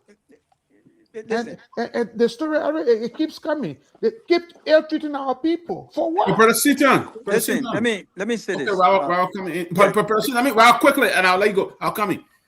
Look, you talk about using Liberian passport. I went to school in a place in Georgia called Macon, Georgia, Mercer University. When I got sick, my university gave me an insurance. And you know who my primary physician was? A doctor who graduated from Dopoh School of Medicine, Dr. Pamfo. He was in Macon. And when I went to see him that day, I had the flu. My first time having flu in America. When I was talking, he asked me, where you from? I think I'm from Liberia. He said, oh my God. He said, I went to Dopoh School of Medicine. Very good school at the time. When I came here, I didn't have to do much. And now that guy lives in Macon and has his own practice. Listen, I think that, don't get it twisted. And I think I agree with Mr. Seaton when you say that our stories are based on our own personal experiences. And I won't take that away from no one. Based on my own experiences, I never had anyone. My brother and I had a house in Ghana, in a city. No one knocked on my door. I pay my rent. Well, my parents pay my rent. And I went to good school and we were comfortable. I didn't get attacked by no one. But that doesn't mean that the stories of other Liberians does not hold weight. It's true. I'm not disputing what you guys are saying. What I am saying is that the story of the wicked, you can say Ghanaians. You can pin a broad brush on the entire country and say, oh, Ghanaians are wicked. No, there are wicked people in every country. That's what I'm saying. There are wicked Liberian people. There's a grandmother just killed 3 of her her babies that 5 years old. Man. In where? In Liberia. That's an isolated case, Raul. Only because she wanted. No, I'm just saying. Really isolated case. No, it's not isolated. What I'm saying when you talk about It's isolated. Wait, no, it's not isolated. No, it's not isolated. Don't limit that to isolation. It's craziness because we are wicked. We are wicked. We are wicked. We are wicked. Listen, you can laugh all day. You can laugh all day. But the point that I'm making is very simple. Again, I will go back to what I stated earlier. I would not pin a broad brush on Ghanaians because you think that because this situation happened, so all the Ghanaians. No, my experience tells a whole different story. I went to school with Ghanaians. In during your time, things have changed. The people that I've interacted with, the Ghanaians that I've interacted with, have been nothing but kind, respectful towards me. And I don't have all the. I'm not rich. I don't have all the money. When I used to live in Ghana, I went to the homes of my friends.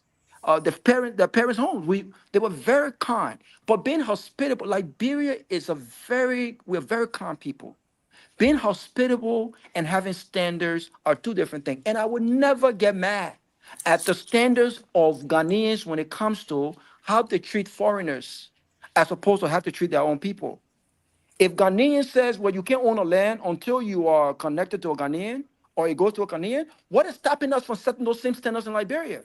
Why is it that Liberians cannot get jobs in Ghana, even if you have the experience and the qualification? It's so difficult to get jobs. It's difficult to get a land. But we allow Ghanaians and other folks to get land and own land and work in Liberia while our own people are jobless. It makes no sense. My frustration is how we set our own standards. We are weak-minded. We have no bones in us, right? We want to blame other people for our own shortcomings when we have not put in place the structure and the system to say, wait a minute, we can be hospitable all day. But the Liberianization policy, you guys are old enough. You talk to me about the idea behind the Liberianization policy and why is it even in Liberia today? There are foreigners that are taking the small little job we have over Liberians who are jobless today. Why? Our government have allowed this. You said Ghanaians are in Bee Mountain and other places. Why is it that we have not put in place a structure to ensure that Liberians who are qualified get those jobs? Why we are not doing? The Ghanaians are doing it. Other countries are doing it. They may not be as wicked as Ghanaians or how they are treated, but they are standards in these countries that put citizens of these countries first. So what is stopping us from being kind to people, from being hospitable, but also putting our feet down and saying, you're not going to come to our country and treat our people like fools and like trash in their own country, and in your country, you dare not allow that to happen.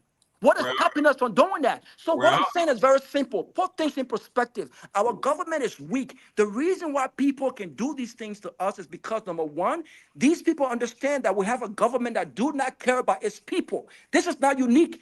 Liberians have died in country. Liberia has been arrested in country only because they were going in there for greener pasture. Why is it that everyone in Ghana are willing to relocate elsewhere but Liberia? You can't tell me it's not because of lack of opportunities. You cannot tell me that. It plays a huge factor. The truth of the matter is that Peabody, listen, we as a country has failed. Our government has failed. Since the war started, have we talked about integration? What have we done about reintegration?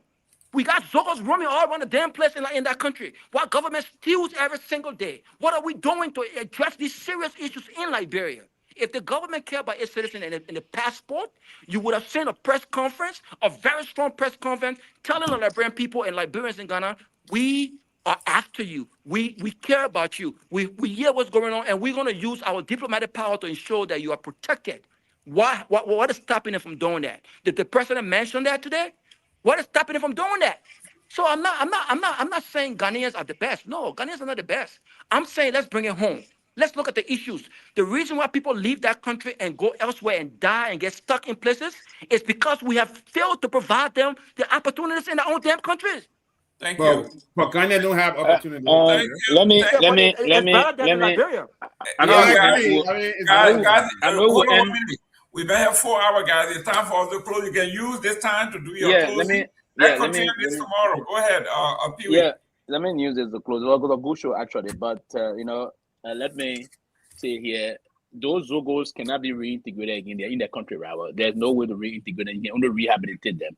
Everywhere in the world, you can rehabilitate and reintegrate them in society. You don't have to reintegrate them outside. You can rehabilitate and reintegrate them in society. You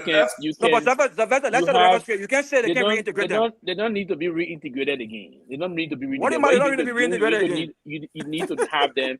You need to have what I would call a very good social service for them. But that's part of reintegration. And provide some other opportunities, not a full-fledged reintegration that one will have to go and fit into this thing. But let me remind you here that sometimes we say, you are fighting, we say things with the zest and honest and miss and forget quickly. This very country, you say, as the world's richest country, they got millions of homeless people, millions of them roaming around the place. They don't have and their own is terrible. The Zogos that's orange and apples. Millions of them. No, it's not orange and apple. It is orange and apple. Can they not go get jobs? Can they not go get jobs? There are a lot of lazy homeless people. Do you know how many black people can't go get jobs? Can I They have options. Go ahead. I'm sorry, but they have options. Please. We don't have options in Liberia. No. These same Zogo got options. Most of them when they were. What are the options? Good. Some of them were good, doing some jobs, doing other things, who go to skills, they left that and went to do drugs. Okay. These same homeless people you saw, they had options, but they deviated and it got engaged into those debates kind of a thing they are engaged with now today. All over the world, particularly in Africa. We have very small population of homeless or less privileged people in Liberia as compared to the very Ghana. Ghana got more than 2.6 million reckless Zogos in the street. Go to the one of the biggest slums I want to get in now. Go there and see how they live and other things. So listen, it's not about the country doing this country with Liberia. I know we're backward in terms of a lot of things, but the way Liberia structure her law, it's just like some implementations, but Liberia is far socially organized in terms of some of these countries that we see in terms of the way they behave. Now, the Ghanaians that are going to work, we just have to set the standard of our people. Now, it is the nature of our hospitality that push Liberia the way Liberia is today. the nature of the hospitality of the Liberian people. So our basic line is not about how the people in government structure things, how we do this way. I agree when some things happen, government cannot totally do some way of protecting our people in certain level. There should be some opportunity created. The country is still backward on those things. Are we there? We very still far away. But most of the line, I understand everyone will have their own side of things they want to look at. But are we at most of this country people talk about in terms of living this country, Liberia, or living in Ghana? Trust me, I would say any Liberian that don't want to return, that are not willing to return back home and wanting to be in Ghana, it's their choice. But that is one of the stupidest decisions ever they would take, to decide to be in Ghana than to be in Liberia. It would be far better in Liberia than to be in Ghana. Number one, to be in Ghana, they would just be there. There's no opportunity there for them. They will be exposed to danger when there's a be a time like the unfortunate situation that happened to this young Milton. Very unfortunate that happened to Milton. That would have never happened to any of those people. The fishing population in Liberia today is being dominated by the Ghanaians. The fishing population, I will end on the fishing population, and they should know those things. It's just like we don't have some radical or very important government and other things. It was a reign of Mr. Taylor or all of things, and our president. That's one comment you do. That we have more than 400,000 Ghanaians in Liberia. More than 400,000 Ghanaians in Liberia. How many Liberians you can count today in Ghana? Though they're there, how many? So if they were to be treating, they ought to stop some of these things and just live in a more happy way with their comrades, Africans, West African brothers and sisters, so they will stop these things. It's not about always themselves, and other things. It's wrong. It's wrong, and they will have to stop it. If the people will have to socialize with them, they should be willing to do that and accept other people. That's my own plan. But I think life in Ghana versus life in Liberia, I would take it 100 times, because you'll be more free. There's no much opportunity. We got better opportunity in terms of getting job than in Ghana there. Trust me. On a serious note, see the amount of Ghanaians that are living object poverty, there's no job opportunities. I mean, they're just there, the intent of the infrastructure line, they're doing far better than us. They're doing far better than us.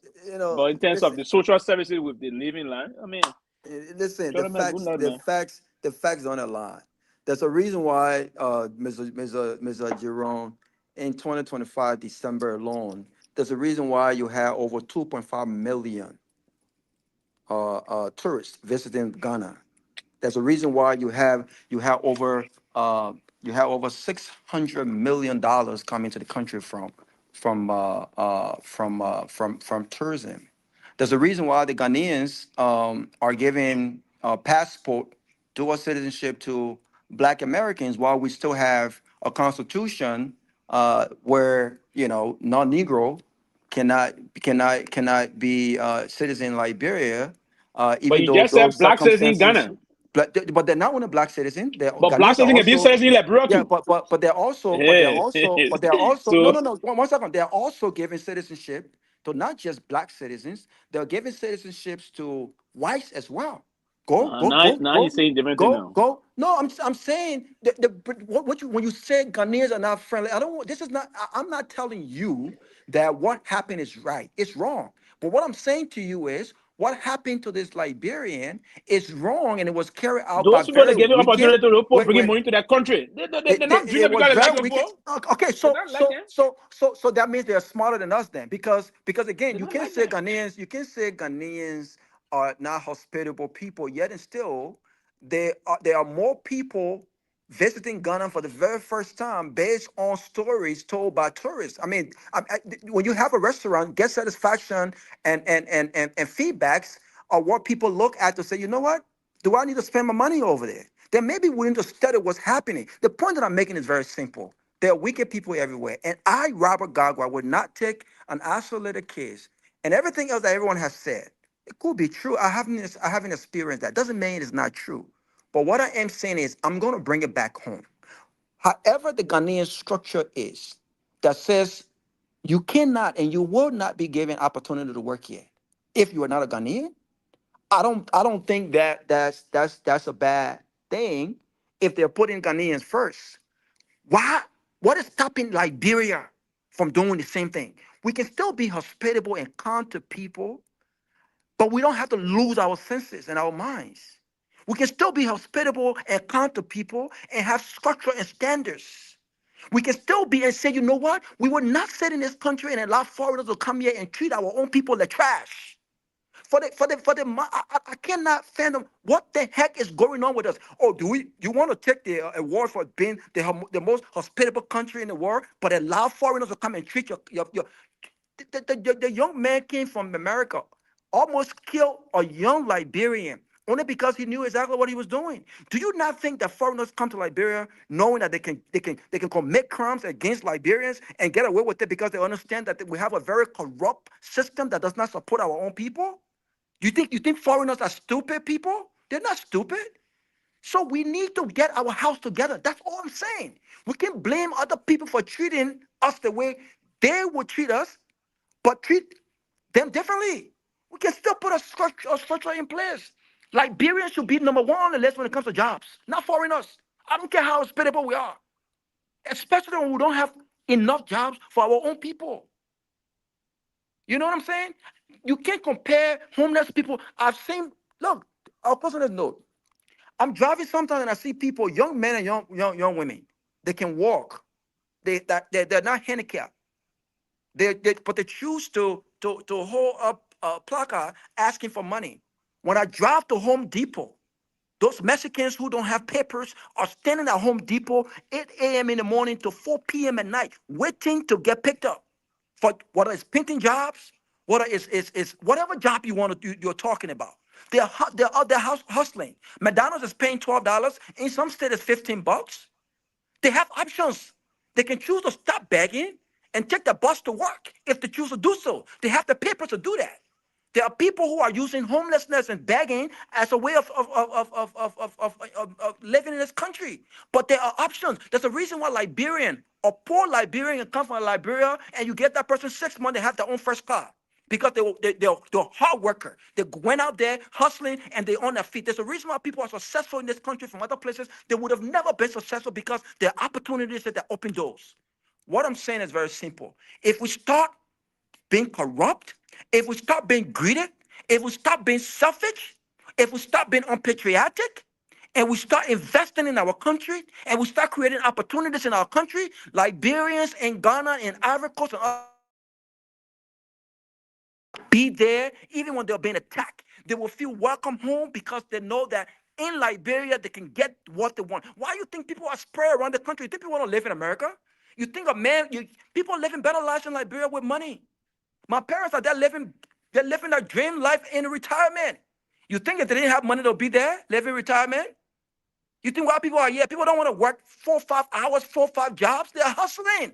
They're here because of the opportunities. If you give that man the same opportunity and chance in Liberia to live a better life in his own country and be a productive citizen in his own country, I can guarantee you there will be no reason for him to want to go to any other country.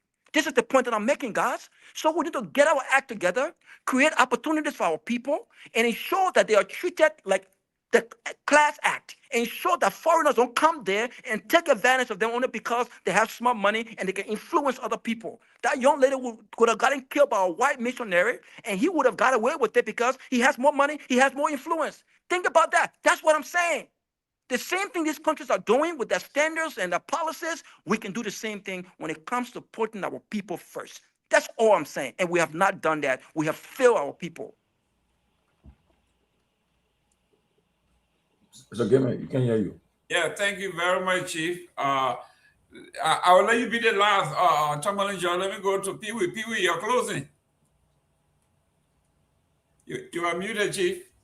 The whole day gone now already. For me, I would say I agree that I thought Sylvester already closed. Sylvester closed. I agree. I was responding to an initial comment. I agree that we exhausted almost everything today, but our country should take the lead on these things and protect the interests of our people. On a serious note, every government should be prepared to take the lead on initiating some of these things. I would think this government should take it at a very serious level and condemn first and foremost those Ghanaians. And I would think in the release, condemn the Ghanaians that did that and call on the Ghanaian government to take the necessary action. But beyond this, it's not my own feeling. If you were to do a survey in the entire West Africa, and if you went to Cote d'Ivoire, and spoke to Ivorians in Cote d'Ivoire, they would tell you Ghanaians are super. They don't even see eye to eye, the Ghanaians and the Ivorians. All Ghanaians, Sylvester, all of them. And I mean, we're talking about the higher the number, the percentage. When we say Ghanaians, they got some good Ghanaians. But you see, you missed the mark. There's some good people. No, but Robert, we're talking majority of them. Culturally, the people just don't get along like us and the North Koreans. We are not saying that. Friendly to them. We are not saying that. We are not saying all North Koreans are bad, but they have a bad system. Yeah, but I agree. I'm not disagreeing with that. All I'm saying is we need to bring our people home and give them Ghanaians. Even in the Ghanaian system, you will see a Ghanaian man will go to Liberia, professional. They will trap in the professional area. If you are a professional non-Ghanaian, to even get you in that system, they will get you out. They will get you out. They will get you out. It's a terrible system they have, and they themselves and they can all be confronted with this. It's an issue. I'm going to call it nationalism, but that portion of nationalism is not good. That's why when they leave from I mean, imagine I was one other time. I even told say she was the deputy EPA chief of Ghana. We on British Airways leaving from London to Accra. So when the project said all the Ghana, they're taking tree all over the place. They were supposed to. They are telling the other ones, don't be in the face. I said, everybody on the flight cannot be Ghanaian, not because they think going Ghana. Exactly. You know, so yes, so I understand the way they want to do it, the way they want to push it, but like I have some good. I told you, I've interacted with a lot of Ghanaians from the social level, from the down social level, from the middle level, from the intellectual level, and from the professional and from the diplomatic level. Social level, right? Yes. So from the social level, yeah, where we meet in social areas and have discussions. Yeah, too many. Listen, whenever I'm in Accra, I love to go to most of those social caucus, read discussion. Then you will know, speak to the young folks and all online. So that from that perspective, for me, I'll do it. Now, do we have some good Ghanaians? Of course. Of course, we have some wonderful Ghanaians. I got one of our big brother that I respect, Tiger, Ghanaian Nigerian, Tiger. One of our Tiger is good, and he's well off. Right? He's very intelligent, very good, very kind, and other things. But again, it's just a troublesome something that we have to say, and the way they treated. And again, I don't know, but the guys from Liberia, I don't know the way they there. To be frank, they prepared to be there for. They will die there. But if you ask them, and one just died there. But Jerome, if you ask them right now, you want to come to America? What they will say to you? What do you think that was it? Of course, they want to come to America. But you see, part of the reason why most of them, and some of them still believe, the last time we were on the camp doing the thing about them coming quickly, I spoke to a few of them. And the other picking told me, people, and here, sister, they told me, say, the reason why we believe that there will still be some resettlement program that will take you out to Australia, Canada, or America. They still believe that. And I don't think, and I told them, said, no, you're ACR closed the whole chapter. IMO closed the whole chapter. I don't think you guys are going to have that. So the only way you can go to, they ask me, how will do it now? I said, the only way you will do it, play DV and win, or if you hire your man or pa, or you guys want to do the Jew going to tell you. Yeah, or go on the what's it called show? Or there's a Black American girl who has a show. Yeah, okay, go on our show. And a young man, one of the young men who called in recently, he got a Jew, the Jew came to Liberia, got married to him, and after 6 months, the Jew brought him here on a fiancé visa, and he called back on the show, and he was very grateful to her. I listened to the video, and he was being very he was showing her gratitude. I hope you don't misbehave. You don't lay care. So we bring her in lay care. No, he's still with the girl. He's still with the girl. You got a green card yet. Tell him to take us home. Okay, yes. Okay. First of all, the Ghanaian people, right? Look, I don't live in Ghana. I got Ghanaian friends. I was taught by a lot of Ghanaians in Catholic school. I remember a lot of Ghanaians taught me in Catholic school. And they were very great teachers, but they make things hard for you not to pass. But they are great people, right? But look, and the issue of that guy that died in Ghana is, I think it's unfortunate. It's sad. But we cannot put all the blame, let's say, we just generalize and say Ghanaians are bad people. I mean, look at in Liberia. It happened in Liberia too. A couple of years ago, a American military general, he got killed in Mama Pan Hotel. So he was murdered. So should we say all Liberians are bad. No, because that's the incident. So we understand that. But at the same time, too, at least the government of Liberia has intervened and they are interviewed with the Ghanaian government. Let's see what happened. But on another note, it's been more than almost 30 years since the war. I mean, Liberians being Ghana, UNHCR was doing repatriation. They were giving people resettlement packages all that time. But some people took that camp to be a thing for the rest of their lives. And they refused to hit the people camp. They stay there and the people say, "You go." Okay? And so let us not come and try to make the Ghanaians look bad. The people send that shit for us during the heat of the war. How do you call it? Bomb challenge, right? Hey, well, like, bro, take us on. But bomb challenge not for Ghanaian. Oh, but they carry to No, don't make it serious. No. Let me correct you before you continue. Okay. They did not send that ship for us. Okay, that ship was to Freeport. It was getting people out a process, taking it off. Taking it off. They keep the dog to the Ghanaian port. The Ghanaian government refused.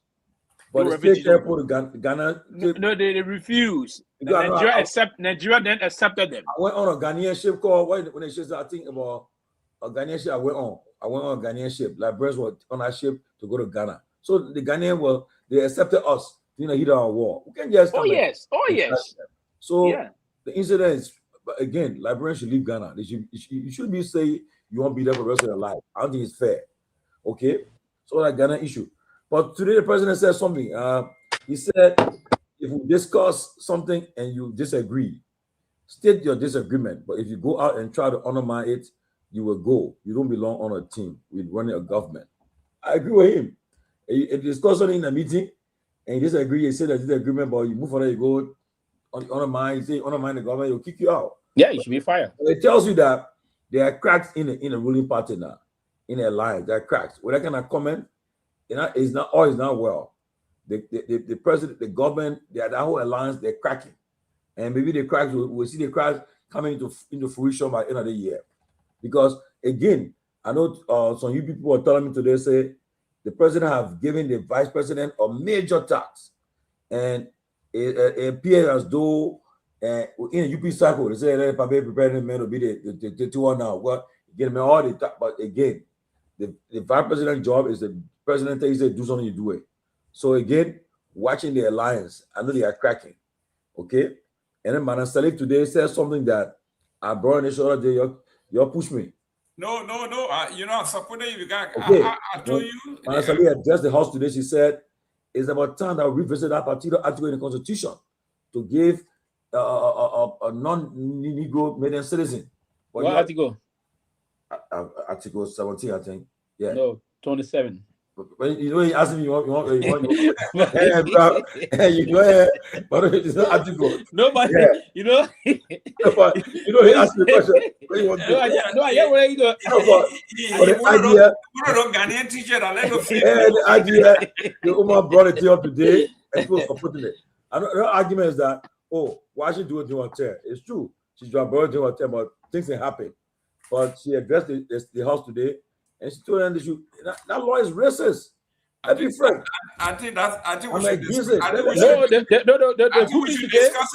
You said in the referendum, the Pope Jada. I think we should discuss it in full tomorrow because it's a major, and I'm glad that we're talking about it now. Because at one time, too many people wouldn't even want to talk about it. Yeah. But today we're discussing it. President Weah, when he took one, he said, look, this particular thing is racist. You see, let us get rid of it, let us change it. But when the president said it, I thought he should have pushed it forward. He should have sent it to the legislature to put it into a form of amendment. But I think he told us, take it out. Let's get rid of this thing. So I mean, let's understand that. But again, we'll be having a guest on Monday. Councillor Mariah Yakuda will be our special guest on Monday. You know, she's a young progressive firebrand, a lawyer who everybody knows. She's very she's a firebrand, and perhaps Madam Salih today she told it. She provoked the conscience of the legislature. Said, look, you should get more women in the legislature. But now we're behind time. So I think once a young woman coming up, and most of the time we see a lot of women coming up to be speaking out now. And Mariah says she's running, but just saying she want to do who are being outspoken and she'll be our guest on Monday from Councilor Mariah Yekula. And also next week we'll have the Managing Director of the Liberian Aviation Airport, the Airport Authority. And it's huge. You'll be here next week too. You're on our guest too. You talk about what happened in our airports and what they have been doing to secure the airports and the airspace and make sure we got safe plane landing, safely, and wherever the case will be. So we have them here next week. So let's look forward to them. And I heard that the legislature, they passed a motion today. Somebody put for a motion today for President Weah to address the body too. And the speaker said they will table it. I don't know about that, but it will be good that it's a good idea to bring the former presidents in to address them. That's a good thing. I welcome it. And so, and then lastly, the issue of the president convoy, I have a problem with it. And we'll continue to speak against it. It cannot be stopping ambulance for the president to pass. It's not fair. People will be dying because of that, and they'll keep the people waiting for him to pass. It's wrong. I've experienced it myself in Liberia, and other people have experienced it. It's wrong. I think the president should change that thing. And so, let me shout out happy birthday to my friend and brother Duaru Beslo. Today is his birthday in Atlanta, Georgia. Happy birthday! And this weekend we'll be celebrating Maud's 50th in Atlanta too. One of our regular follower, Maud Gatsu, will be celebrating her birthday 50th in Atlanta, Georgia. We look forward to joining her friends and family to celebrate with her. So, Mr. Gayman, besides that, nothing else, buddy. Just take over. Okay, well, I'm working on an international guest. Good. She's the press secretary for Maria Corina Machado. She just won the Nobel Peace Prize for Venezuela. For real? Yeah. Wow. She's the press secretary of the Nobel Peace Prize winner. Obviously, she's a staunch Republican. Invited her on. Nobody but those of you who are Democrat, when she can, you're pleased. I'm independent, but I think I bought from Texas. You can't embarrass our international guests. So I'm trying to work on that. But yes, she was the keynote speaker at our executive committee meeting. I mean, a just stunning lady, and to be that close to that kind of history, and they are still fighting, hoping that the next election, she would be, her boss will be the next president of Venezuela if everything goes well. So it's a very important. But her boss, who gave Trump That's correct. That's correct. They're picking a kid from the hockey champion. That's right. Is it? I taking it. Of course. But if there will be any election in our country, it will be maybe after the current president. They'll work with this. He will not win elections. Yeah, Trump and that's to be the one to make sure that things calm down first, get everything in place, everything is secure, people feel comfortable, to make sure that this woman there, she's doing a great job, she's getting a lot of support, and then after that they'll have an election. So far, Dulce Rodriguez, the president of Venezuela. Yeah, because she was vice president according to the Constitution. When they more ran quickly. Storming quick. Yeah, and she invoked the Constitution. Of course. That whenever the president passes or incapacitated, you're trying to cheat the man back money back. No, but the good thing about it, she was structuring the system. She was the vice president, the minister of petroleum, and all those things, and she was more controlling. The other side of it, her brother is the speaker. Oh, really? And so the brother have to swear, the parliament have to swear her in. So yeah, but and what happened too is that just like what happened in Liberia during our war, right? Like Jack Klein, you guys, this thing was on the table. You got all these men running around with a testosterone. We don't need a man to bring another war here. We need somebody who has an equilibrium that will bring. So we need a motherly figure. That's how kind of put their weight behind Ellie. Same thing over there with what just happened in Venezuela. You have put another man over there. By now, you will see factions all over the place. But this woman brings calmness. Her speeches are not threatening. She doesn't look like somebody who will harm the United States or the international community. She sticks with the law. Everything in the Constitution. So Trump and the West feels like they can work with her. And I think it makes sense. So we will talk to this woman. But Mr. Gayman, your man on a water. Who? Your man Trump on a water. Don't worry about it, man. We just in our first year. First year just ended. So who he endorsing in Texas? You know what? I think we'll go with the establishment. But I can tell you this, I saw that young boy talking. That boy talking yesterday. That young man going nowhere, man. I'm telling you, he will flip Texas. I can see it happening. Listen. That's a 5-term. If Trump endorses the current senator, they will beat Tarico. Listen, Tarico said on a water in a lot of stuff. Tarico said God is non-binary. He said God is gay. No, man, not talking about gay. Pewee, we captured that one already. It's been playing all day on Fox. The man said God is non-binary. That boy message. Was that flipped it was you flipped it off. I listened to his message and it sounded like Barack, right? He said a senator, a full-term senator, he can't even get 50% of the vote. Don't worry about it. Don't worry about it. That in-house fighting. I like what he said. This is not about left or right. This is about up and down, top and bottom. That boy, since 1988, when Lord Benson became a senator from the Democrat for Texas, they both coming to raise that ceiling. Check my word. Listen, what happened another place in another era, Arkansas, right? Red Arkansas. Listen, man. Listen. A red district.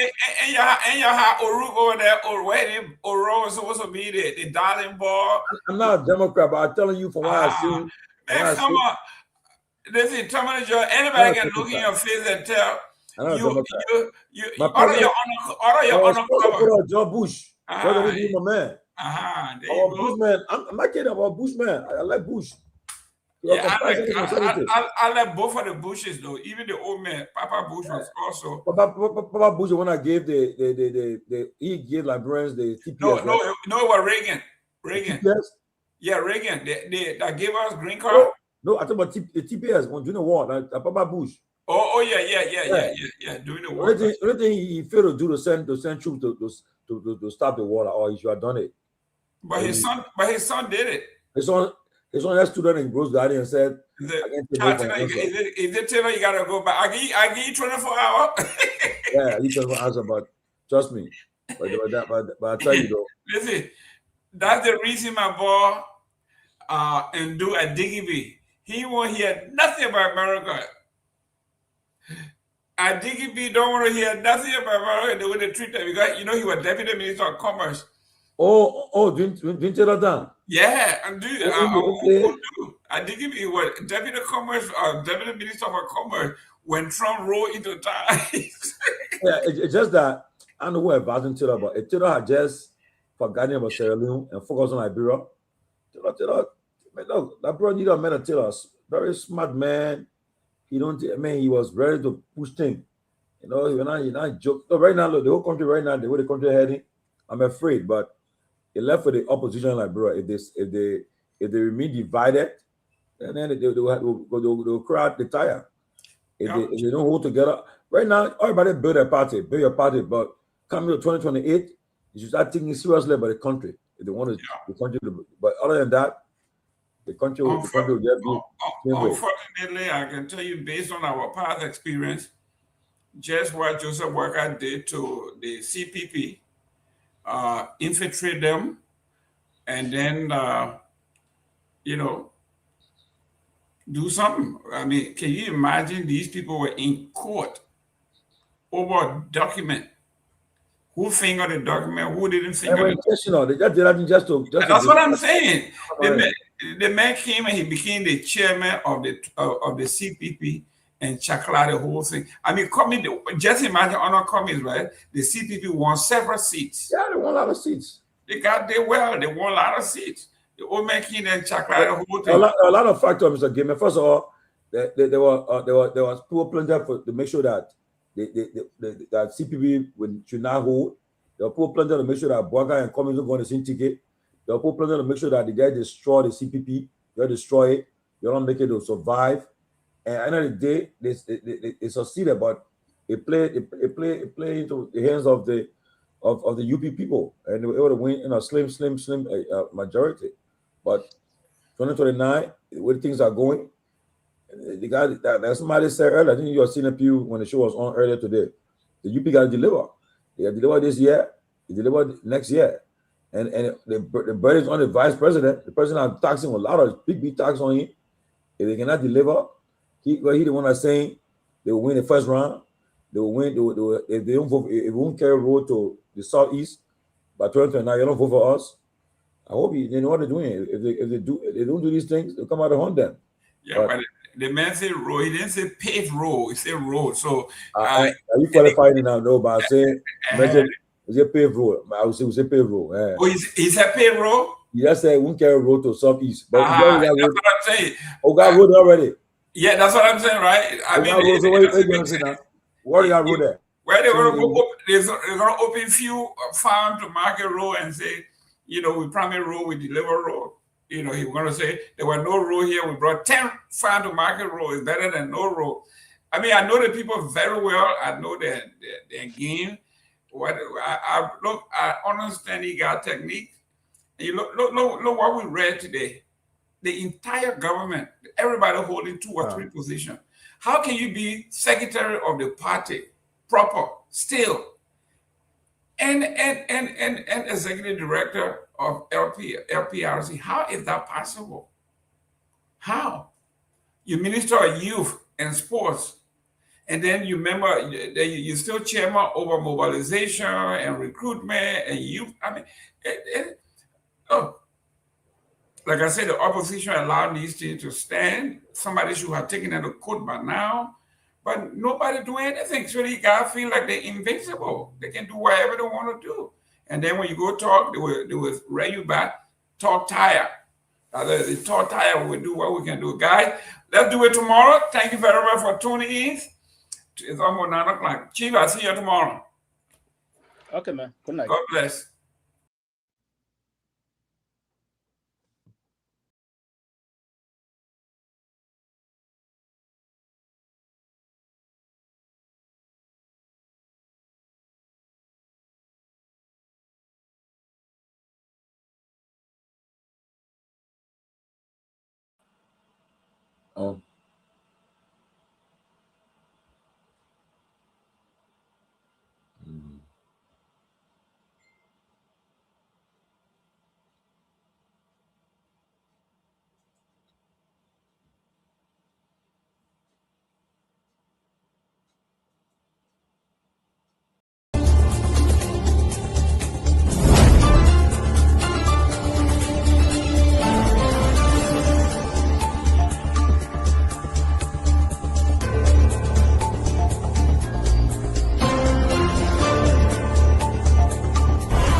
Disappointment. Now the vice president often tell me since he got a seat as vice president, how many persons have I recommended in this government to serve in the government as presidential appointee? 0. Every appointment in Nima County was done by him. He and I would discuss something as a brother to implement it. You will bypass me and do different things. I don't talk on it. Now you need to see us. The thing we saw, it frustrate us. So why can't you lie? Why can't you steal? Why can't you allow the citizens to beat? You see, we just tell you that why we voted you. But you fool us, you screw us, you use us and later on abuse us. So why? The government makes you lie. Why? But that's the question that we ask. A good person in a whole United Party that President Baka. You want to say that again? The only person that appreciate good among all the United Party for the President Baka. The rest are ungrateful. The right, they use you and dumb you. The President Baka, if all of them were thinking the President Baka and behaving the President Baka, United Party will have another chance in 2029. Just for now, they do not regard people that help them.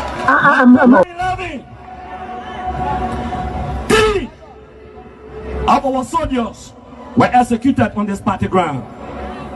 2 at the back and 1 right at the headquarters. The man who shot and killed our people today is a darling boy in the Liberia National Police. They brought him back to shoot more guns. Get ready to shoot. Because we challenge the status quo appropriately.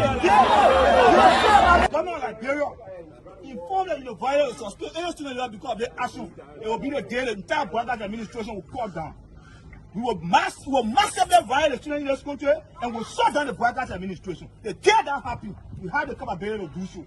And if they think this renovation project is a joke, let them try it. The fall of the Brothers administration begin with this. If they think they will tumble on any student in this country or at the university like going and work away with impunity, while our children saving opponents and logic in the Western world, while we are subjected to agile power and bad learning conditions here, and the thing will say. In the first 100 days, no car will get stuck on a major road in this country. And I mean it. You say it out loud?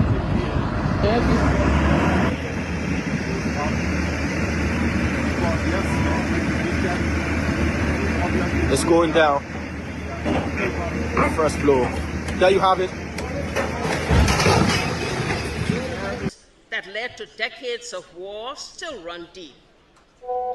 But so too does the longing for reconciliation. A reconciliation defined not by political bargaining or by an artificial balance of power by tribe, region, religion, or ethnicity, but by the equality of opportunity and a better future for all Liberians. Boga can lie, the government, all the ministers in the government, they can lie. They don't put all hustle, they put hustle, they lie. Everything they say, they never say the truth. Today, the supporters of His Excellency Joseph Boakai presents him as a poor man from Lofa, and I said that he will understand the plight of the poor people. Fellow Liberians, do not be fooled. Vice President Boakai is not poor like you, not even as me. As Vice President, his office received more money from the government budget than any other Vice President has received in Liberia's history. He has enjoyed some of the best and most lucrative government jobs.